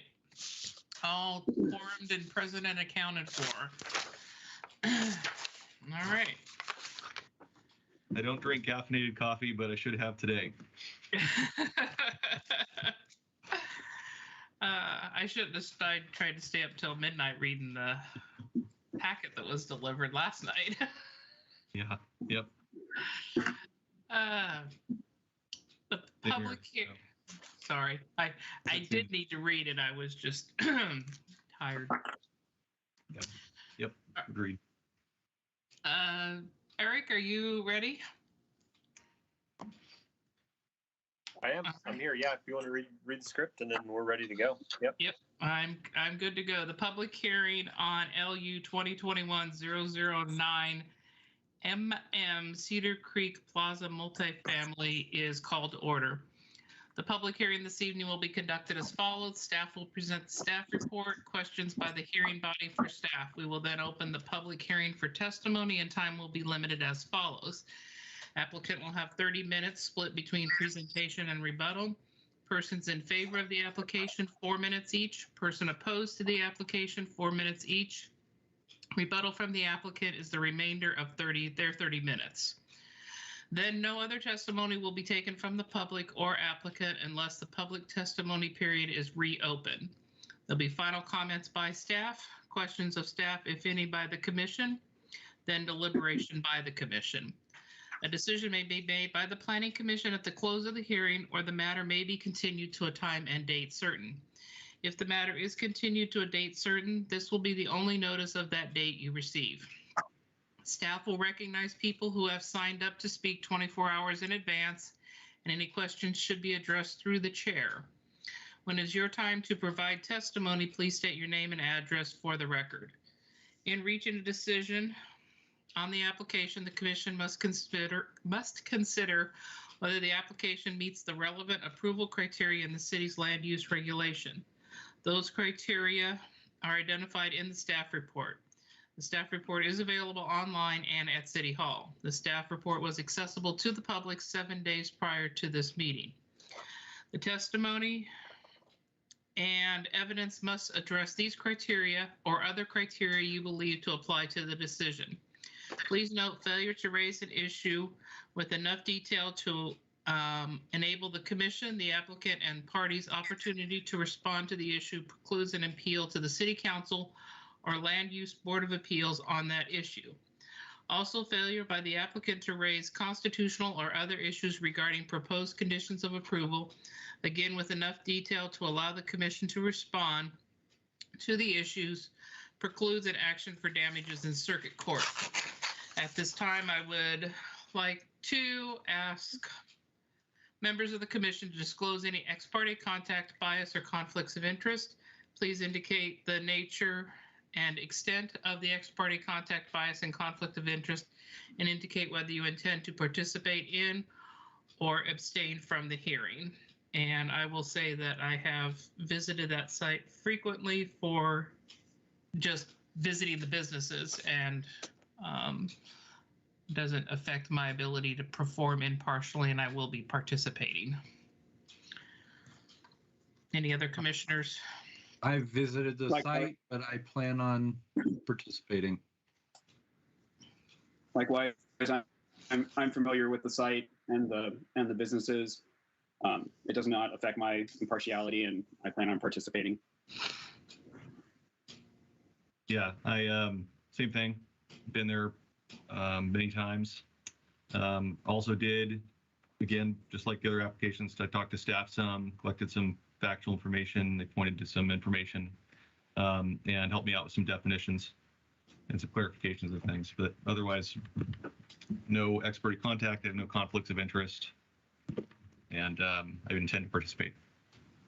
And along the same roads, I'm in the same boat. I've been at the location many times. I'm very familiar with the site, but I do plan to participate. And I guess for the record, I was on the Planning Commission when the first hearings came through for the other parcels. And in my history, I was actually on the commission when Mr. Kilby was on staff at the city. So I just saw him pop up. So I didn't realize you were going to be testifying this evening. So I do know him, but does not impact my impartiality to this decision. Does any member of the audience wish to challenge any Planning Commission member's ability to participate this evening? All right, we will now have the staff report from the planning staff. Yeah, thank you, Chair Simpson. We'll share my screen here. So this presentation is for LU 2021-009. Cedar Creek Plaza multifamily. The applicant is proposing a new 84-unit apartment building in the Cedar Creek Plaza Center. The application is being processed as a Type 4 major modification with the Planning Commission as the decision authority and the City Council as the appeal authority. Notice of the application was routed to affected agencies on August 16th, 2021. And comments have been incorporated into the findings and exhibits of the report. Public notice of the application was provided in accordance with section 16.72 of the Development Code, including mailed notice to property owners within 1,000 feet of the site. Just like the other two previously, this hearing was renoticed to be in compliance with the new House bill that went into effect 2022, and we do expect to have verbal testimony during the hearing. Overall, we received 15 pieces of written testimony from 8 individuals. All of the comments were in opposition to the proposal. Since release of the staff report, we have received additional information, exhibits YY through AA. That should probably be AB, actually. We'll correct that. And then a number of typos and exhibit label corrections that were needed. Thank you, Chair Simpson, for always having a close eye there. So just to summarize the public comments up front, again, 15 comments in total from 8 individuals. The comments and concerns that were raised included the major modification process, the ownership of Lot 3, the residential use of the property, parking issues, traffic at the main site entrance, and then general noise trash operations that may come from an apartment building. In terms of the applicable criteria, and again, I think with all of these tonight, very important to always go back to, and we're required to make the decision based off of the approval criteria. And so here are the applicable approval criteria for this application proposal. The site location, the 3 properties included as part of the application are shown here in red. It's just for reference, and I guess when we're talking about things this evening, Lot 2 is here. This is the vacant lot where the apartment building is proposed.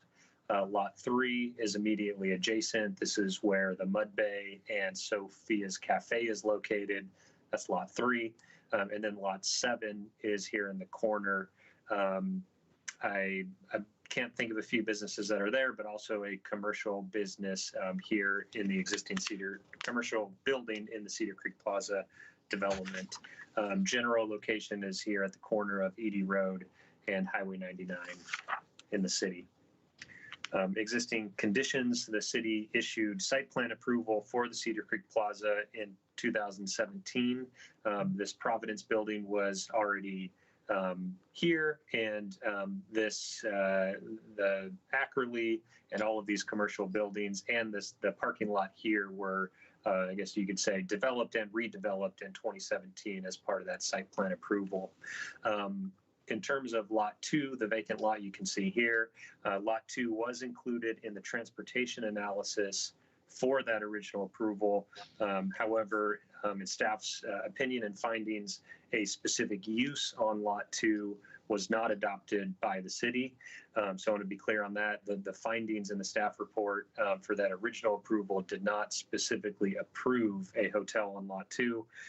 In addition, no site improvements that would have went along with the hotel, such as parking, landscaping, et cetera, were approved as part of that decision. And the site plan indicated that this was subject to a future application. In terms of the zoning and surrounding land uses, the site is retail commercial. There is a high density residential zone to the west here, but in all other directions, either general commercial or retail commercial zoning. The proposed use as a multifamily apartment building is permitted in the retail commercial zone, subject to certain development standards. First, the housing must be on the upper floors in the rear of or otherwise clearly secondary to commercial buildings. And the staff finding on this specific standard is that the housing is in the rear of commercial buildings within the Cedar Creek Plaza Center. Second, the housing in any commercial zone, including retail commercial, is subject to the dimensional requirements of the HDR, high density residential zone. And one clarification: this code has been updated after this application was submitted. I know you guys have seen that and issued a recommendation of approval to City Council for that policy change. But I want to be clear that this application is subject to the former code, or the code that applied at the time of the development application. So we're working under the former code here. Here are the HDR standards, just a few things that I'll point out, because there was some concern about setbacks, and that's the rear setback. Where am I at here? Rear setback required for the HDR zone, even though it's in a commercial zoning, we apply HDR standards. So the setback requirement is 20 feet. The proposed setback to that rear property line is 68 feet. In terms of the other development standards, I think the big one that we've gotten some comments on is these HDR standards for lot area. I just want to be very clear about the approach to permitting the number of units based on the HDR standards. And so what the HDR code says is that for the first 2 units, 8,000 square feet are required. And for each unit thereafter, an additional 1,500 square feet is required per unit. And so 84 units, when you do that math, requires a minimum of 131,000 square feet of total lot area. And so again, going back to those 3 properties that are being used to come up with adequate lot area for 84 units, lot 2 is utilizing 74,000 square feet, lot 3, 28,000 square feet, and lot 4, 28,500 square feet, for a total of 131,000 square feet. And I do want to clarify, and this is potential issue was raised by the new property owner of lot 3. So these names here are the owners at the time of application submittal. This map was created at that time, but this property, lot 3, has been sold to a new owner. We did receive testimony from this new owner that they're not in agreement with the application, and so I think that is a concern that staff has. We can answer specific questions on that, or get legal input on sort of the validity of the application, given that testimony that came in within the last 2 days or so. And just to really clarify how this would actually work and what's proposed in the staff report, again, each lot has a lot area, and then a certain amount of that lot area is being used to obtain a certain number of units. And then there is, and we wanted to make sure this was clear in the staff report and findings, that there is, exactly how much lot area from each property was being used for residential uses and what the remaining lot area would be. And so you can see almost all of the there really is no additional units that could be obtained on lot 2 under this code. Lot 3 does have some area left, and then lot 7 has maybe one unit left that they could get under the current code. If the code were to change, these numbers would change based on that code change.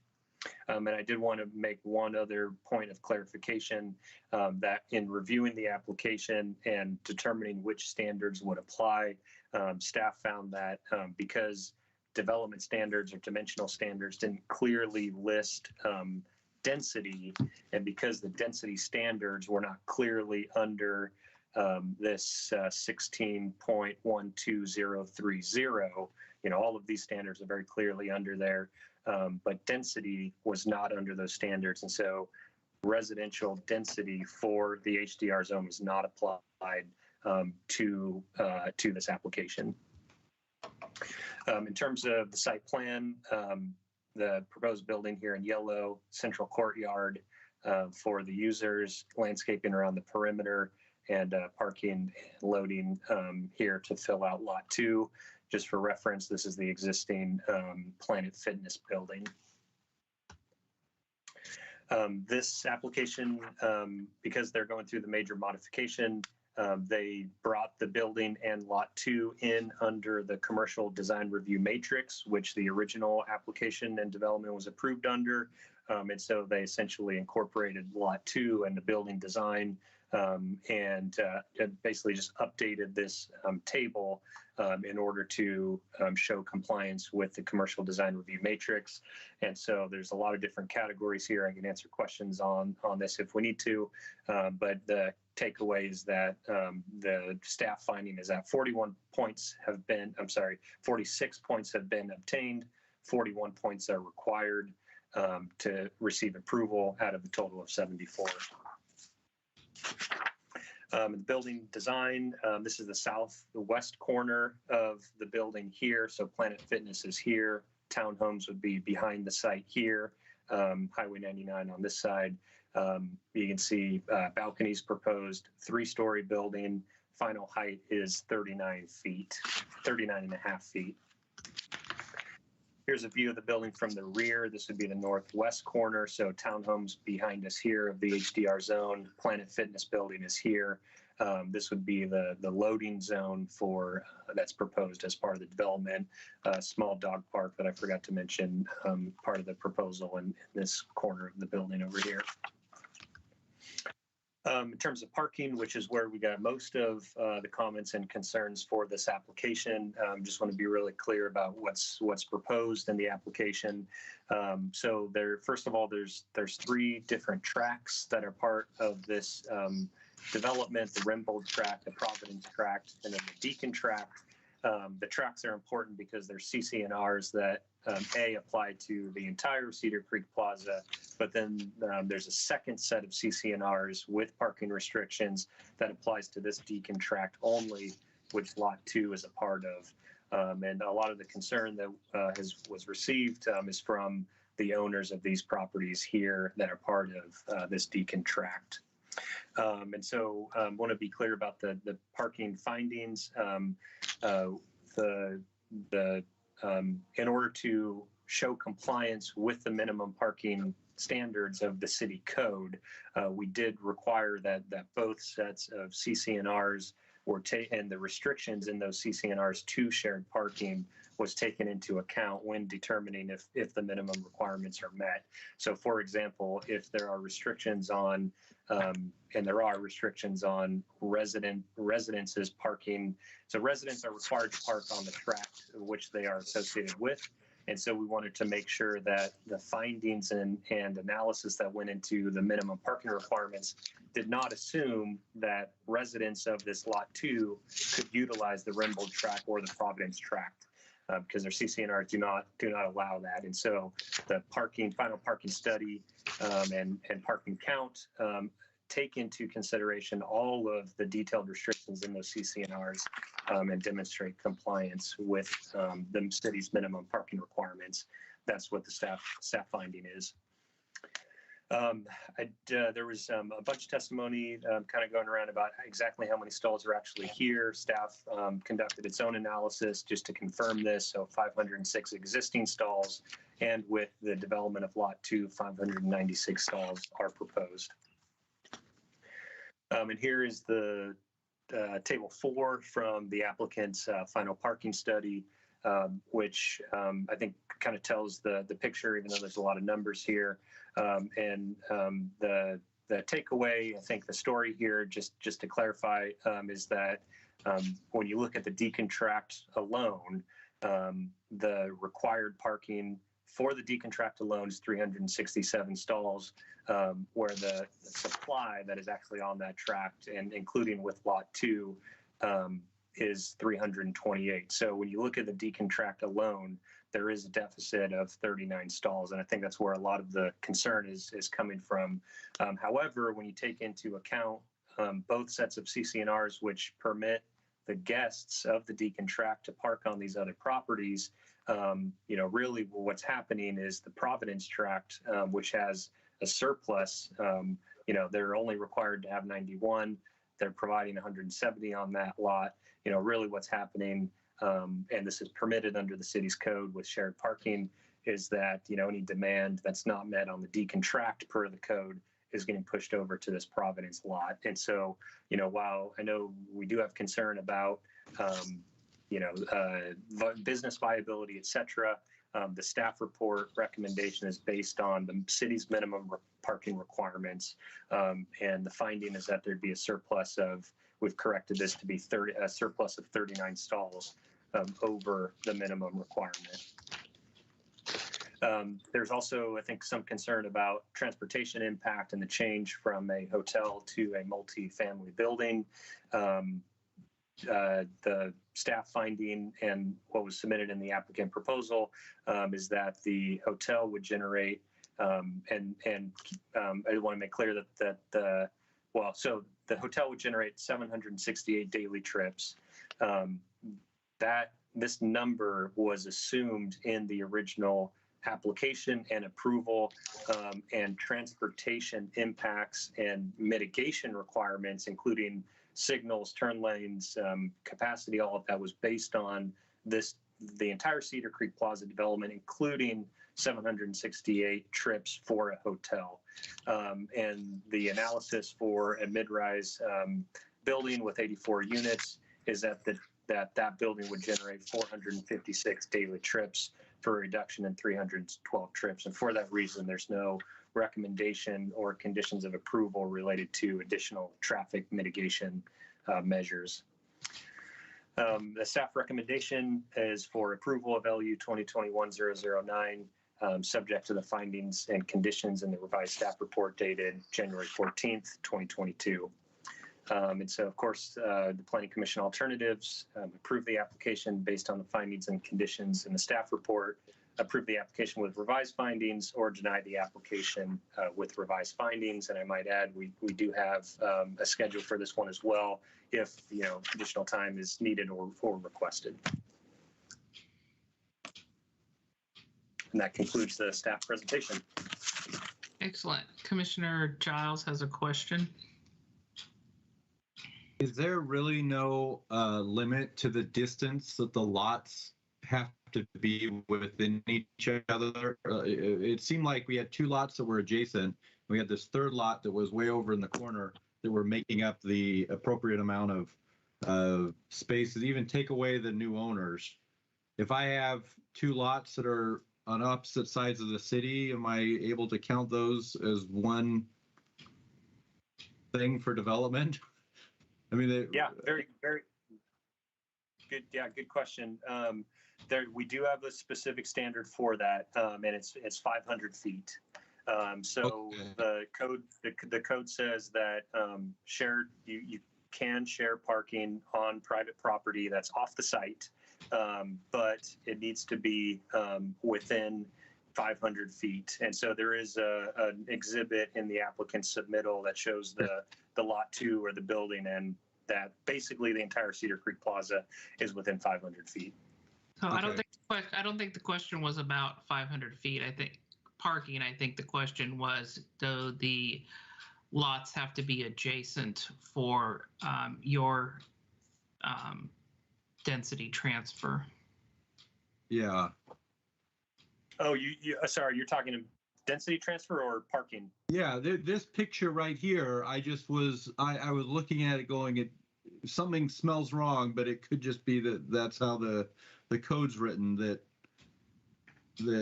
I see. There can be gaps. Yeah, thanks. Yeah, thank you, Chair Simpson, for clarifying that. I missed that. So there is, and I think this is an important point in consideration for this evening, is that there's not a process in, I would say, really anywhere in the code that under the same zoning, you can do a lot area transfer. That type of language, lot area transfer, is not in our code. And I think the reason why staff is okay with this approach and recommending approval of it really is because if we were to look at this site as sort of a single common commercial or mixed use center, really the units and the density, really they could be anywhere. I think the key here could come down to timing, and really is coming down to timing, and specifically of the subdivision, where the original approval included these 3 tracts: the Rembold tract, the Providence tract, and the Deacon tract, which at original approval was not subdivided. And so if Deacon or the applicant came in and said, we want to do all of these buildings, which is what they did, and a residential building on this lot before it was subdivided, our calculations based on minimum lot area would say you have 3 acres on this property. Based on that, you can get, it would have been, probably about 120 units or so on this site specifically. And so, just looking at the sort of the bigger picture of the center, it was a development type and form that I think, that the development can handle based on this additional area that's not being used for residential uses. But I want to be clear that there's not a clear process for that type of transfer, and so it's a flexible interpretation of the code in order to recommend approval. So while he's on that point, and I see your hand raised, Commissioner Kai, but I had brought this specifically up to staff because, in my opinion, on page 633 of the staff report, the analysis and finding is in error, and that the statement from staff is the city's development code does not have a process for transferring residential lot entitlements. In essence, a density transfer. And so, in my opinion, we don't have a mechanism to allow density transfer, so we should not be considering a density transfer on this parcel. If they had brought in this application as a whole with residents at that time, that ship has sailed. That's not there. And so what we're left with is a single lot that is 1.3 acres, and there is residential density allowed of 24 units per acre. And so I don't believe that finding that they have met the code section on that page is supported by what is in our code. And I don't think it's a precedent or a flexible decision that I would support. And then I have other arguments, but that is my first and most compelling argument, is that we don't have a mechanism and we can't make up a mechanism to do a density transfer, adding into it now that lot 3 is not owned by the applicant, the developer, and the owner of that lot is not a co-applicant. So we seem to be flawed. So I'll leave it at that. We'll do the deliberation later. I want to just put that out there, that was one of my questions. And then I'm going to put Eric on the spot, and he can do math on the side when the applicants maybe. But your slide had remaining numbers that said lot 3 was utilizing, I guess more specifically, lot 7. Oh, I'm so confused. Was using 28,500 square feet of its lot to allow, if we even considered a density transfer, and that left 1,900 square feet. Did you reduce the available lot by the building footprints that are already in place, or are they allowing to double dip square footage on the lot? So if lot 7 already has a 10,000 square foot building on it, where is it? How is there an extra? I mean, yeah, no, yeah, good, very, very good question. I think this is sort of the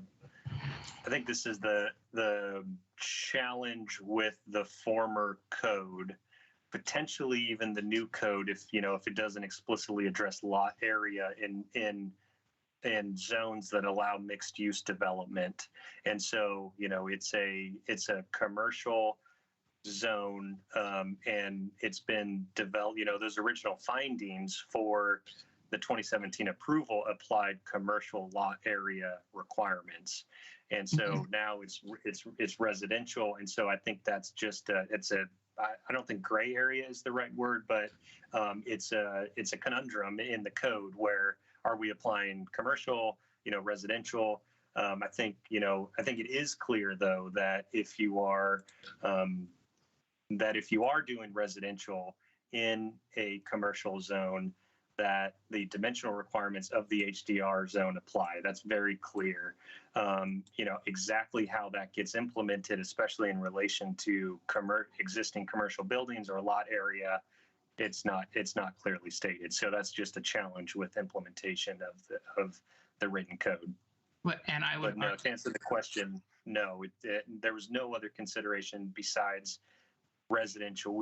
The staff reported findings assume they're totally separate, and they would be entitled to both. Right, residential and commercial. And I can understand there's an ability to isolate the statement from, there's a commercial building that occupies 10,000 square feet. But the point being is there's not a mechanism in our code that allows a density transfer in commercial zones.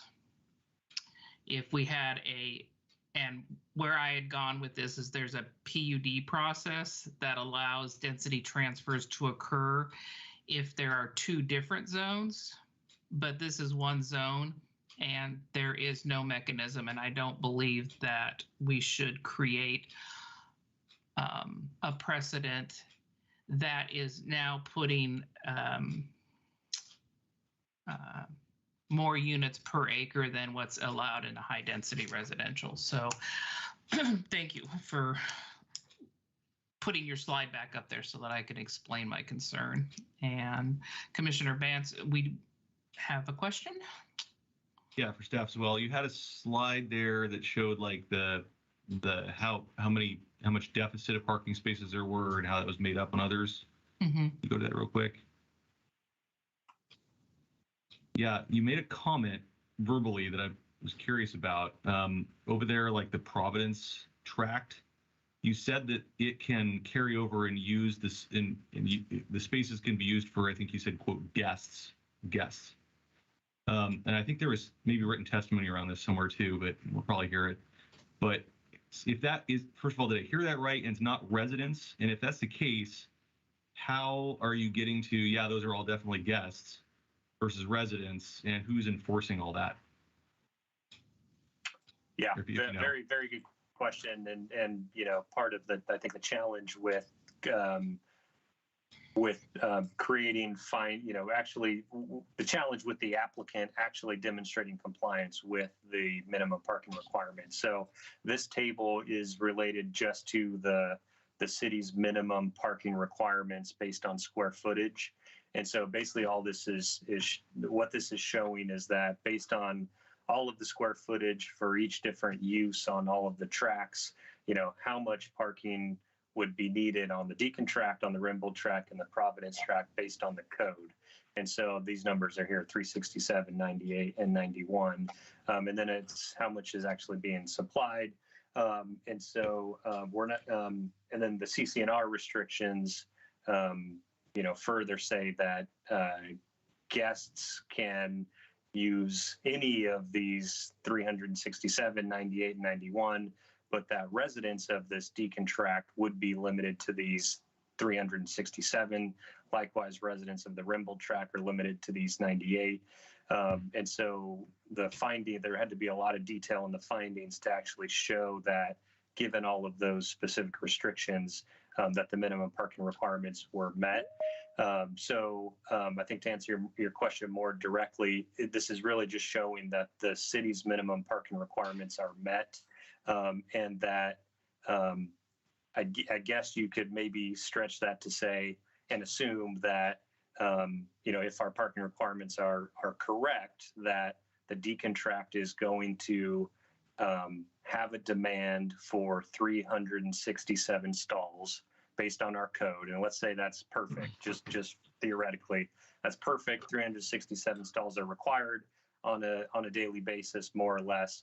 Well, they're actually only providing on the Deacon tract 328 stalls. But what the CC&R say is that guests to the Deacon tract don't just have access to these 367 stalls, or these 328. They have access to the 328 on this tract, the 98 on this tract, and the 170 on this tract. And so if, because 360 are needed, but only 330 are provided, let's just assume, all right, on any given day, we could be short. There could be 30 users there, 30 people parking that cannot fit on the Deacon tract, but the CC&Rs and the code allow them to go and park on the Providence tract where 170 are provided, where the code assumes only 91 are actually needed. And so these users would get pushed over here, and these ones would really be reserved for the residents of the Deacon tract. And so it's kind of, but in terms of enforcement, that would have to be done through the private owners. And so what the city's really responsibility is, I think, in this decision is to know that our parking requirements are met in terms of the minimum. And then, in theory, if there is a parking problem on the site in terms of guests or residents parking on tracks that they shouldn't, that would have to be addressed privately. And I guess we would assume that those owners would get together and actually address that issue through their CC&R mechanisms. Or they, I don't know, call towing companies or trespassing or something, I guess. That would be an enforcement. I mean, that would be a way to enforce the CC. I mean, that's not an exaggeration. That's how it would happen. Yeah. Did we get feedback from Sherwood Police Department for increased calls potential? We do have a comment from the police department. The police department did express a concern about the potential impact of parking. A little bit about they raised three concerns: parking, traffic at the intersection of the entrance to the site, and then also just increased calls due to noise and I guess things that people are assuming come with high density residential. That's it for me for now. Thank you. All right. So we're going to go ahead.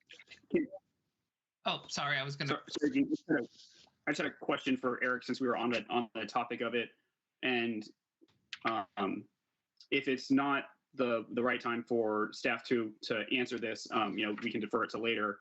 But I was wondering if Eric could answer or respond to some of the questions that are brought up in Exhibit ZZ, specifically speaking about where staff's initial report discussed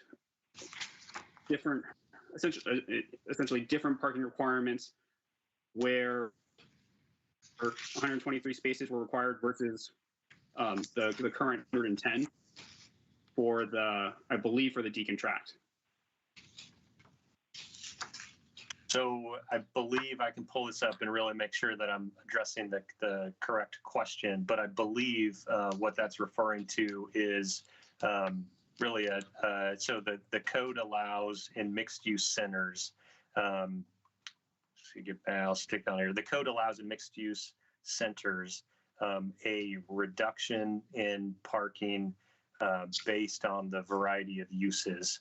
So the way that the code works is that there would be that the use with the highest square footage is required to provide 100% of the parking of that use. And then the second highest use in terms of square footage provides 90%, third 80%, and 4 through however many other uses are all at 80%.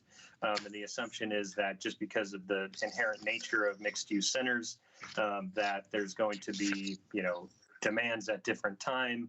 And so some sort of built-in reduction to the parking standards, if it is truly a mixed use center, which I think this is, that sort of built-in reduction is warranted, and that's in the code. There's really not a lot that you have to do to qualify for that, to get that reduction. And so where the change. Yes, sorry, it's on page 683 of the staff report, and you can see the numbers of minimum required of how it went from 123 to 111. So, but yeah. Eric, so initially did staff?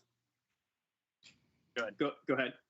Oh, well, I was going to ask, initially did staff require that the 123 be met due to, in the comments, due to something regarding the CC&Rs? From what I read, my understanding was something to the degree of because residents couldn't share parking on the different tracks. It seemed like the initial requirement was that the 123, the 100% was going to need to be met and couldn't qualify for the 10% reduction. So Gene, can you tell me the page number again? And I'll finish this comment and then get to it and make sure we're on the same page. What's the page number? Sure. Packet page number? It's the packet page 683, but it's your staff report page 65. And so I believe, okay, I'll get to it. Sorry, Gene, go ahead. Yeah, I was just going to say that the required number is 123 residents and guests, and there's a 15% factor for guests. And so when you do a 90% reduction, the 10%. 10% reduction to 90, that gives you the 111, and that's 96 residents, 15 guests. And so I understand how staff is viewing that now. I'm curious what was staff's initial response as outlined in the comment in Exhibit ZZ? Did staff at one time require the 123? Right. Okay. So yeah, I'll finish the comment. I believe this will clarify. So, okay. Like I mentioned, you get the reductions in the original approval from 2017. I don't know exactly the order of the different uses, but I believe what happened is the assisted living use did not have a minimum parking requirement in the code. And so the owner of that lot and of the assisted living facility said, here's the number that works for us, which turned out to be 98 stalls, which is what we went with. For whatever reason, in that original approval, it seems like the reason was because there was no clear minimum ratio in the code.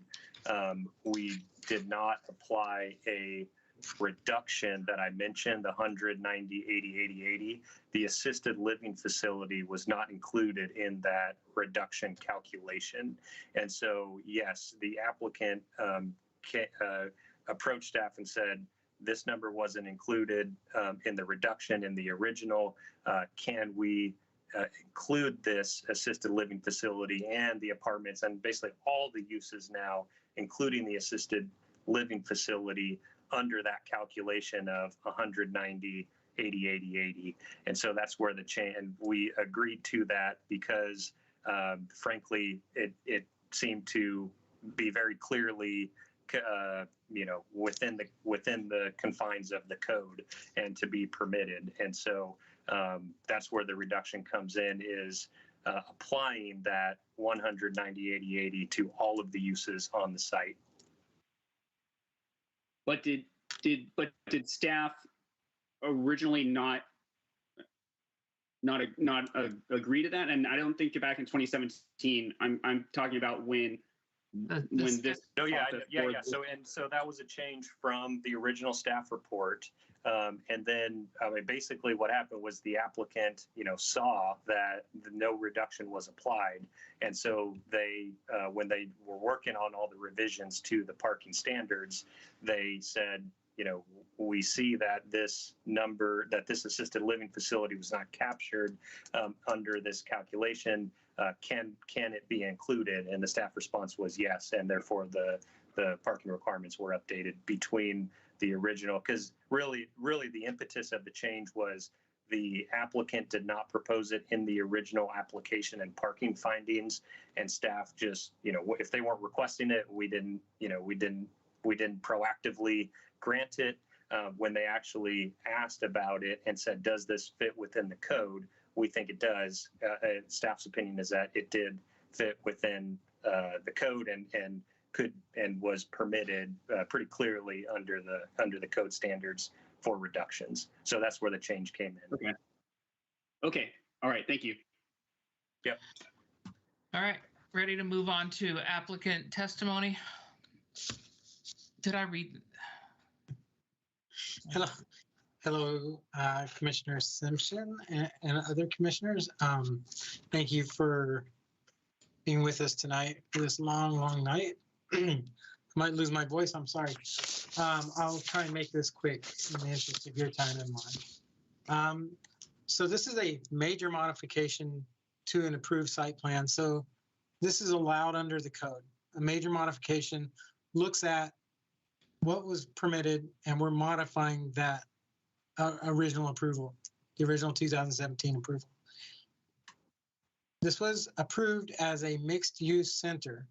So the question about density transfers, consider it this way. This was a mixed-use center. So if this came in and they were proposing 84 apartments at that time, they could have shifted the density around and then came back and subdivided like almost every commercial development does eventually. Like if you look at the Albertsons, or no longer Albertsons, but the Goodwill site, those were buildings that were built on one site, and then over time they would come in and partition off for either sales or lease agreements, things like that. But one thing that happens within a mixed-use center is they all depend on each other to function properly. So the parking's typically shared, the landscaping shared, anything that is like a community facility, is community benefit to that center is shared. It's no different with density here, and I'll talk about that in a moment. I just wanted to talk real quick about who we have on our team and who's here tonight. Hopefully, if you have any questions, they can chime in. With Deacon Development, I have Steve Deacon, who's the president, Pete Snook, who's the development director, Ian Llewellyn, the finance manager. I'm Brad Kilby, My address is 205 Southeast Spokane Street, Suite 200, Portland, Oregon 97202.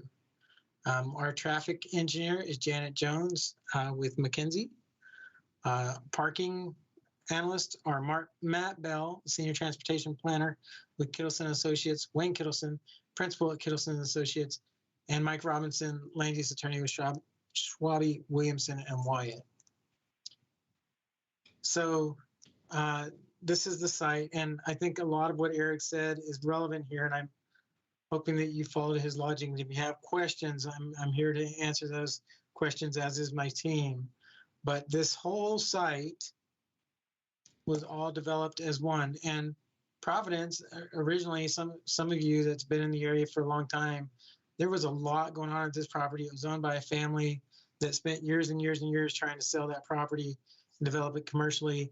They actually had it rezoned commercial, had a trip cap placed on the property at that time. The transportation system plan was updated.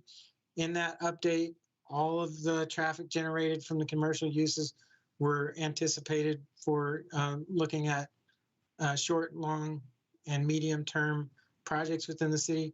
The trip cap was eventually removed, and so the property stood ready to be developed as residential commercial. Deacon, Rimbold, and Providence teamed on the project. There are 3 tracks that were involved in the original site plan approval, and this is a modification of that site plan approval.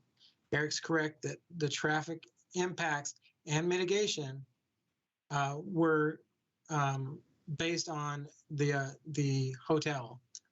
So they had a 92 room, I think 92 or 94 room hotel. And so it generates more traffic than the apartments would. And so actually the city scored. We got more mitigation than we would have if they had proposed apartments at this time.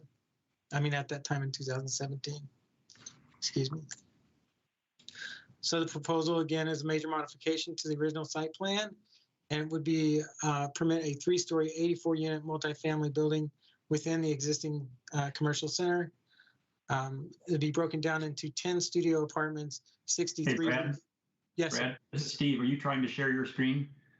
I am. I'm so sorry. I thought I was sharing it. My bad. I don't see it. I'm sorry. Let's do this. And not in presentation mode yet. Right. There we go. Let's do this again. Okay. I'm so sorry. So 84 units will be broken down into 10 studio apartments, 63 one-bedroom units, and 11 two-bedroom units. Amenities on site would include an outdoor pet area, the central courtyard, a rooftop deck, covered patio, bike storage, and then some units have outdoor decks. And there you go. Here's the site. Just shows, again, all 3 sites. When this was developed, all 3 properties were dependent on each other to provide parking. There are 2 sets of CC&Rs. One applies to all 3, and what Eric is speaking about, or what you guys were alluding to about the parking, the original, we'll just call these the parent CC&Rs, applied to all 3 tracks, whereas the retail CC&Rs came in later and apply only to the Deacon tract, which includes all of the retail areas here. And within those original CC&Rs, patrons and visitors and employees are allowed to park throughout the center, anywhere in the center. Residents were required to be parking on the tract that they were developed in. So Deacon tracts, all of the residents would have to be accommodated within the Deacon tract. All of the Rimbold property owners or residents would have to be accommodated within the Rimbold tract, and then Providence just had excess parking.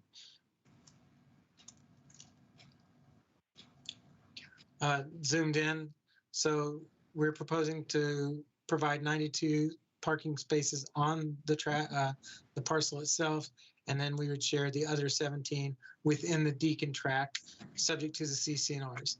Every one of the property owners within this development, within the Deacon tract, had to agree to those CC&Rs. Those are good question about the enforcement of parking and to the comments from Chief Growth at the time about how that would be enforced. Well, cities don't enforce CC&Rs, neither do counties. The government, those are private contracts that are administered privately between the property owners that are subject to those CC&Rs. And that'll come into play in a minute as well. So the property is zoned retail commercial. Multifamily housing is a permitted use within the zone.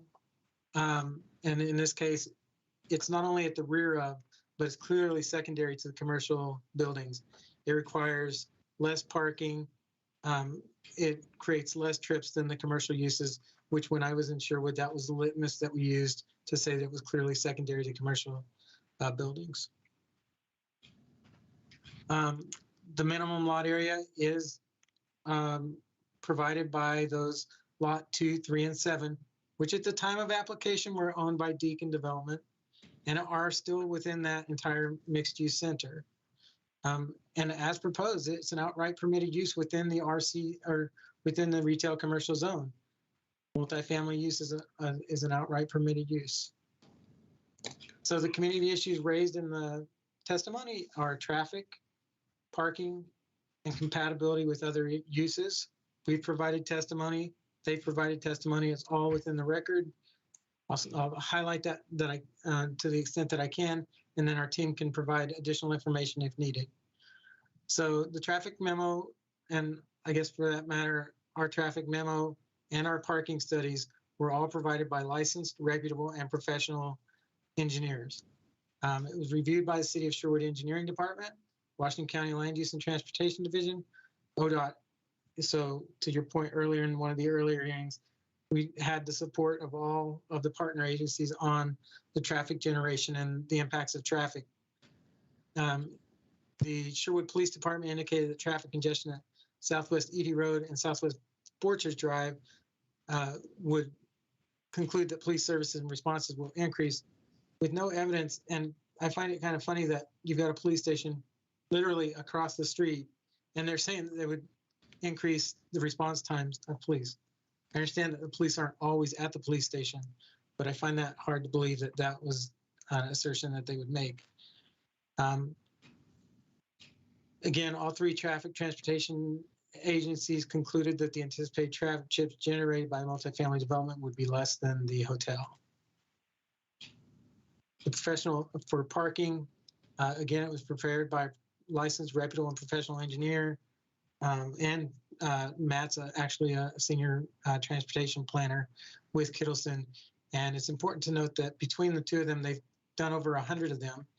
And I wanted to say this, it's in the testimony that you received, but they were actually hired because they talked to the to the other commercial owners who were having issues with this and said that, oh, we'll hire Kittleson because we've worked with them and they provide good work. So that's what Deacon did. They went out and hired Kittleson. But when they didn't get the information that they were hoping for, when they saw the results of the study, then they wanted to change the goalpost, so to speak. The parking study determined that minimum parking requirements were met for the city, and parking supply and demand using several different methodologies. They did on-site studies. They did the minimum study as required by the code, and they also used the International Traffic Engineers Parking Manual, which is a generally industry-wide used manual that looks at these types of centers and uses across the nation and looks at them on an average. So they studied this parking three ways to sideways and still concluded that there was plenty of parking on the site. And you'll also see that the traffic information that was provided by Mr. Kobach in his testimony from PBS also shows that there is not a deficiency in parking at all. The proposed parking meets the minimum requirements. It'll be sufficient to accommodate the parking demand at all hours of the day with the apartments and 92 additional spaces. There is no lag in peak times. And then ultimately the parking demand with the proposed parking can be accommodated with the shared parking within the Deacon retail tract. without disrupting operations to other land uses in the center. Proposed parking supply will be sufficient to accommodate parking demand with the apartments and the 92 additional spaces provided by the parking. And I guess I've already talked about the peak demand and that there's adequate space on site to accommodate all of the uses. And again, that was reinforced by Mr. Kovacs or PBS's traffic information at the end. So compatibility standards, it can be served by adequate public facilities and services, including water, sanitary, sewer, stormwater, fire protection, emergency services, and police. A lot of those are already on site. There are crossover easements, which you would expect within a mixed-use retail center. So there's not private lines to each site. It's all shared public lines that go across those with easements. It allows for multifamily uses, and the property around it does too. It's the property behind this, even though they're developed with townhomes, it's a high density residential zone, which somebody could go in there and they could put multifamily there. Because the city of Sherwood requires that you develop multifamily within retail areas under the HDR standards, by meeting the code, in fact, you're meeting the community's compatibility standards for multifamily housing next to multifamily housing zoning. And then I want to make this important note that the 2019 housing needs analysis conducted by Eco Northwest continues to illustrate that Sherwood has a deficit in multifamily housing. This project will provide needed housing. And I don't need to remind you that two things, that the needed housing requirements require you to apply clear and objective standards. So they can't be standards that are subjective. This is an allowed use. They meet the standards. We're not asking for any adjustments or variances. Everything that we've asked for is permitted by the code. And I would ask that respectfully that you accept the findings and conclusions of the staff report and approve the requested major modification. And I just wanted to take one last moment to talk about the testimony that you received about Lot 3, and it came up with a question. Again, Deacon owned Lot 3 when the application was submitted and had vested to that position, so that new Lot 3 owner's consent was not needed at the time of application to proceed. The new Lot 3 owner is contractually bound by the CCNRs, the same CCNRs that apply to everybody within the Deacon Retail Center, as well as the parent parcel for all 3 tracts. And the Lot 3 owners, we have reason to believe, and we have emails back and forth, that if it goes further than this, that they were made aware during the purchase and sale of the property that Deacon was going to develop Lot 2 with either an apartment complex or a national grocer, depending on, they were actively marketing the property at the time, and the people within that purchase and sell negotiation were made aware of that. Lot 3 owner indicated earlier, I believe it was in a phone call to Eric, that he was aware that the density from his property would be utilized on the Deacon tract. So again, if he didn't know that it was eventually going to be developed with apartments, how would he have known that they would be using that? And then representation within the purchase and sale agreement. So if it comes to a question of whether or not Lot 3 knew or didn't know, that's neither for you or I to figure out. That is something that he would have to take up with somebody, like the courts or something, because it's beyond the scope of this hearing, and it's essentially a private matter between Deacon and that property owner.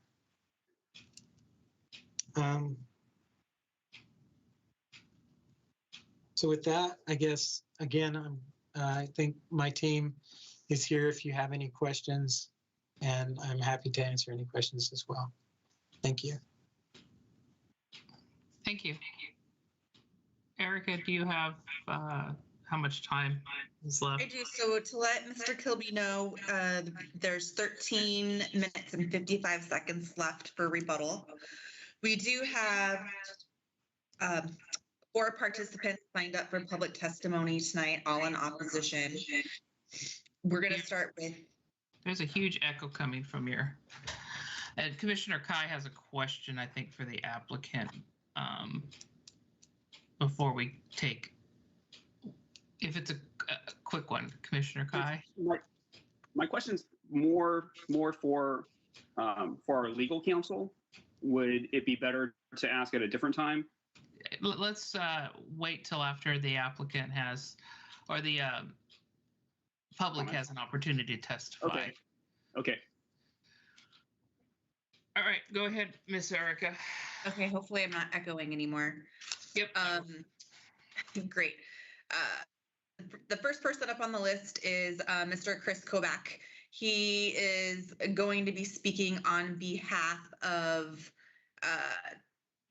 three owners. And so we have allotted 12 minutes. And if he could just present his name and address into the record, but then also state which what other applicants he's providing testimony for and representing. Thank you, Ms. Palmer. Again, it's Chris Kovac, 1331 Northwest Lovejoy, Portland, 297-209. And you heard from me a little while ago. I'm speaking on behalf of the group, myself, on behalf of a group of 3 owners, HC Holdings, who's Harold Cox, Jaffe Sherwood LLC, which is Richard Jaffe, and Bob Barman. I'm speaking on behalf of Mr. Barman and Mr. Jaffe for my 12 minutes. And I'm gonna address really 3 big issues. And the first you heard a lot about, and that's it's related to density. The application was filed including parcel 3 or lot 3, and lot 3 was used for density, 19 units. The current owner of that property, you'll hear from him. He's got written comments in. He has not consented to a decision that impacts his property or uses his property in an application. Now, I just heard somebody say that it doesn't matter. I didn't hear any legal authority for that. The only legal authority we could think of is what's called the goalpost rule in ORS 227.178 sub 3.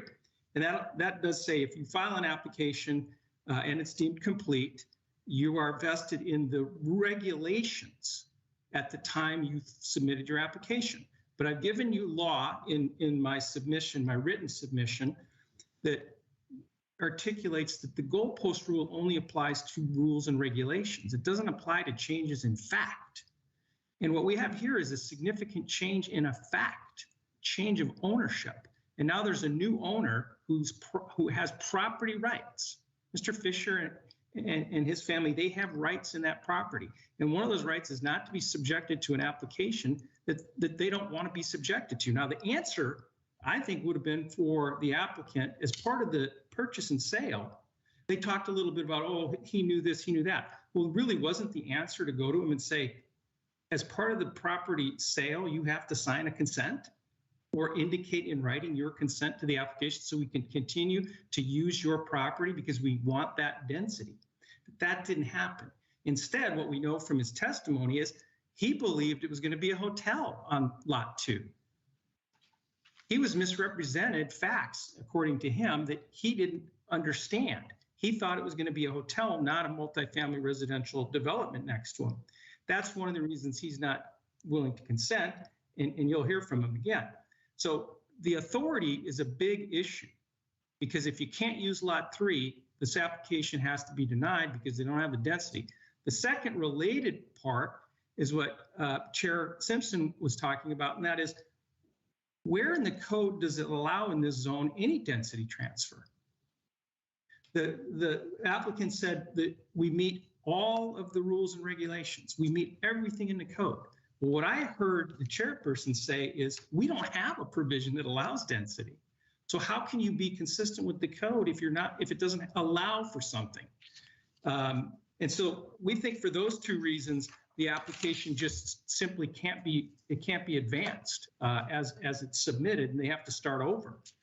You can't just modify it because it changes the density significantly.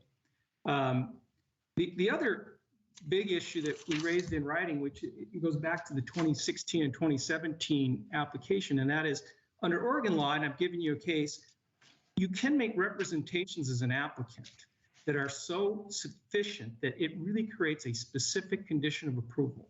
And it can create a condition that you have to develop something in a certain way. That was the Medford case. Now, if you look back on what we cited from 2016 and 2017, that proposal clearly articulated that there was going to be a hotel. In the application, it said, the proposed development will consist of senior housing facility, a hotel, and a retail center. This is from the application, Exhibit L18 from the 2016-2017 proceedings. The hotel will have 4 stories and will not include a restaurant. And in the site plan, the landscaping plan particularly, they said future hotel subject to a separate application. So clearly, the applicant back then was articulating to people it was going to be a hotel. How that affects my clients is they invested a significant amount of money based upon those representations. This was to be a commercial enterprise. And I know private restrictions oftentimes are not, most times I should say, are not considered approval criteria. But in this case, we'd ask you to consider the 2019 declaration, which the applicant has submitted and is relying upon for parking. That document clearly states that this is to be solely a commercial development, the decontract. Only uses allowed are commercial uses. And it's supposed to be an integrated commercial use. So when my clients invested, everything they saw from the 2016, 2017 approval, everything in the 2019 declaration said, we are going to have all commercial uses. And that's significant to them because they have tenants there, tenants that pay rent, and tenants who have businesses that rely on parking. And what they've noted to you, and will emphasize again, is parking for residential uses is different. People park and leave their cars for a long time. Where's the parking that's most close to the residential entrances? It's in the commercial center by our tenants. It's not behind their building closer to the health club. That's so far away, users aren't going to, residential users aren't going to go there. Residential users, even if they had the legal right, would not go to the Ackerley building or the Providence building. It's too far away. When they come home at night, they're going to park where our tenants, customers need to park. And so that's a very big concern. So if you find that that's a specific condition of approval, I don't think staff's response is adequate. Staff assumes that this is a modification that can change a condition, but they assume it's a condition that goes from a vacant lot to an apartment. They haven't addressed whether or not there's justification. If you agree with me that there is a specific condition of approval requiring that lot 2 to be developed as a hotel, there's no evidence to show you why you should approve a change from that specific use in that condition to a wholly different use after the commercial center has been fully developed, parcels have been sold to people in reliance upon all commercial uses and the parking that goes with it. So I think the findings are very deficient if you agree that the applicant's representations back then rose to the level of a specific condition of approval. And now on parking, this is a big one. I think where staff was coming from in the initial staff report is this. I think it was because it's articulated on page 56.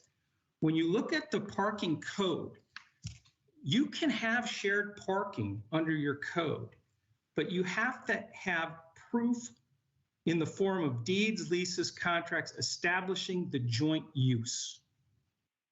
So how I think that has to be interpreted and applied here is if you're proposing a residential use that's going to rely in any way on parking on another property, inside or outside your development, you have to provide legal proof that you have the right to use that other property for residential parking, because that's what you're proposing. Now, if you conclude that the code reads the way I think it reads in context, and that for joint use, you have, for a residential development, you have to show the right to use the shared parking on other properties for residential parking. The 2017 declaration does not allow that. Even staff and the applicant, I think, agree with that. Residential parking has to be on your own parcel. So that's why I think the only way you can interpret and apply section 1694.010C, shared parking, is to say, unless Deacon can show that they have the right to use those other 2 parcels for residential parking, they have to look only to the Deacon tract for their parking. That's I think where staff was going in 2017 or in September of 2021 when they did the first staff report. And that's significant because if you do look at it that way and you apply the code that way, 122 or 123 parking spaces are required. They don't get the reduction. And then the whole analysis of, well, some of our guests are going to park over here, it's not going to be all residents over there. It doesn't apply. They have to go back and justify it based upon the right number for parking, 122 or 123. And the other thing is, if you look at just the Deacon parcel, if you apply the code this way, the other thing you have to do is you have to say, is there enough overall parking on Deacon's parcel for all of the uses? And if you approach it from that angle, clearly even Kittleson's report shows that there isn't enough. Because if you apply 100% required parking for the apartment, 122, you need 381 spaces on the Deacon tract. And everybody agrees, even the applicant, there's 328 or 330 spaces available. So there's a major deficiency if you apply the code the way I believe it has to be applied for shared parking without a legal right to use somebody else's parking. And so there would be a deficiency even on the overall parking. And the application that I'm advocating for is really a lot better too. It's a better way to apply the code because we heard some questions today about, well, how do you enforce it? How do you know if a resident's parking over on Ackerley and Providence, they don't have the right, how do we enforce it? And the response is, well, it's not our problem. Give us our approval and we'll let the residents and we'll let the business owners and the tenants and their employees and their customers, we'll let them deal with it. Well, if you apply the code the way I'm advocating, those enforcement issues go away because the apartment will have to keep its parking all where it should be. They either have to limit the number of parking spaces or apartment units so they fit their parking on Deacon, or they have to do some other creative mechanism to satisfy my clients that the parking will be adequate and all these commercial uses can, as they were supposed to in the 2019 declaration, perform as an integrated commercial development benefiting each other. Right now, it's they want what they want and then trust us, it'll all work out. Well, our clients are telling you it isn't going to work out for their businesses, and that's the main point of our traffic study. They point out that proximity to parking is critical. And the parking that this plan wants you to approve for our customers is parking behind the health club or on Ackerley. When they come to the center, if residents are taking up their prime spots, they expect our customers to park hundreds of feet away to go into a restaurant or business. It isn't going to happen. Customers will go somewhere else. And that's the big concern of my clients. And again, all of it is avoided by applying this code the way it's written. If they don't have a legal right to use Ackerley and Providence, they have to look only to Deacon, and they're going to have to make adjustments to their plan. But we shouldn't even get there because they should have a smaller development anyway because they don't have density transfer. It's not in the code, and they don't have lot 3. So those are our points. I'm happy to answer any questions. I don't know if I ran over time. If I did, I apologize. Ran over by 12 seconds. It's been a long day, as you know. Okay. That was just okay. There was time. Any questions? We're going to move on to the next person. Erica. Thank you. So the next person on the list here is the Mr. Mark Light.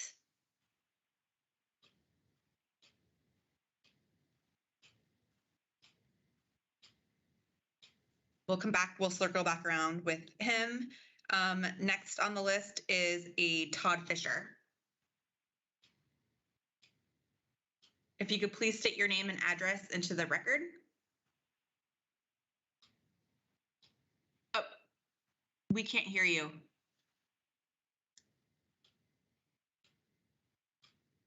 Still not hearing you. Okay, he's going to call in.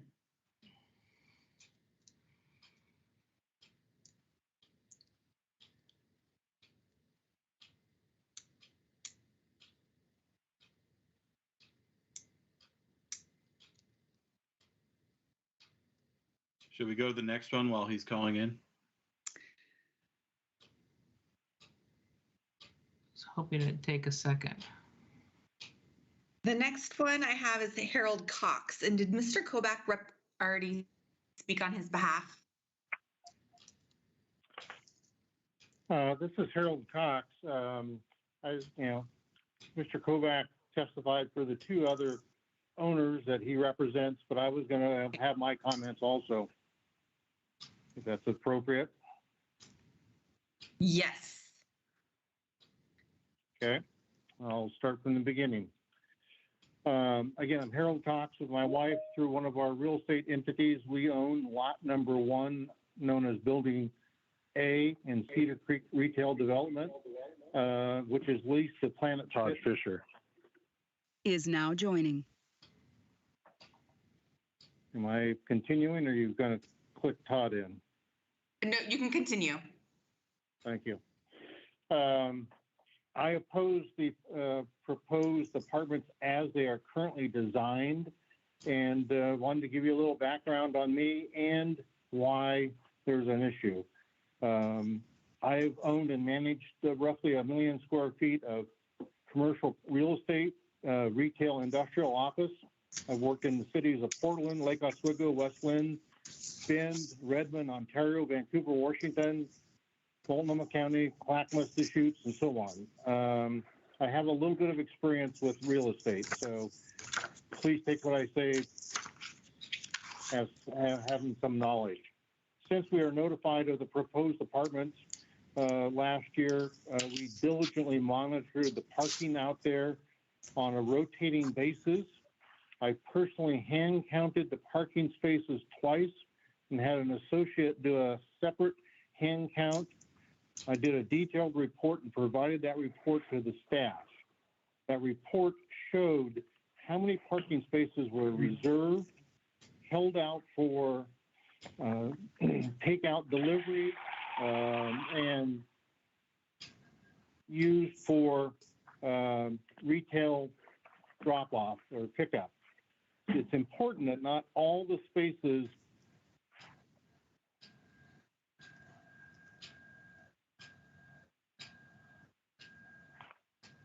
Do we lose him? Yes, it sounds like we might have. It looks like he's just on mute. He may have just hit a mute button. Sir? Harold, hey, Harold, if you're still there, you're on mute. If you can unmute yourself, hopefully you're still there, Harold.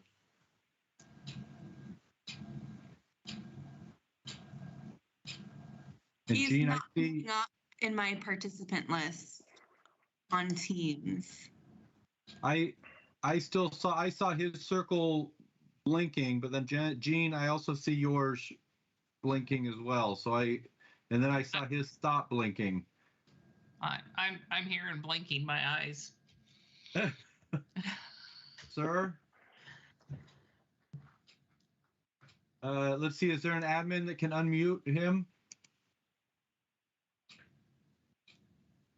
I want to. He's not even on my. He's not even showing up on my Teams, or I would be able to unmute. Here, I'm going to spotlight the one that was blinking. 77. Yeah. Okay. Harold, let's see. He's leaving now. Okay, never mind. Is now exiting. So while he dials back in, do we want to flip over to Todd Fisher? We could take Todd Fisher. Can you guys hear me? Yeah, we could take Todd Fisher's testimony. Maybe, Erica, you could reach out to Mr. Cox. Okay, sure. And if you give me 1 second, I could start a timer, maybe. If I can remember how to use this in the last minutes of the day. I can do it. I can do it as well, Gene. Go ahead, Todd, if you're ready, go ahead. I just got it. Thank you. Can you guys hear me now? Yep, we got the timer going. You can hear me? Yes. Yes. Okay. Yeah, Todd Fisher, 1355 14th Avenue, 264, Fox Island, Washington. I'm the owner of Lot 3, and we've been just made aware of this application. I only found out about it in the middle of December. So I apologize for us not having any of our written stuff in sooner. I would have had it had I known. Anyway, I did submit some things. I don't know that it's in front of you or in your packages, but basically we do not consent to the application. In fact, I'm asking that you reject the application. The use of those spaces would definitely impact our property. Harold Cox and is now joining. shall I continue? Yes. Yes. Can you, yes. Yeah. Yeah. So that would definitely impact our property, our tenants. If you're looking at the display where he showed the overlay of the red areas for the different plots, obviously lot 3 would be impacted probably as much as anybody or more. There's leases with those tenants and they have rights to their spaces as well. My main point, I guess I would like to say is that I felt like Beacon Development's kind of operating in bad faith here. I don't know exactly the date that they established their application, but we went under contract to purchase that parcel on May 6th in 2021, and we closed in July 30th of 2021. And I was not aware that they had an active application that they were working, or even a preliminary inquiry about an application for this change of use. Everything that was told to us, despite what the gentleman said earlier, I don't have anything that indicates that we were told it was going to be something other than a hotel. And it was submitted in our information to Eric Rutledge, but it may not be in front of you. So I'll do old school, but their marketing paperwork that they gave us includes in multiple locations saying incoming hotel.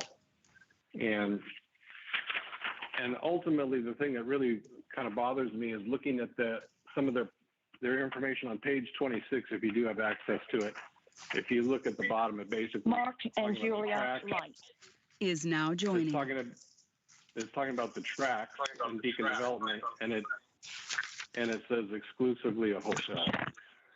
So I know that he's claiming that's outside the scope of this issue, but I agree with the comments of the woman earlier about if you don't have a mechanism for density transfer, they're really going to great lengths to contort this application to try and make something that is really not set up for. So I've been in multifamily management for 40 years. I managed in California, Texas, Arizona, Oregon, and Washington. And I got to tell you, one of our biggest headaches is the vehicles and their parking. I know you're talking about a code that's obviously out of date. Under COVID, we've had most of our residents are staying at home and working from home, which means that those cars will occupy those spaces, the better part of the day, if not 24 hours at a time. I was at a property, a 50-unit property 2 days ago, and I had to tow 2 vehicles, and I had 2 that we were in the works where the tenants finally came out and moved them. We run into people with immovable vehicles that have mechanical problems, and they stay there for weeks. So I don't want to be involved in trying to manage this apartment building for my neighbor when they maybe aren't even aware that they have residents whose cars are occupying our spaces or broken down in the parking lot. Mr. Fisher, you're at the 4-minute limit there. If you have a last thought, please go ahead. No, I just appreciate your time, and my main point is that I don't think they were acting in good faith to be selling a property and not disclosing all the changes they were proposing. I thank you for your time. Thank you. Great, and I think we're going to get back to Harold Cox. I'm here. Can you hear me now? Yes. Yes. If you could state your name and address into the record. Yeah, Start your Harold time. Cox, Post Office Box 1068, Wilsonville, Oregon, 97070. Just kind of move forward. I won't give you what I've already stated, but we went out and hand counted all the parking spaces we gave the city staff a very detailed analysis of what is out there today. And what's important today is how COVID is affecting everything. All of the restaurants have takeout parking. Mud Bay has places you can come pick up. The vet has drop-off only. It's, different. So things that the Kilson report did not look at, they didn't take into consideration anything that to do with the COVID situation. To my knowledge, Kittleson or nobody from the applicant talked to owners or the tenants out there. I did. I talked with eye doctors, Mud Bay. I talked with Starbucks. I talked with On Point. Obviously, our tenant, Planet Fitness. I've talked to everybody I can out there. They all have their business at less than 70. Some of them are less than 50% of normal because of COVID. Nowhere has the staff or Kittleson taken an effect that you can't fly a drone on a Friday night and say, look at all the parking spaces.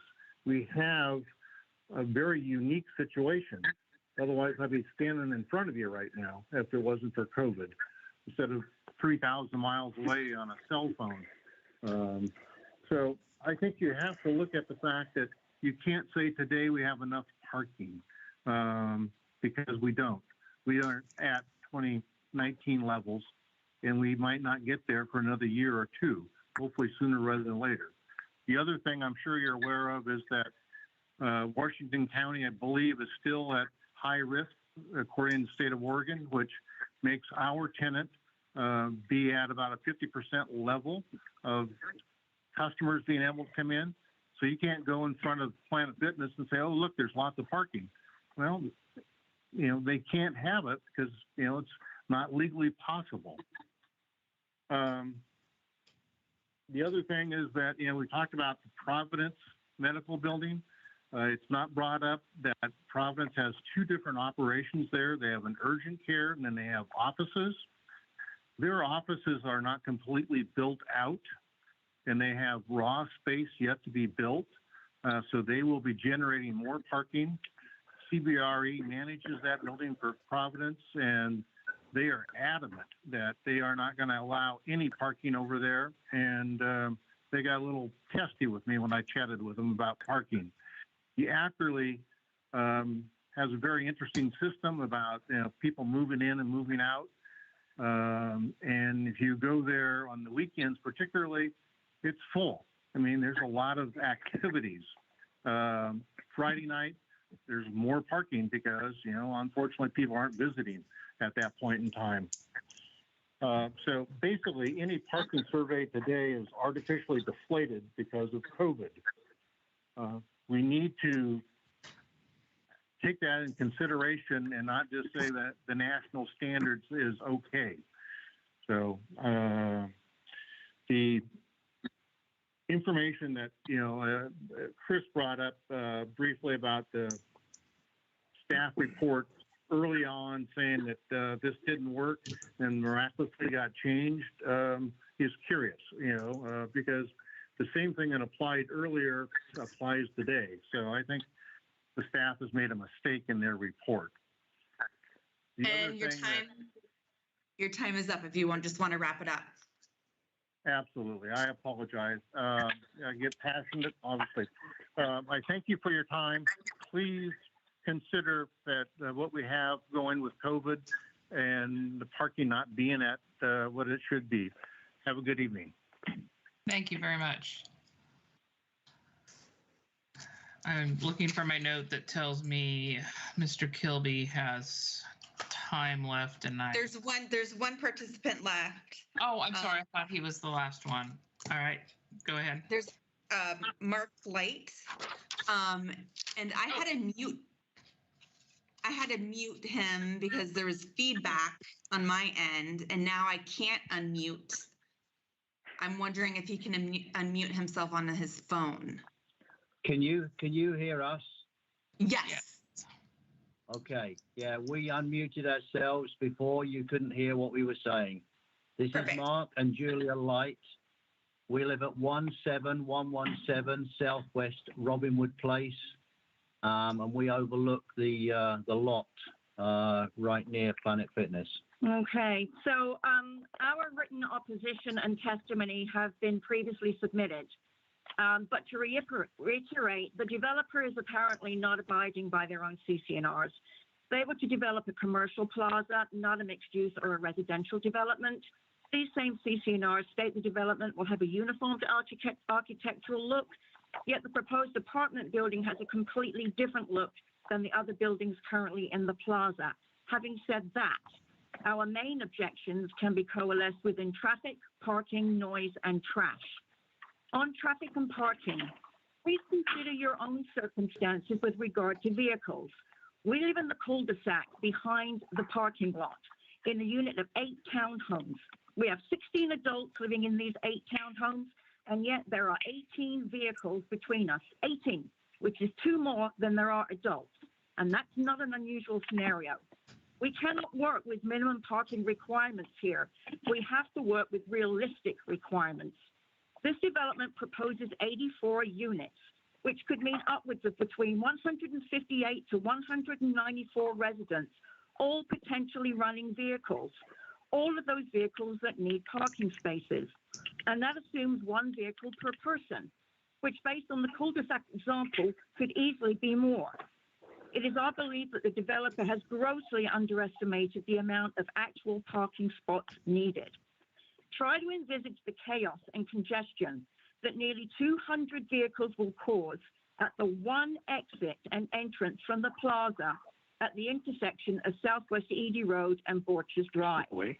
Customers and vehicles who currently use the plaza now will simply go elsewhere if it takes too long to get through this intersection and the subsequent intersection on to Southwest Pacific Highway, and then have to fight to find a parking spot. Providence Urgent Care and Clinic may face a detrimental impact when either patients or emergency vehicles cannot access the plaza or find parking spots. Where and how do emergency vehicles access the apartment complex and nearby buildings in the face of fire, violence, theft, or accident? The narrow access point between Planet Fitness and the apartment building? The presence of potentially another 200 extra vehicles will inevitably cause additional noise and neighborhood disruption, let alone the disputes that may arise with current plaza customers over parking, another CC&R clause contravened. In fact, every week these are contravened, along with local noise abatement. Every Thursday morning between 5:15 and 5:45 a.m., Pride picks up trash from the plaza. Then there are leaf blowers and road sweep contractors who come through between 9:45 and 10:30 p.m. at night. It was 4 a.m. previously. Can you imagine the complaints from 84 unit residences if they continue that practice? We don't want to have to put up with potentially 200 extra vehicles driving through the parking lot past our windows at all hours of the night, which we could do nothing about since now it would be a residential area. Also, 84 units means 84 move-ins and move-outs potentially per year. That averages 7 per month. Moving vans taking furniture, etc., in or out every single month. More noise, more disruption for the retail users and neighboring properties. Trash. I was a president of an HOA with 41 units. We had pickups of 2 dumpsters and recycling 3 times a week. This planned development is over double that size. So 1 trash and 1 recycling receptacle with collections once a week simply does not add up. The developer has made no plans to add any type of additional sound or property separation barrier. The only barrier that currently exists is the wooden fence that the Madeira HOA pays for and maintains. Also, if the current wood fence is damaged somehow by an apartment resident, how do we deal with the fault and payment for that repair? Time is up. Thank you. We believe it's poorly conceived development for that vacant lot, and we are vehemently opposed to the development being passed. Thank you for your time. Thank you.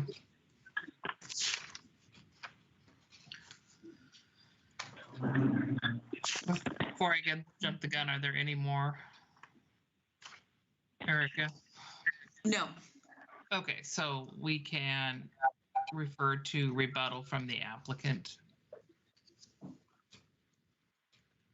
Which, is that the 13 minutes, 55 seconds? 13 minutes, 55 seconds. All right. You guys are up. Well, good evening, Chair Simpson, members of the Planning Commission. My name is Michael Robinson. My last name is spelled Robinson. My mailing address is 1211 Southwest 5th Avenue, Suite 1900, Portland, Oregon, 97204. I'm the applicant's land use attorney. I'm going to go first. I think there are a couple of other folks, Chair Simpson, that will want to testify in rebuttal. Keeping in mind we only have 13 minutes, would you mind asking Chair Simpson, Erica, if she would let me know when I've gone about 4 minutes, please? Yes, I'll let you know, Mike. Thank you, Erica.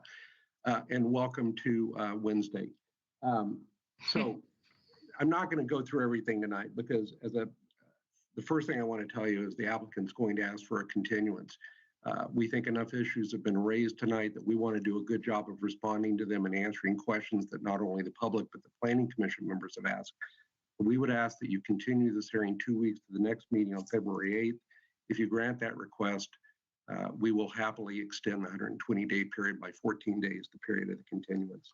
So I'll just keep going, and I know you'll talk about that before we can close the hearing. So I want to start at a higher level, if I could, please. I want to remind everyone that this is a single center. Yes, there are individual lots and tracts, but it's a single center with shared access and parking. That's how it's developed. That's what folks bought into. And that's what the CC&Rs not only provide for, but require. And those are enforced and supported by the CC&Rs. And as Eric pointed out in his staff report, there's two sets of CC&Rs. There's a set that applies to all three tracts, and then there's a specific set that applies to the Deacon tract. So this is not a collection of isolated lots. This is a single unified center where everyone shares access and parking. And in fact, Mr. Fisher put in the document that he claimed, and by the way, I appreciate Mr. Fisher's testimony, and I simply say this to make our point, not to berate Mr. Fisher, so forgive me if it comes across that way. He put in the representations that he received. This is Exhibit YY to the Planning Commission agenda. But if you look at the page that's entitled CC&Rs at the very top, it says, it has a couple of headings. Access, cross-easement access and parking rights are provided for pedestrian and vehicular traffic to guests, patrons, invitees of owners, parents, tenants, and their employees, end quote. In other words, the very thing that all of the opponents dispute is in the documents that Mr. Fisher submitted. The parking and access is shared throughout the single center, and that includes tenants, which in this case, for this application, means residential tenants. So there's no surprise, there's no misunderstanding. This is a single center subject to CC&Rs that provide for shared parking and access, and that's how it was designed to function from its very first approval. Secondly, and I don't think this is a particular big issue, but I do want to make the point, Mr. Cox, who's an experienced real estate developer, I think testified, or was it Mr. Fisher? Bear with me a second. It was Mr. Fisher, my apology. That on his other property, he just had 2 cars towed away. That makes the point that Mr. Kobach couldn't make, which is these property owners will enforce parking, and more directly, Deacon is the declarant under the CC&Rs. They're responsible for managing and enforcing it. So these folks can work together to take care of parking. It's not a public issue. It's not a police department issue. As you just heard from Mr. Fisher, when there are problems with parking, the owners take it into their own hands to solve it. And that's what will happen here. I don't think that's relevant to the approval criteria, but it's an important issue to the public and to this Planning Commission. And I think the answer is that these property owners, as responsible property owners, will deal with it. Let me talk, and I want to preface this issue, Chair. Mike, you're almost at 4 minutes. Okay, I'm going to try and go a little faster. So on the density issue, let me just say, I think Eric does a nice job at page 15 of the staff report explaining this. But my point, and we'll expand upon this in our written submittal, is that when you look at the HDR dimensional requirements, including density, which is what sets the density here, it doesn't say that well, I think it's a misnomer to call it density transfer. That's not what's occurring here. What's occurring here is a single center where there's residential density, because this is the only undeveloped lot. It's the only lot that can take advantage of it. And there's nothing in the code that prohibits that. In fact, I think to the contrary, and my apology, Chair Simpson, I'd like to have a discussion with you about this, but I'll just make the point, maybe we can talk about it more. The point is, it's in fact allowed. I think the code allows for it. Let me deal then very quickly, and then I'll stop talking and let others use the rebuttal time on a couple of issues Mr. Kobach raised. Mr. Kobach asserted that that because Mr. Fisher bought Lot 3 and is now an owner, that he is free to say that the application can't go forward. The only case Mr. Kobach cited is a case called DLCD v. Jefferson County, which does not stand for the proposition he wants it to. That's a case that had only to do with Measure 37. He's right about the goalpost rule, but that's not relevant anyway. What's relevant is on the date that Deacon submitted this application, they were the owners. In the time since Mr. Kobach raised this issue, I've done a legal search. I found 5 cases that dealt with this issue. None of them stand for the proposition that a late purchaser can stop an application from going forward where at the time it was submitted, the applicant owned all the property. I've already dealt a bit with density transfer, and with the commission's understanding, I'll deal with it more in writing. And then on the shared parking, I think the last thing I'll conclude with is the representation that Mr. Fisher submitted into the record stands for the proposition that Mr. Rutledge relied on, and that makes the point that this is not isolated lots, that these are lots that the CC&R provides for where access and parking is shared. Oh, I'm sorry, one last point and then I'll stop talking. You just can't believe attorneys. The reason there was a change in the staff report, there's nothing curious about it. Eric raised a lot of good questions. We have the burden of proof. We took the extra time and did the extra work to give Eric the evidence demonstrating that the approval criteria were satisfied. There's nothing curious about that. That's how this process works. And the fact is, you have a study done by a reputable traffic engineering and parking firm, Kittleson, that in fact did 3 studies. The second one at the behest of Mr. Cox and Mr. Barman. So a study done that's not done by professionals versus a study done by professionals, that's why Eric chose to believe our evidence. So I appreciate your time tonight. Thank you for listening to me. We'll have a more substantive response in writing in time for your continued hearing on February 8th. And as we said, we will extend the 120-day clock. That's all I have tonight. So Brad or someone else on the team, you can take it from here. I only wanted to add one thing, that the 2016-17 approval did not approve a hotel on that site. It may have been represented in the sales materials. It was accounted for in the traffic study, but it was not requested or approved in that. So this modification allows a use that's allowed within this zone. And Mr. Kobach's attempt to interpret the CC&Rs is just plain wrong. He can't do that. He's not a declarant. He's just using, he's just throwing the kitchen sink at the project. I would leave it at that. And I would say that Matt or Wayne could speak to the parking issues.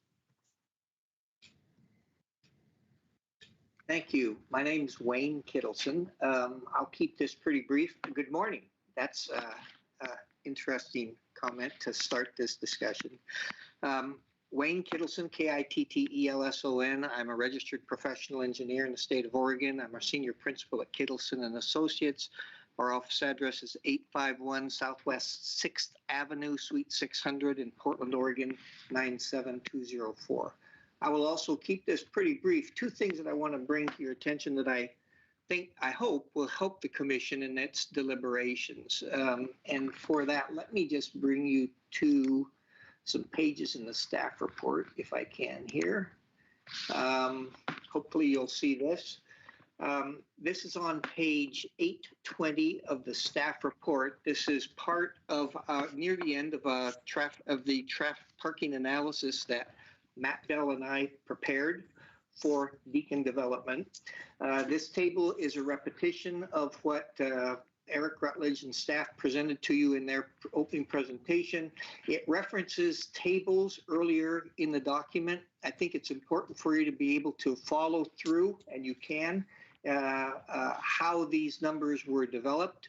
But the bottom line, as staff has indicated, is that I believe Planning Commission is sort of bound to determine whether the approval criteria are met with respect to minimum parking requirements.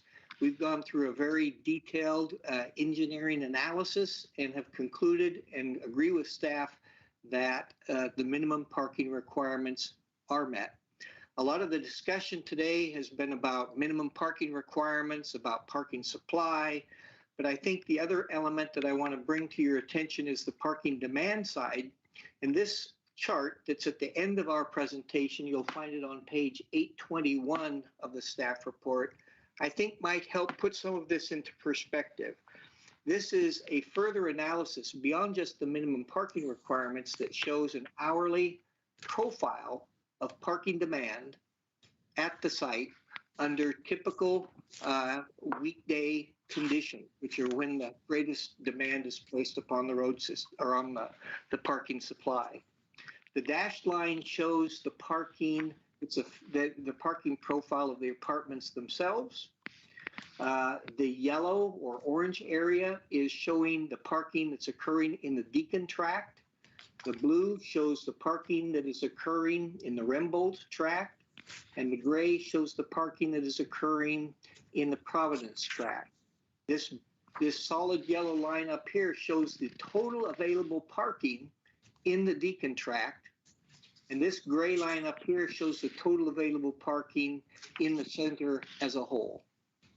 The key point to notice here is that while we're talking about minimums and maximums and parking requirements, in fact, this analysis shows that in all hours of the day, all of the parking in the Deacon tract can be accommodated, is expected to be accommodated within the Deacon tract at all hours of the day.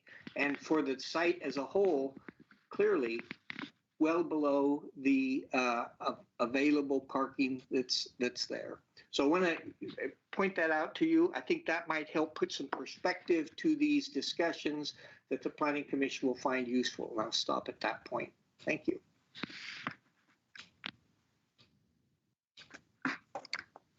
I think only Steve Deacon wanted to say a few. Hi, my name is Steve Deacon. My address is 901 Northeast Gleason Street, Portland 97232. I'm with Deacon Development. It is really late. I want to make a couple of comments. I'm going to leave the discussion about density up to the experts, your staff, the attorneys. They can figure that out. But I will tell you that our goal is to make this center extremely successful for everyone. And that's how we manage all of our properties. We're not a selfish developer. When we hired Kittleson, it was at the strong request of Bob Barman and Harold Cox. We met with them on site for 2 hours.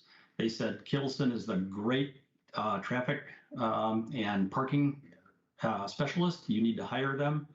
We have a lot of experience with Kittleson, so we hired them. They just didn't like the results of the report, is the only problem. As far as the hotel, it was on the application in 2017. We're not trying to be deceitful at all.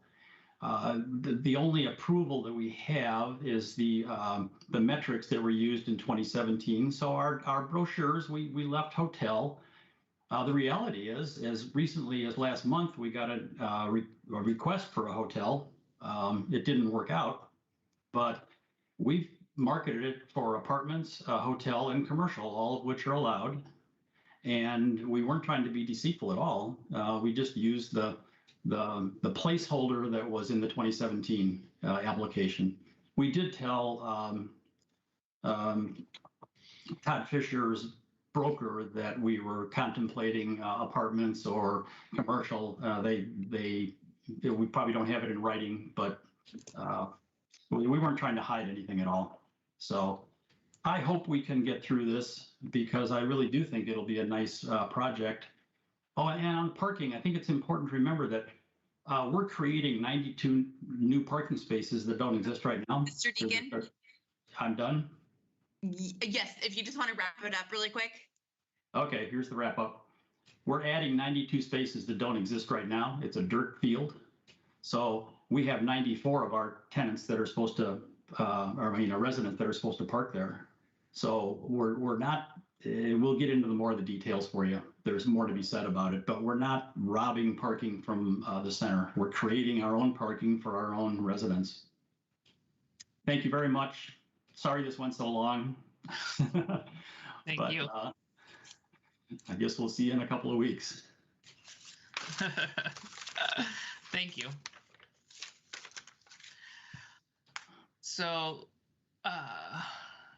we have a request from the applicant to continue this for 2 weeks and to toll the 120 days. I'm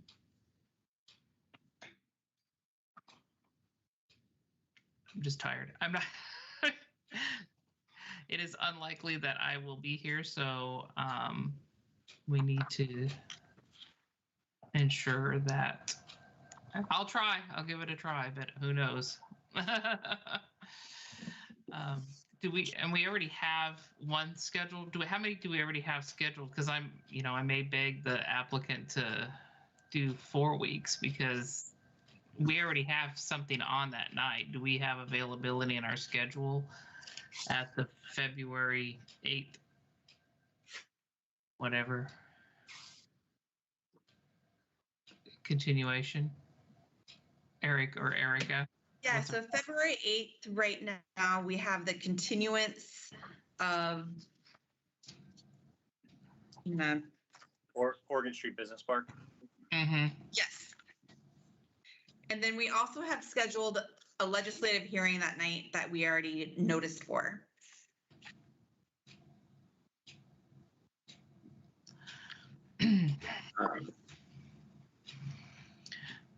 Three hearings again on a Mr. Robinson. Chair Simpson, may I ask the commission? May I ask the chair a question? If it regards, I think it's if it's in regards to the procedures, yes. Yes, yes, it is.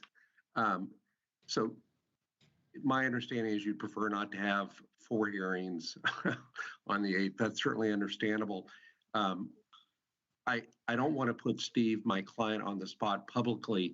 Could we take literally a 2-minute break and let me call him unless he's prepared to talk now about whether he would go to the next hearing, which would be the 22nd? Well, yeah, I'm here, Mike. What does the 22nd look like for you guys? I know. So right now we have one continuance on scheduled for February 22nd. So yours would be the 3rd hearing on the 8th or the 2nd hearing on the 22nd. So Steve, what the chair is saying is they prefer that we go to the 22nd, and if that's the case, we'd have to extend the 120-day period by 28 days. I understand. I will do that. Okay. This is hard. This is hard enough as it is. We don't need to make it any harder. So we'll go to the 22nd. So you have that on the record, Chair Simpson. Thank you. All right. Thank you for the consideration. That is much appreciated. Yeah, no problem. So before we entertain a motion, are there any topics that the commission would like the applicant to address before the next hearing so that we can get the question to them on the record this evening? I believe personally, all my concerns were raised and they're aware of. I'm not sandbagging anything, so I'm not going to bring something back at the next hearing as a surprise. Yeah, so I do have a question about it. So I don't want to use current COVID problems to say, hey, the code should be changed and all this other stuff. I am curious about when the traffic study, is there validity to that businesses were at 50%, and that is why, there wasn't as much as many cars parked, from whoever did the traffic study. Actually, what we have to look at, and we'll look at the staff report, is we have to go to what our code says on how we require minimum parking. Okay. All right. Yeah, I think there's some, there's some, they basically did a supplemental study. So the way the staff report finds, I think what their parking study also indicates is that there's kind of there's different paths that you can meet the minimum parking requirements per the code. Okay. The most. That's fine. Yeah. Okay. That's fine. I didn't. So essentially, it doesn't matter when we would have done the study because we were counting spaces versus what the code says that kind of business needs to operate. Perfect. Yes. And so if you guys have concerns about, about area of business and stuff or actual number of stalls, we can clarify all of that. But, yep. No, that's what I thought. That's what I thought was the case. And so I was just double checking it to make sure that wasn't a thing. Okay. It's difficult at best when you have a code that dictates numbers based on square footage, based on an ITE manual. That's what we're left. That's how we determine numbers, right, Eric? Yeah, I'm not sure exactly how the numbers are determined, but yes, it is a fixed number based on square footage is the most direct way to show compliance with the code. And so, that's the easiest way. And so the staff finding is that path in the code for minimum parking, they've showed compliance with that. There's other ways where you do a study and it's much more, open to interpretation, which their study is really, I think, just supplemental to those hard and fast numbers that are also included in the study. Okay. The one question, I just pulled up my notes. There is the concern about screening, sound barrier, and I don't know if I understand where the carport is and where it's being built, and if there's going to be walls. If the carport's on the property line adjacent to the residential development that's on the next property, are there going to be carports that have walls that will help buffer, or is there a screening sound wall barrier that is there? So you don't have to. I can't answer the question now because we're not there, but I didn't want to pull it out as a question next time and have you be surprised. Okay, does anybody else have any questions for the applicant before we entertain a motion for a continuation?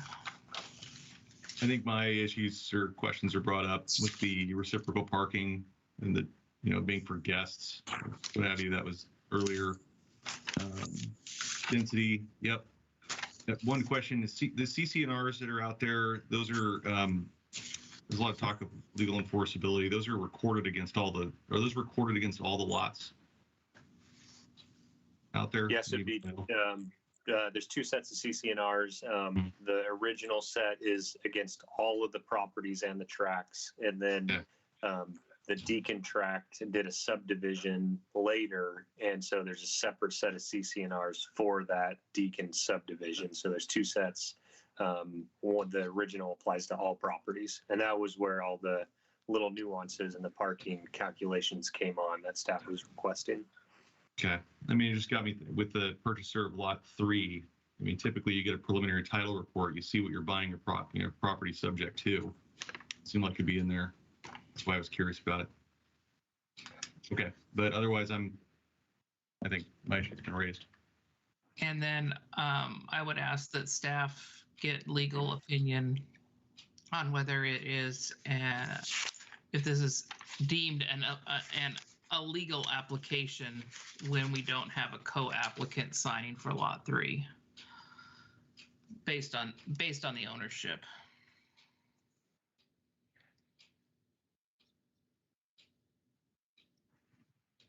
Okay. And the last Hey, Gene. Yes. Chair Commissioner Kai. Simpson, Vice Chair Kai. could we?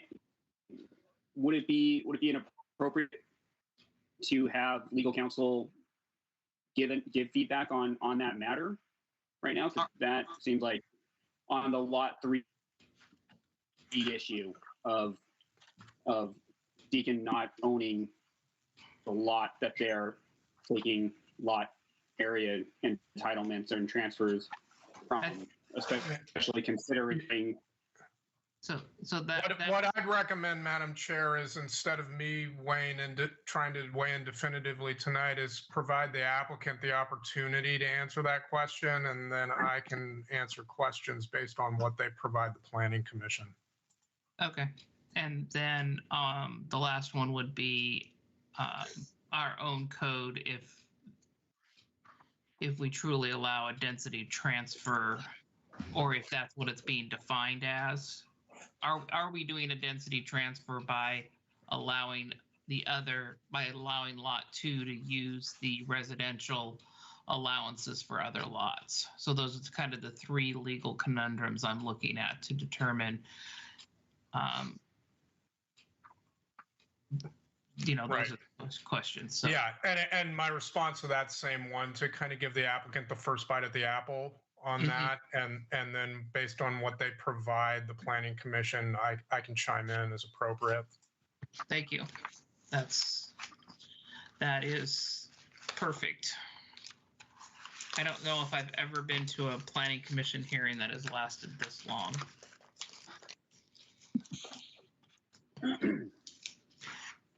I'm hoping it's good.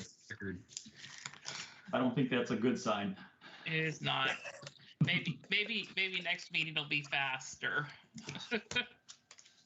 I'm hoping we get our names on a plaque or something. There you go. Or maybe the Phantom Red Robin dinner delivered. Are we ready for a yes, motion then? I was about to call Vice Chair. Okay. There's a hand up. I don't know if we need to respond to that. That Michael Robinson. Okay. Who was his question? I believe it was his. I can't call on him anymore. He was doing a procedural. Yeah. Okay. Thanks. All right. If we're ready, I'll go ahead. Yep, we're ready. I move the Sherwood Planning Commission continue the public hearing on the application for Cedar Creek multifamily development project number LU 2021-009 major modification until February 22nd, 2022, at the request of the applicant with the consent to extend the 120 tolling day deadline by 28 days. My second. All right, it's been moved and seconded that we continue LU 2021-009 Cedar Creek Plaza multifamily to February 22nd and toll the 120 days and additional 28 days. All in favor, say aye. Aye. Aye. Opposed? Motion carries. That is the conclusion of all that. Thank you guys for staying on till the end. I mean, not that it wasn't so much fun. And we get to do it all again later. I know. All right. So I don't know, does any planning commissioners have any announcements before we adjourn and fall out of our chair? If we have 3 hearings on a singular night again, I will most likely resign. That's and that's an announcement. All right, staff hear that. Todd Fisher. Pleading to please do Is not. now exiting. Have that. So, all right. Hearing no other business, we will adjourn. Thank you. Thanks, everybody. Good night, everyone. Thank you.